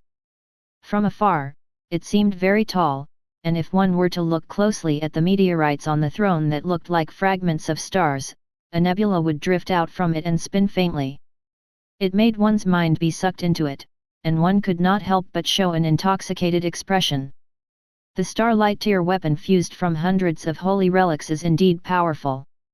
Judging from its power, it has already surpassed the weapons that I fused for my 2 masters and even surpassed the books of wisdom and other weapons that I created previously. Watson could not help but sigh. As the monarch, not only did King Landar III have a lot of holy relics, but the quality was also better than the Campbell families. The result was a peak Starlight tier weapon that was only a little less than the Sovereign tier. In terms of power, the God King's throne of commandments could freely set the rules in a restricted kingdom and do whatever it wanted. Even the elites who had the power of a divine kingdom would be controlled. Once they used their power, the throne would record it, thus, allowing King Landar III to use it. The most powerful part of that weapon was that as long as King Landar III released the God King's throne of commandments, no one in the kingdom would be able to use even the slightest bit of power, and the attack had the protection of the God King's army that consisted of sovereign tier soldiers. The defense had a super strong shield like the dustless land. As long as one sat on the throne, their attack and defense would be one. There was no flaw. It is as I expected of Watson. He helped you to create the weapon you wanted so quickly. King Landar III noticed the light flashing in front of Watson and immediately stopped arguing with Sidi. He turned around with a burning gaze and came in front of Watson. Admiring the huge throne, King Landar III breathed heavily. If he had not been king for many years and had a firm will, he would have already pounced on the throne. Before Watson made the weapon, King Landar III was a little nervous. He did not know what kind of weapon Watson would make. As a king, he would lose his dignity if the weapon was not as good as the ones Watson made for Antonio and Reed. However, at that moment, after seeing the throne Watson made, he was very sure that it was what he wanted. What else could better reflect his majesty than a glittering throne that symbolized the supremacy of power? Watson, that throne that looks very good. In terms of appearance, I am very satisfied. I wonder what its effects are. Even though he was very satisfied with the appearance of the throne, King Landar III still asked. That throne's ability is very simple. First of all, it can write rules. Those rules are different from the rules that the kingdom currently has. It will cover all parts of the kingdom in an invisible way. At the same time, if you violate the contents of the law, you will be severely punished. Watson used the throne in front of him to release God's code. For example, I now stipulate that women must kneel and sit in front of men in the room. If they don't do so, they will be flogged. Whoosh! With Watson's voice, Sidi, who had been leaning against the chair with her legs crossed, suddenly trembled and rolled down from the chair, kneeling on the ground. Hey, Watson, you don't have to use me to test out new weapons, do you? Sidi shouted and wanted to get up from the ground. However, just as she moved, golden vines appeared in the void behind her. The vines were covered with sharp barbs, like small swords, and they hit Sidi's back hard. Soon, her clothes and her skin were torn. I'm sorry, Sidi. You're a god, after all. I think it'll be better if I use you to show off. Watson's tone was apologetic, but there was no hint of apology on his face. After all, Sidi had tried to harm him many times, and he wanted to take revenge for what she had done. You can actually suppress a body that has the power of a god. Not bad. Does that weapon have any other magical abilities? Of course. Its main offensive ability is called the God King's Army. It can summon a large number of soldiers. Every soldier has the power of a god, and the number of soldiers summoned depends on one's strength. Watson spread his legs and sat on the throne. The moment he sat on the throne, a layer of glittering and gorgeous robes appeared on his body. The robes were painted with the sun, the moon, and stars. At the same time, a crown of falling starlight appeared on top of his head. His entire face was blurred, leaving only a pair of eyes that looked like the eyes of a god looking down on all living things. God King's Army, activate. 8 figures appeared around his throne. Each figure was covered in heavy armor and held a long spear in their hands. Other than the cloak made of starlight behind them, only a heavy, thunder-like whistle reverberated in the bedroom. That is the God King's Army? It doesn't look like much. Sidi rubbed her back and got up from the ground. Watson had cancelled the rule that had just been declared when he summoned the God King's army, so Sidi no longer had to kneel on the floor. At that moment, seeing the warrior who was covered in thick armor and covered in starlight in front of Watson, Sidi showed a nonchalant look and extended her right hand to one of the soldiers. "Perhaps I can defeat that soldier with one hand. Surely there is a difference between a starlight tier weapon and a true starlight tier elite like me. Ow, pain, pain, pain." Halfway through her words, Sidi's expression suddenly twisted because her palm was grabbed by the soldier closest to her. Grabbing her palm, the soldier's armored hand exerted a little force and pinched Sidi's hand until it deformed. "Let go, you be ****. Sidi jerked her arm, but the soldier's hand did not move at all. On the contrary, seeing that the other party did not let go, Sidi raised her right leg and kicked the armor on the soldier's chest. There was a loud sound, but the armor on the soldier's chest was not damaged at all. On the other hand, Sid's right leg was injured. She hugged her right leg and cried out comically on the ground in pain. That is the power of the God King's army. It is not bad, worthy of its name. King Landar III ignored Sidi as he nodded in satisfaction. "Next, I want to show the throne's defensive ability, the dustless land." Watson waved his hand again, and a light screen immediately shot up around the throne, covering the sky and the sun. The ground and walls in front of the light screen were shattered. Even though the soldier, which Sidi did not manage to break with her full-strength kick, was the closest to the throne, the armor on his body began to crack because of the soaring screen of light. "The last thing I want to show is the most powerful ability, the throne's commandments."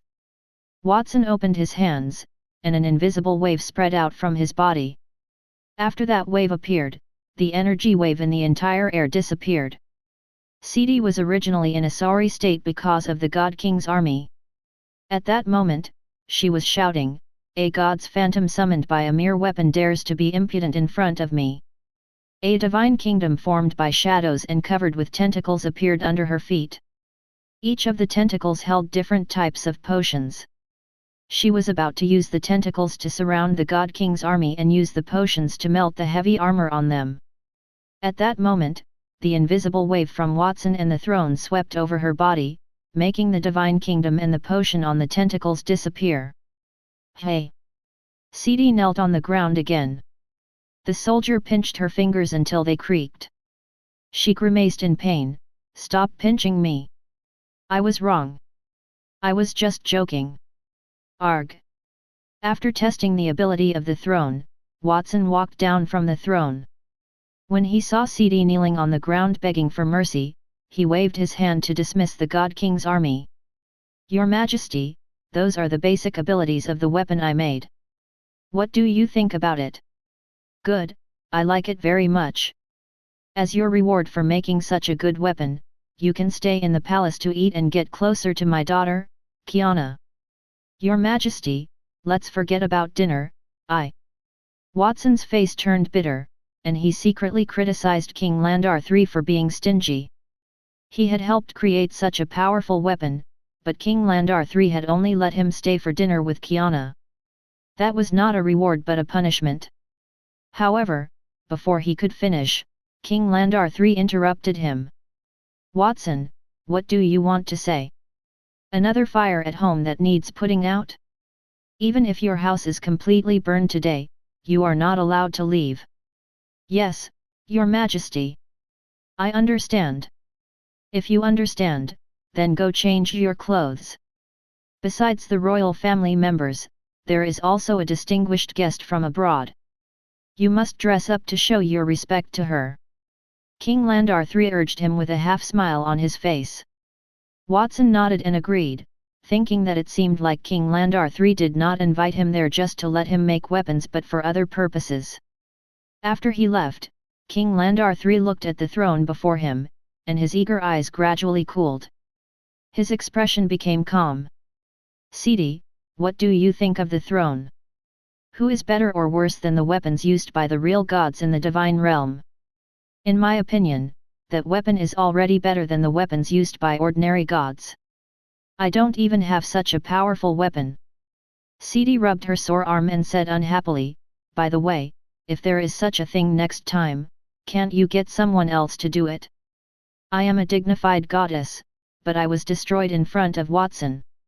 Do I not care about my dignity as well? What does it matter? Anyway, you have already reached an agreement with Watson, haven't you? You know about that." King Landar III smiled slightly. When he had guided the three gods to the Holy Dragon Kingdom, he had been worried that Watson would not be able to defeat them, so he had secretly sent people to observe them. In the end, he had seen something interesting. "There is nothing that I don't know in the kingdom. Just like how that throne can seal all the divine kingdoms, I am the absolute ruler of this kingdom. Wherever I look, it is my land, and above that is my kingdom." Using a calm tone to say those domineering words, King Landar III turned to look at Sidi as she secretly curled her lips. "I don't care about your intentions. I just want to ask you one thing. Are you on my side or Watson's side? Mortal King, watch your words. I am a god, so I will only stand on the side of the victor." King Landar III was stunned for a moment before he laughed. "I am relieved to hear you say that." While he was talking to Sidi, a woman's voice suddenly came from outside. "Your Majesty, I'm Emma. I have something to report. Come in." A beautiful woman in revealing clothes walked in under King Landar III's orders. She glanced at Sidi, then knelt on the ground as if she did not care about her. "Your Majesty, just now, the leader of the Dragon Clan, Lord Fafnir, and two of her subordinates have entered the kingdom." "Oh? They're already here. They're faster than I expected. In that case, the banquet tonight should begin as soon as possible." King Landar III turned around and sat on the huge throne Watson had just created. His body leaned against the back of the throne and gently touched the patterns on it. His brows gradually relaxed. "I was a little worried about how the banquet would develop tonight, but with this thing, I'm not afraid anymore." Outside the capital, on a busy main road leading to the palace, a young girl wearing a long sky blue dress with two curved horns in her hair was walking on the road. Her sky blue hair was like a burning flame. Her eyes were different from ordinary people's. They were vertical in shape, and the color was the color of blue waves. It was as if there was a violent ocean within them. "It's been a long time since I've been to the capital. I really miss it." The blue-haired girl patted her hair that had been blown by the wind, revealing a thoughtful expression. She was like a burning blue dahlia, and with the two dragon horns on her head, she became the most beautiful scene on the road. Many pedestrians were staring at her. Some were so engrossed in watching that they did not even notice the road ahead and bumped into the wall. "Who is that? She looks so imposing. And the dragon horns on her head don't look human. I've heard about a group of extremely powerful existences in the dragon clan called the Dragon Kings. A dragon with the strength of a dragon king can transform into a human. Could it be?" Whispers came from all around and reached the blue-haired girl's ears, causing her to smile. "Really, Olena, what are you lamenting over there? Hurry up and come here to welcome Lord Fafnir. As a dragon, it's really rude of you to act before your master gives the order." "I'm here, Sister Rem." The blue-haired girl immediately turned her head when she heard the voice. She ran to the front of a carriage as everyone looked at her in shock. The blue-haired girl lowered her head respectfully and pulled open the curtain of the carriage. A girl with long pink wavy hair, about the same height as the blue-haired girl, supported a girl wearing a black gothic gown and a black top hat as she walked out of the carriage. The girl looked to be only 11 or 12 years old. Her tender cheeks were almost no different from those of an ordinary human. Even her pupils were similar to that of a human's ruby-like eyes. However, she was wearing male clothing, so the girl looked somewhat boyish. Thump, thump. As she knocked the black cane in her hand on the ground, the girl raised her hand and tidied the brim of her hat. "I haven't been here for almost 100 years since I signed a contract with them. I did not expect that there would be such a great change here. As expected, for humans, even though their vitality and strength aren't comparable to the dragons, their creativity is still very rich. Lord Fafnir is right. The pink-haired dragon girl, Rem, and the blue-haired girl, Alina, complimented her. They were the relatives of a few dragon kings of the dragon clan who took care of Fafnir, the being on the metal and fire throne. Fafnir was a particularly powerful existence among the dragon kings, and her fire dragon nest was not far from the kingdom. The dragon clan had always provided dragons to the Holy Dragon Kingdom, allowing the kingdom to nurture dragon knights. As a price, the Holy Dragon Kingdom had to seek peaceful living conditions for the dragon clan. However, all of that has been broken. They dared to kill a dragon under my command and even turned it into meat. And King Landar III's explanation for that was that it was a mistake. A mere human killed one of my people, and he actually said that it was a mistake and gave me a pile of platinum tier scrap iron. He's too bold. Fafnir opened her mouth, and the air she spat out distorted the space. The high temperature made people feel suffocated even if they stood far away. Even the ground beneath her feet cracked due to the high temperature and gradually melted into magma. That made many of the surrounding residents retreat in fear. Lord Fafnir, the human king's behavior is unforgivable. However, the platinum tier weapons he sent to our nest are quite good, the blue-haired Olena said. Ram, who was beside her, also said, no, to Lord Fafnir, a mere platinum tier weapon is not even worth mentioning. After all, we have diamonds and even more powerful weapons. Don't you agree, Lord Fafnir? Since we've arrived at the royal city, we only need to find the human king, chop off his head, and hang it on the city wall. We just need to let him understand the consequences of underestimating the dragons. There's no need to act so rashly. When we entered the city, I don't know if you felt any strange fluctuations. I felt as if my power was sealed, even though it was for a moment. Fafnir shook her head and withdrew the power in her body, causing the melting ground under her feet to begin to cool down. Rem and Alina shook their heads at the same time. I'm sorry, Lord Fafnir. We did not feel anything unusual. Really? Then forget it. In short, there is some kind of powerful force in that city. We'd better be careful before meeting the human king. After that, Fafnir turned around and returned to the carriage. The carriage continued to move toward the palace. Rem and Alina looked at each other, their eyes filled with indifference. In their eyes, a mere royal city could be destroyed at any time. If it were not because the dragon clan had limited numbers due to their reproductive difficulties and their warlike nature, their ancestors had set a rule of peaceful coexistence with humans to survive. Otherwise, in their eyes, humans were nothing more than weaklings and rations that could be slaughtered at will. Even with the rules set by their ancestors, they still looked down on humans. The dragons had strong bodies, invulnerable scales, and dragon magic that was close to the runes. Humans were nothing to them. Most of the stories of the dragon-slaying warriors in fairy tales were made up because even 10,000 people at the same level might not be able to defeat a dragon, and the number of people needed to kill a dragon was even greater. Using the advantage in numbers to defeat a dragon was one thing, but distorting reality in fairy tales and turning the credit of tens of thousands of people into one person was something that only weak humans could do.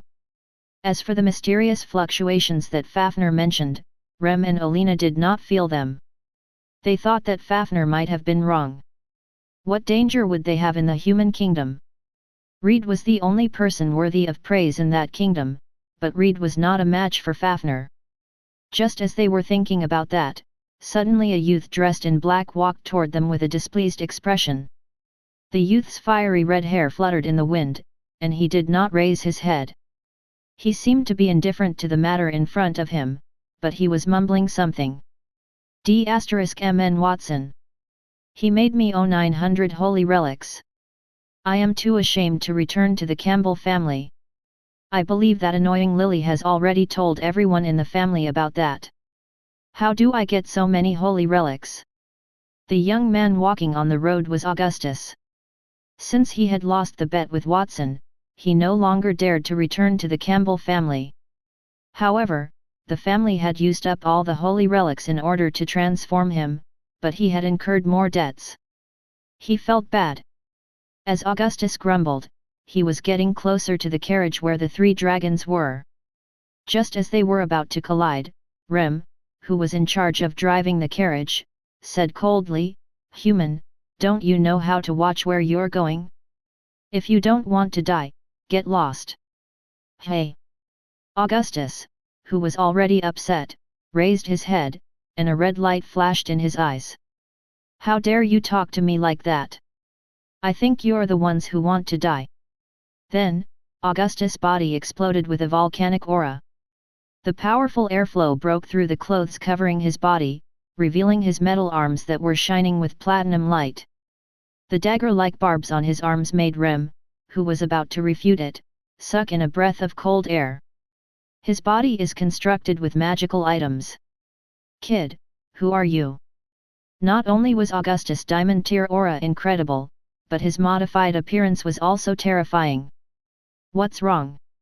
Does it matter who I am? Weren't you threatening me just now? Why are you acting so cowardly now? Brat, we have important matters in the capital. We don't have the time to tangle with a brat like you. However, since you've already said it to that extent, then I won't be polite." As Rem spoke, she abruptly left the carriage. Her long, wavy pink hair fluttered even though there was no wind. Flower petals appeared around her body. Each of those flower petals was made of flames and had yet to land on the ground. The scorching temperature made the air emit a burning smell. Platinum tier dragon magic, sea of flames. It's only platinum tier magic. Haven't you eaten? Furthermore, you're playing with fire. You're not qualified. In the face of a large number of pink petals that were attacking him, Augustus still sneered. He opened his mouth and swallowed all of the petals. Even Reed would not have dared to do so. After all, no matter how strong the defense of a diamond tier warrior was, his internal organs were still very weak. In addition, the dragon's breath was extraordinary. Augustus, whose entire body had been modified and could not even feel pain, was the only one who could withstand that attack. After swallowing the flame, Augustus burped and said, "Not only is the temperature not enough, but its explosive power is also terrible. It's really disgusting. I'll give it back to you." Boom! As soon as he finished speaking, Augustus spat a huge pink fireball from his mouth. It was as if a small sun had enveloped Rem. How could this be? Faced with that unbelievable scene, Rem did not even have time to dodge. Not only did a mere human withstand her attack, but he actually launched an even more powerful one against her. He was more like a monster than a dragon. What was going on? Chapter 440, in shock. Boom! Run, young Master Augustus is fighting with someone. The street is about to explode. With Augustus' character, if we run too slowly, we will be in danger. A deep pit that was dozens of meters long was blasted out of the street. The houses nearby were blown away. The walls of the houses further away were cracked and almost collapsed. Most of the walls were burned. A group of passers-by ran in all directions. At the center of the explosion, Rem's body was covered by a cloud of black smoke. No one could see her. "You can't even withstand a single blow. I won before I used any strength." Augustus showed a disdainful look. "Who said you won?" A deep and sexy voice was heard, accompanied by a roar. Roar! The dragon's roar resounded in all directions. In the place where the smoke covered, a dragon covered in petal-shaped scales and carrying an ancient burning tree on its back appeared from the ground. Even if its wings were retracted, it was still dozens of meters long. It looked like a small mountain floating in the air. "It's a dragon! A giant dragon has appeared in the capital." The residents became even more afraid when they saw the dragon that Rem had transformed into. They instantly retreated, leaving a suitable distance for Augustus and Rem to fight. "You still have the power to fight? That's fine, I'll play with you." Augustus's lips twitched. Pride flashed across his eyes. On his raised arms, sharp blade-like platinum-tier weapons popped up from the joints. His thick arms instantly disintegrated and turned into weapons. Each weapon was wrapped in a different colored battle aura glow. At the same time, the platinum-tier weapons on Augustus' thighs and back also popped out, making him look like a war behemoth with countless weapons stuck in his body and the appearance of a human. Human, these weapons on your body seem to be platinum tier, and there are no less than 100 of them. The combined power of 100 platinum tier weapons is enough to kill a diamond tier dragon. I haven't been here for a long time, but I didn't expect such a genius to appear in the kingdom. You must be the strongest genius among the younger generation in the kingdom, but to exchange power like this is not an excellent way. The Dragon King, Fafnir, flew out of the carriage. Her body was wrapped in scorching red flames, which burned a hole in the top of the carriage. Then, the scarlet flames expanded endlessly and turned into a huge flaming throne in the air, Fafnir sitting on it. The blazing throne was surrounded by fireballs of various sizes, which lit up the entire royal city. Fafnir's eyes flickered. In her opinion, fusing 100 platinum-tier weapons into one's body to obtain power was a foolish act because that was equivalent to destroying the possibility of cultivating to a higher level in the future. However, humans were a race with a very short lifespan and weak talent. In the limited lifespan of more than 100 years, humans could not raise their strength to be as powerful as other races that were blessed by nature. It was understandable that they would only find another way. Young man, you are not my match. If a genius like you were to die at my hands, I think the Holy Dragon Kingdom's king would be heartbroken. Now, I will give you a choice. Kneel and apologize to my family. I will excuse your rudeness just now. Fafnir's voice was calm as she shook her legs. The power contained in her words made everyone's heart tremble. They could not help but feel afraid. As she spoke, the huge fireballs floating around the throne expanded one after another. Any one of them would be enough to turn the entire capital into ashes. Faced with such a terrifying scene, Augustus' expression did not change at all. Instead, he curled his lips. You've been calling me the strongest genius. Don't you know how annoying you are? You're not worthy enough to make me kneel. Fafnir thought that a strong person at Augustus' age, even though he had borrowed power, would still be able to contend against the dragon race. That was enough to prove Augustus' strength. Even if he was not Sword Saint Reed, his strength was not far behind. Therefore, she believed that Augustus was the kingdom's strongest genius. Who would have thought that her words would poke Augustus' heartstrings? Augustus thought that he could become the kingdom's strongest genius after fusing with the holy relics. It was not until he met Watson in the battle that he realized if the other party did not respect his will to fight, they could just wave their hands and make him lose. Then, he lost to Nia, which meant that he lost to two geniuses in a row. As a result, he was ranked third in the kingdom. Augustus had always held a belief in his heart. He had also learned from the great figure who had the same name as him in ancient times and was known as the Dark Consul.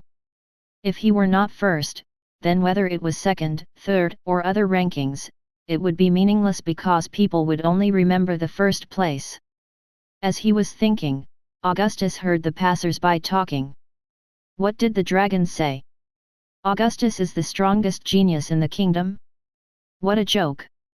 He is only the third or fourth genius in the kingdom. I can't remember the exact ranking.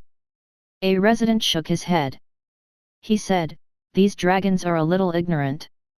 Not far away from him, his companion also said, Augustus ranked the third, and Miss Christina ranked fourth. Even though he is third, everyone knows that the differences between the geniuses are very high. There is not much difference between the first and second ranking, but the difference between the first and third place is heaven and earth. The words reached Fafnir's ears. She frowned. Young man, do you really rank third? A few days ago, Fafnir had learned that a dragon had been killed and cooked.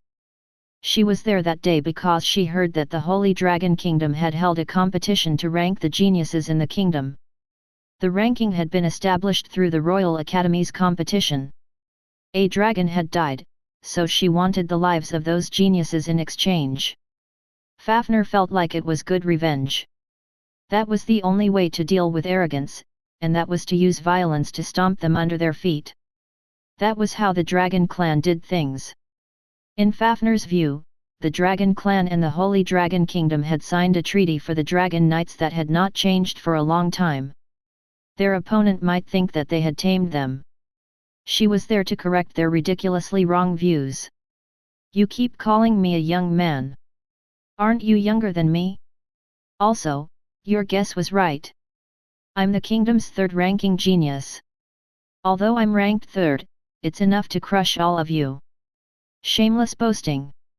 You're not even a match for me, let alone Lady Fafnir. Let me end your weak life now. The pink dragon that Rem had transformed into was different from other dragons. Instead of scales, it had long wings covered with petal-shaped feathers. A flower with 6 petals grew on the ancient tree on its back. It gradually bloomed in all directions. Countless pollen grains fell from the flower. Some of the passers-by hit by the pollen fell to the ground, while others twitched their limbs, their eyes and mouths crooked. The pollen was mainly used to attack Augustus. He was wrapped in large clumps of pollen, but Augustus' expression did not change. I can feel that the pollen contains anesthetic and other unknown toxins. If I were made of flesh and blood, I might get a headache from this. Unfortunately, my body is entirely made up of platinum-tier weapons. This will not cause any harm to me at all. You've been talking big for a long time, but in the end, this is the move you used. I'm really disappointed in you. Don't worry. The real power is yet to come. That is just a basic ability that I have mastered as a flower fairy dragon, and the most powerful move derived from this move is called the Infinite Flower Sea's Exploding Breath. Hovering in the air, the giant dragon that Rem had transformed into pointed its back at Augustus. Only then did Augustus realize that the ancient tree behind Rem was not a tree at all but a natural cannon barrel. At that moment, indescribable energy had gathered inside, lighting the pollen floating in the sky like they were bombs. Augustus' face paled. There were countless pollen grains floating around him. When all the pollen exploded, the impact force contained in it would probably blow up the entire royal city in an instant. Rem was about to detonate her move, and far near, floating in midair, suddenly waved her hand. Rem, we are here to renegotiate with the kingdom and let them know how powerful we are. We are no longer arrogant, and we are not here to destroy them. The power of your move is too great, and it will destroy the capital. Stop it now. As for the youth in front of us, since he is not the #1 genius, there is no point in making things difficult for him. The fire elemental power that filled the countless pollen floating in the sky dissipated instantly when Fafnir waved her hand. The pollen began to burn silently in the air, gradually disappearing. Even the pollen that entered the residents' bodies was completely burned under Fafnir's control, but it did not cause any damage to the human body. The residents did not even notice that the power had reached a terrifying level. I almost killed this arrogant kid. Your wish is my command, Lady Fafnir. Ram's dragon body shrank in midair and returned to the original pink long-haired girl with wavy hair. She glared at Augustus. Kid, consider yourself lucky. This time, Lady Fafnir has mercifully let you go. Next time, you won't be so lucky. You're the lucky one. Next time I see you, I'll tear your body into pieces and eat them. I heard that some time ago, someone cooked a dragon in the Holy Dragon Tavern. I wonder what it tastes like. Augustus deliberately licked his lips, causing Rem's expression to turn livid. Fafnir's expression was as calm as ever. Young man, some things can't be said carelessly. Seeing that you are still a human cub, I will not argue with you. In return, you will tell me who is the #1 genius in your kingdom. Her original plan was to wait for the Holy Dragon Kingdom to complete the genius ranking, then capture the #1 genius and kill him in front of King Landar III to comfort the spirits of the dead dragon. If that were still not useful, then she would start with the next genius and kill them one by one. Once all the geniuses were dead, the Holy Dragon Kingdom would have no successor. No matter how tough King Landar III was, he would only be able to kneel at her feet and beg for mercy.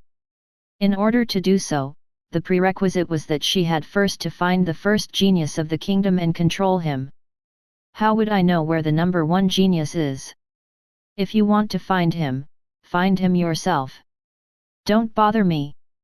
Augustus snorted impatiently. He did not answer. Instead, he turned around and walked in the opposite direction of Fafnir and the others. Don't move. Don't even think about leaving before answering Lady Fafnir's orders. Before he could take a few steps, Rem had arrived behind him. His fingernail-sharp palm was pressed against the back of his neck. Alina had also attacked him.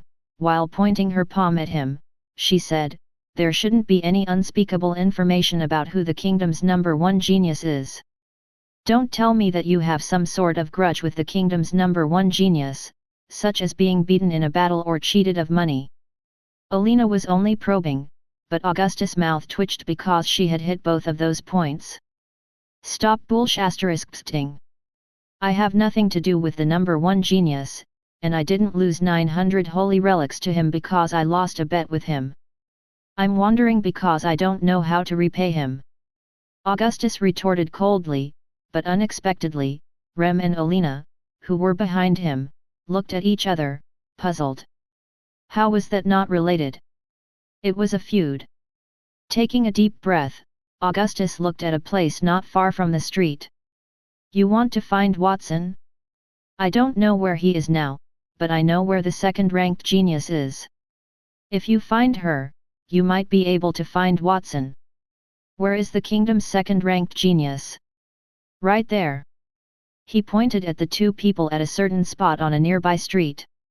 One of them was Nia, who was wearing a long skirt with iris flowers, and the other was Kiana, who was also wearing a luxurious long skirt. The two of them were arguing about something. "Nia, the banquet tonight is organized by my father, and it's for Watson and the foreign guests. I hope you won't follow him anymore. It's very rude for a nobleman to appear in an inappropriate place. Didn't your family teach you?" Kiana placed her hands on her hips as she fiercely reprimanded Nia, who was following behind her. "Your Highness, what you said makes sense. It's indeed inappropriate for me to appear at the banquet with my current identity." Nia lowered her head. She nodded in agreement. "If I change into the clothes of a waiter, I won't appear out of place at the banquet. What do you think? It has nothing to do with what you wear. I'm saying that I want you to stay away from Watson. I don't know how your brain works. You clearly have such powerful strength, but you don't understand what I'm saying. Forget it, I'm too lazy to talk nonsense with you. In any case, just don't go to the banquet tonight." Kiana covered her forehead. She turned around and found a pink-haired girl in front of her. She was shocked. "Who are you? You don't know who I am." Rem was also a little surprised. She and Augustus had been fighting in the vicinity for a long time. As long as they were not blind, they should have seen them. Was Kiana blind? "If you don't tell me, how would I know who you are? Let me introduce myself. I am Rem, a relative of the Dragon King who is in charge of the Metal and Fire Throne. I have been ordered to ask the princess and this second-ranked genius to help us find someone. So you are from the Dragon Clan. I'm sorry, you guys are so unremarkable that I don't notice you. If it were not an extremely impactful meeting, it would not have left an impression on me. Since you're a member of the Dragon Clan, then you're the distinguished guests that Father is hosting tonight. By the way, who are you looking for?" "Watson." "Watson? Why are you looking for him?" Kiana frowned in puzzlement. "Your Highness, there's no need to ask so many questions. You just need to tell me where this person is. I guess he should be in the palace at the moment because I saw someone take him to the palace after school. So he's in the palace." Rem chewed on it, thinking that it would not conflict with where they were going next. Their first priority after entering the capital was also the palace, but since he was there, they only needed to rush there. As he thought, Rem glanced at Kiana and Nia beside him. Since they were going to capture the kingdom's number one genius and threaten him, it was best not to let go of the second genius and the seemingly weak princess. If the loss of the kingdom's genius could not make King Landar III upset, then it would be different with the princess. Rem felt like they should not give up on the good opportunity. She extended her hand toward Kiana. As a dragon, this is the first time I've come to the human capital. I don't know where the palace is. Please lead the way for us, Your Highness. What? Before Rem's palm touched Kiana's, Nia reached her hand outward and collided with Rem's in the air.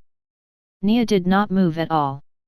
Rem took 2 steps backward and looked at her hand in disbelief. She found a layer of frost on her palm, the energy movement on the skin near the ice had stopped entirely. What's going on? As a diamond-tier flower fairy dragon, Rem was very confident in her strength. As the name implied, the flower fairy dragon was a kind of dragon that grew trees on its back and could bloom beautiful flowers on them. Among the thousands of dragon species, the flower fairy dragon lived underground. The trees on its back absorbed the magic elements between heaven and earth to become stronger. It was a relatively gentle dragon species, but its pollen, which was full of paralyzing effects and highly toxic, and its ability to turn pollen into explosives made the flower fairy dragon a well-known figure among the dragon species for its destructive power. In addition, Rem was a genius among the flower fairy dragon species, which was why she was fortunate to follow Fafnir as a personal maid. When she was facing Augustus, she was full of contempt. However, after being slapped by Nia, a wave of fear rose in her heart. A trace of coldness flowed into her body through her palm. It was as if she was going to turn into an ice sculpture that would never move. The power in this girl's body is much stronger than the third-ranked genius. I can actually feel the aura that only Lady Fafnir has in her body. Rem cursed in her heart. At that moment, she heard Kiana's voice, Nia, what are you doing? This dragon lady invited me. Don't get involved. Hurry back to the Saint Laurent family. If your family can't find you, they might get anxious. I can lead them to the palace. Rem was surprised. In the dragon clan, weak dragons had to show great respect to powerful existences, or else they would risk death. However, in the human world, it seemed to be reversed. Kiana, who clearly did not have much power, reprimanded Nia, but Nia did not say a single word. Amazing, this is the strength of the kingdom's second genius. Even I feel a chill down my spine. I didn't expect such a powerful existence to appear in the kingdom. This makes me look forward to the kingdom's first genius even more. What kind of person is he? While Rem was thinking, Fafnir brought Olena to Nia and the other 2 girls. She clapped her hands and praised them. Her eyes looked back and forth at Nia. She could clearly feel that Nia had enormous power. The power was so cold that even Fafnir rarely saw it in any dragon. Obviously, the girl in front of her looked like a human. However, she was a monster. No wonder when King Landar III killed my clansman, he only sent over a pile of platinum-tier weapons. He said that he accidentally killed the dragon, and that was it. It turns out that a genius of this level has appeared in the kingdom, which makes him very confident. Even if I attack with all my strength, I might not have the chance to restrain this girl. A wave of energy that could freeze all energy came from her body. This wave is very similar to the one I felt when I first entered this city. Did it come from her? Fafnir pondered that in her heart. She felt like her plan at the capital was about to be ruined. At the same time, she became more curious about Watson, the top genius. If Nia had such a strength, how powerful was Watson? Even if he could not capture the number one genius and use him to threaten King Landar III, Fafnir could at least take a look at that person to satisfy her curiosity. Since you are so eager, then I'll take you to the palace to meet Watson. Kiana revealed a generous smile and turned to walk toward the palace. As a princess, the etiquette lessons she had received since she was young made her appear calm no matter who she faced. The scene caused the dragons to nod their heads and follow her. Nia left as well. After a short while, Fafnir and the others arrived at the palace. "Father, I'm back." Kiana rushed into the embrace of King Landar III. "Kiana, I heard that you've been in the Royal Academy all day today. Do you like the feeling of going to school? If that's the case, I can arrange for you to enter the Royal Academy to study with Watson." He patted Kiana's head. A trace of kindness appeared on King Landar III's face. His gaze landed on Nia, who was following beside Kiana, and his eyes flickered. "I didn't expect Nia to be here. You should change your clothes. The banquet will begin soon. I need to chat with the guests now." "Yes, father." Knowing that King Landar III was going to chat with Fafnir and the others about something important, Kiana did not dare disturb him. She left with Nia. "Dragon King of the Dragon Clan, Lady Fafnir, I am truly honored by your arrival." King Landar III welcomed the three dragons with a smile on his face. "King Landar III, put away your hypocritical act. You should be very clear about the purpose of our visit. You killed one of our dragons, and you only gave me some platinum-tier weapons. King Landar III, it seems like you do not respect me at all." Fafnir snorted coldly. "Lady Fafnir, I have my own difficulties. It's all the fault of someone from the Holy Dragon Tavern. They thought it was a wild dragon and killed it. I've already severely punished those people. Lady Fafnir, don't be angry. Since the matter has already happened, what we need to do now is to solve the problem.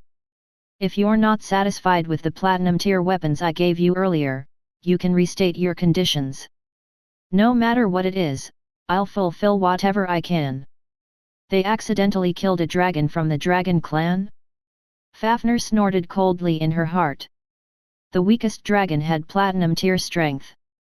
How could someone from a mere tavern in the kingdom be able to kill them? At the very least, the kingdom would need to send a few platinum-tier elites to kill any of those dragons. It was obviously not an accident. Instead, the kingdom was deliberately showing off its strength. If that's the case... A thought flashed through Fafnir's mind, and her eyes filled with killing intent. "Your Majesty, is the steak to be grilled until it's medium or well done?" A man's voice echoed, and a burly man in an apron walked out from a corner of the palace. He wiped his hands on the apron. "I'll have to ask our guests. What will it be?" King Landar III asked Fafnir and the others with a smile. "I want it well done. As for Rem and Olina, just give them medium." Fafnir was stunned for a while before she replied to him. She was shocked to see the man who looked like a chef. He exuded a platinum-tier aura. Since when did platinum-tier elites become chefs in the palace? She thought that she knew the Holy Dragon Kingdom very well. There were not many platinum-tier elites in the Holy Dragon Kingdom, but if they counted the Dragon Knights, then the number would double. It was precisely because of the Dragon Knights that the Holy Dragon Kingdom could always stand in the continent's center and occupy the most luxurious lands. However, when she saw that a platinum-tier elite was just a chef, she felt that something was wrong. Did they have so many platinum-tier elites in the Holy Dragon Kingdom that some of them became chefs? Did they kill and cook the dragons because they no longer needed them? Something is not right.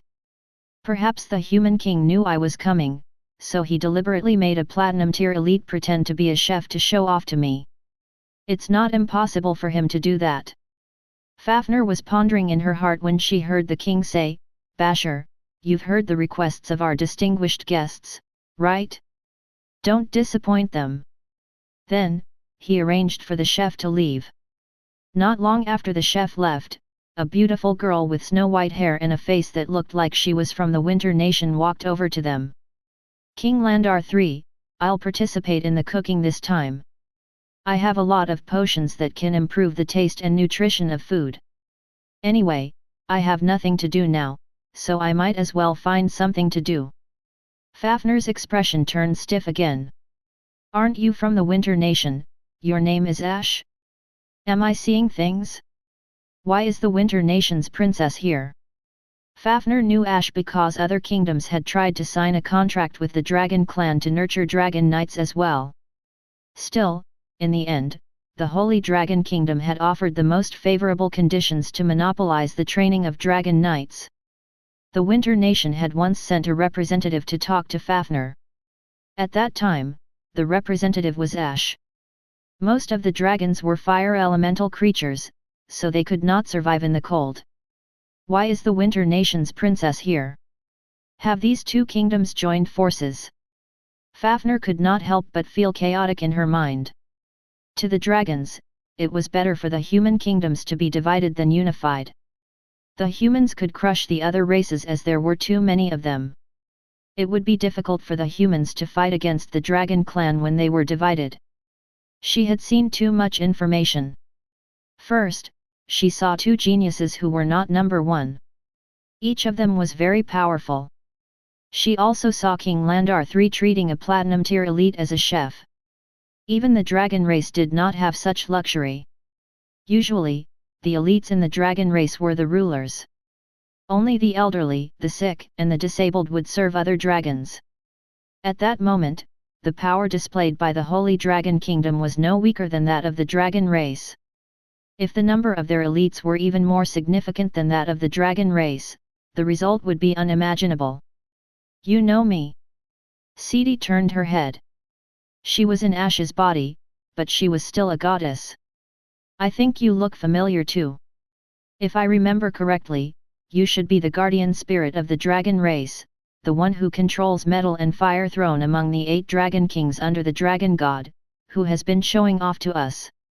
He said that the dragon clan members have a longer lifespan than humans and that their strong strength leads to the stability of their beliefs. That's great. I also want to absorb the beliefs of the dragon clan, but unfortunately, it couldn't be passed on to other races. Sidi sighed, and the voice behind him became softer. Miss Ash, what did you say? Fafnir was stunned. The girl in front of her should be the person she had met before, but she sounded different. She also felt a power that made her afraid. She had only felt similar power from the dragon god that she believed in. The dragon god was the god that the dragon race believed in. The entire dragon race only believed in that one god. The dragon god was a powerful existence in the starlight tier. It could not stay in the mortal world. As one of the 8 dragon kings under the dragon god, Fafnir was close to 1,000 years old. Her strength was close to the peak of the diamond tier. Due to the dragon race's extremely powerful body structure, even if she was only at the peak of the diamond tier, she could still unleash the power equivalent to a starlight tier elite. Under such circumstances, Ash still made her feel fear, which clearly presented the girl's power. It made her think of only one possibility. King Landar III, Miss Ash is. That's right. It's exactly what you think. Even a high and mighty god would occasionally want to relax. Don't tell anyone about this. King Landar III raised a finger to his lips and smiled mysteriously. Fafnir suppressed the shock in her heart and thought of the purpose of her visit. I heard that your majesty had organized a competition a few days ago and selected quite a few geniuses. Congratulations! I wonder who the number 1 genius is. Can we meet him? Of course, but before that, I'll take you to see something good first. Fafnir and her 2 subordinates followed the king and saw the huge throne in front of them. Fafnir was shocked, too. This throne gives off such a powerful aura. It's as powerful as a living god. What is this? This is a treasure that I just obtained. It's a starlight tier item. King Landar III went past Fafnir and the others and arrived at the throne. A crown immediately appeared on King Landar III's head, and a feather coat covered his body. His figure was blurred, and only a pair of eyes that overlooked the world were left. What do you think of my throne? Soldiers comparable to gods appeared beside King Landar III. The number of the God King's army was even greater than when Watson had summoned them. There were about 20 people. 20 God King's army soldiers guarded King Landar III, making him look like the king of the gods. The 3 people there could not breathe at all. Initially, they were there to avenge their dead dragon compatriots. However, they had not had the chance to take revenge after entering the capital. Everything they had experienced made them feel at a loss. It felt like they could die if they dared to say anything unfavorable to the Holy Dragon Kingdom, let alone avenge their fellow dragons. King Landar III, you brought us here just to show us these. Fafnir forced a smile. She felt like she had miscalculated. She had only brought 2 guards with her because she thought she was powerful enough. It seemed like she was in danger instead. Of course not, Lady Fafnir. I have a lot to show you, but this is only a small part. King Landar III left the throne with a faint smile and clapped his hands. Watson, have you changed your clothes? Yes. Watson walked out from the depths of the bedroom. 2 maids followed beside him, constantly smoothing the wrinkles on his clothes with their hands. They had also waxed his hair to make it smooth.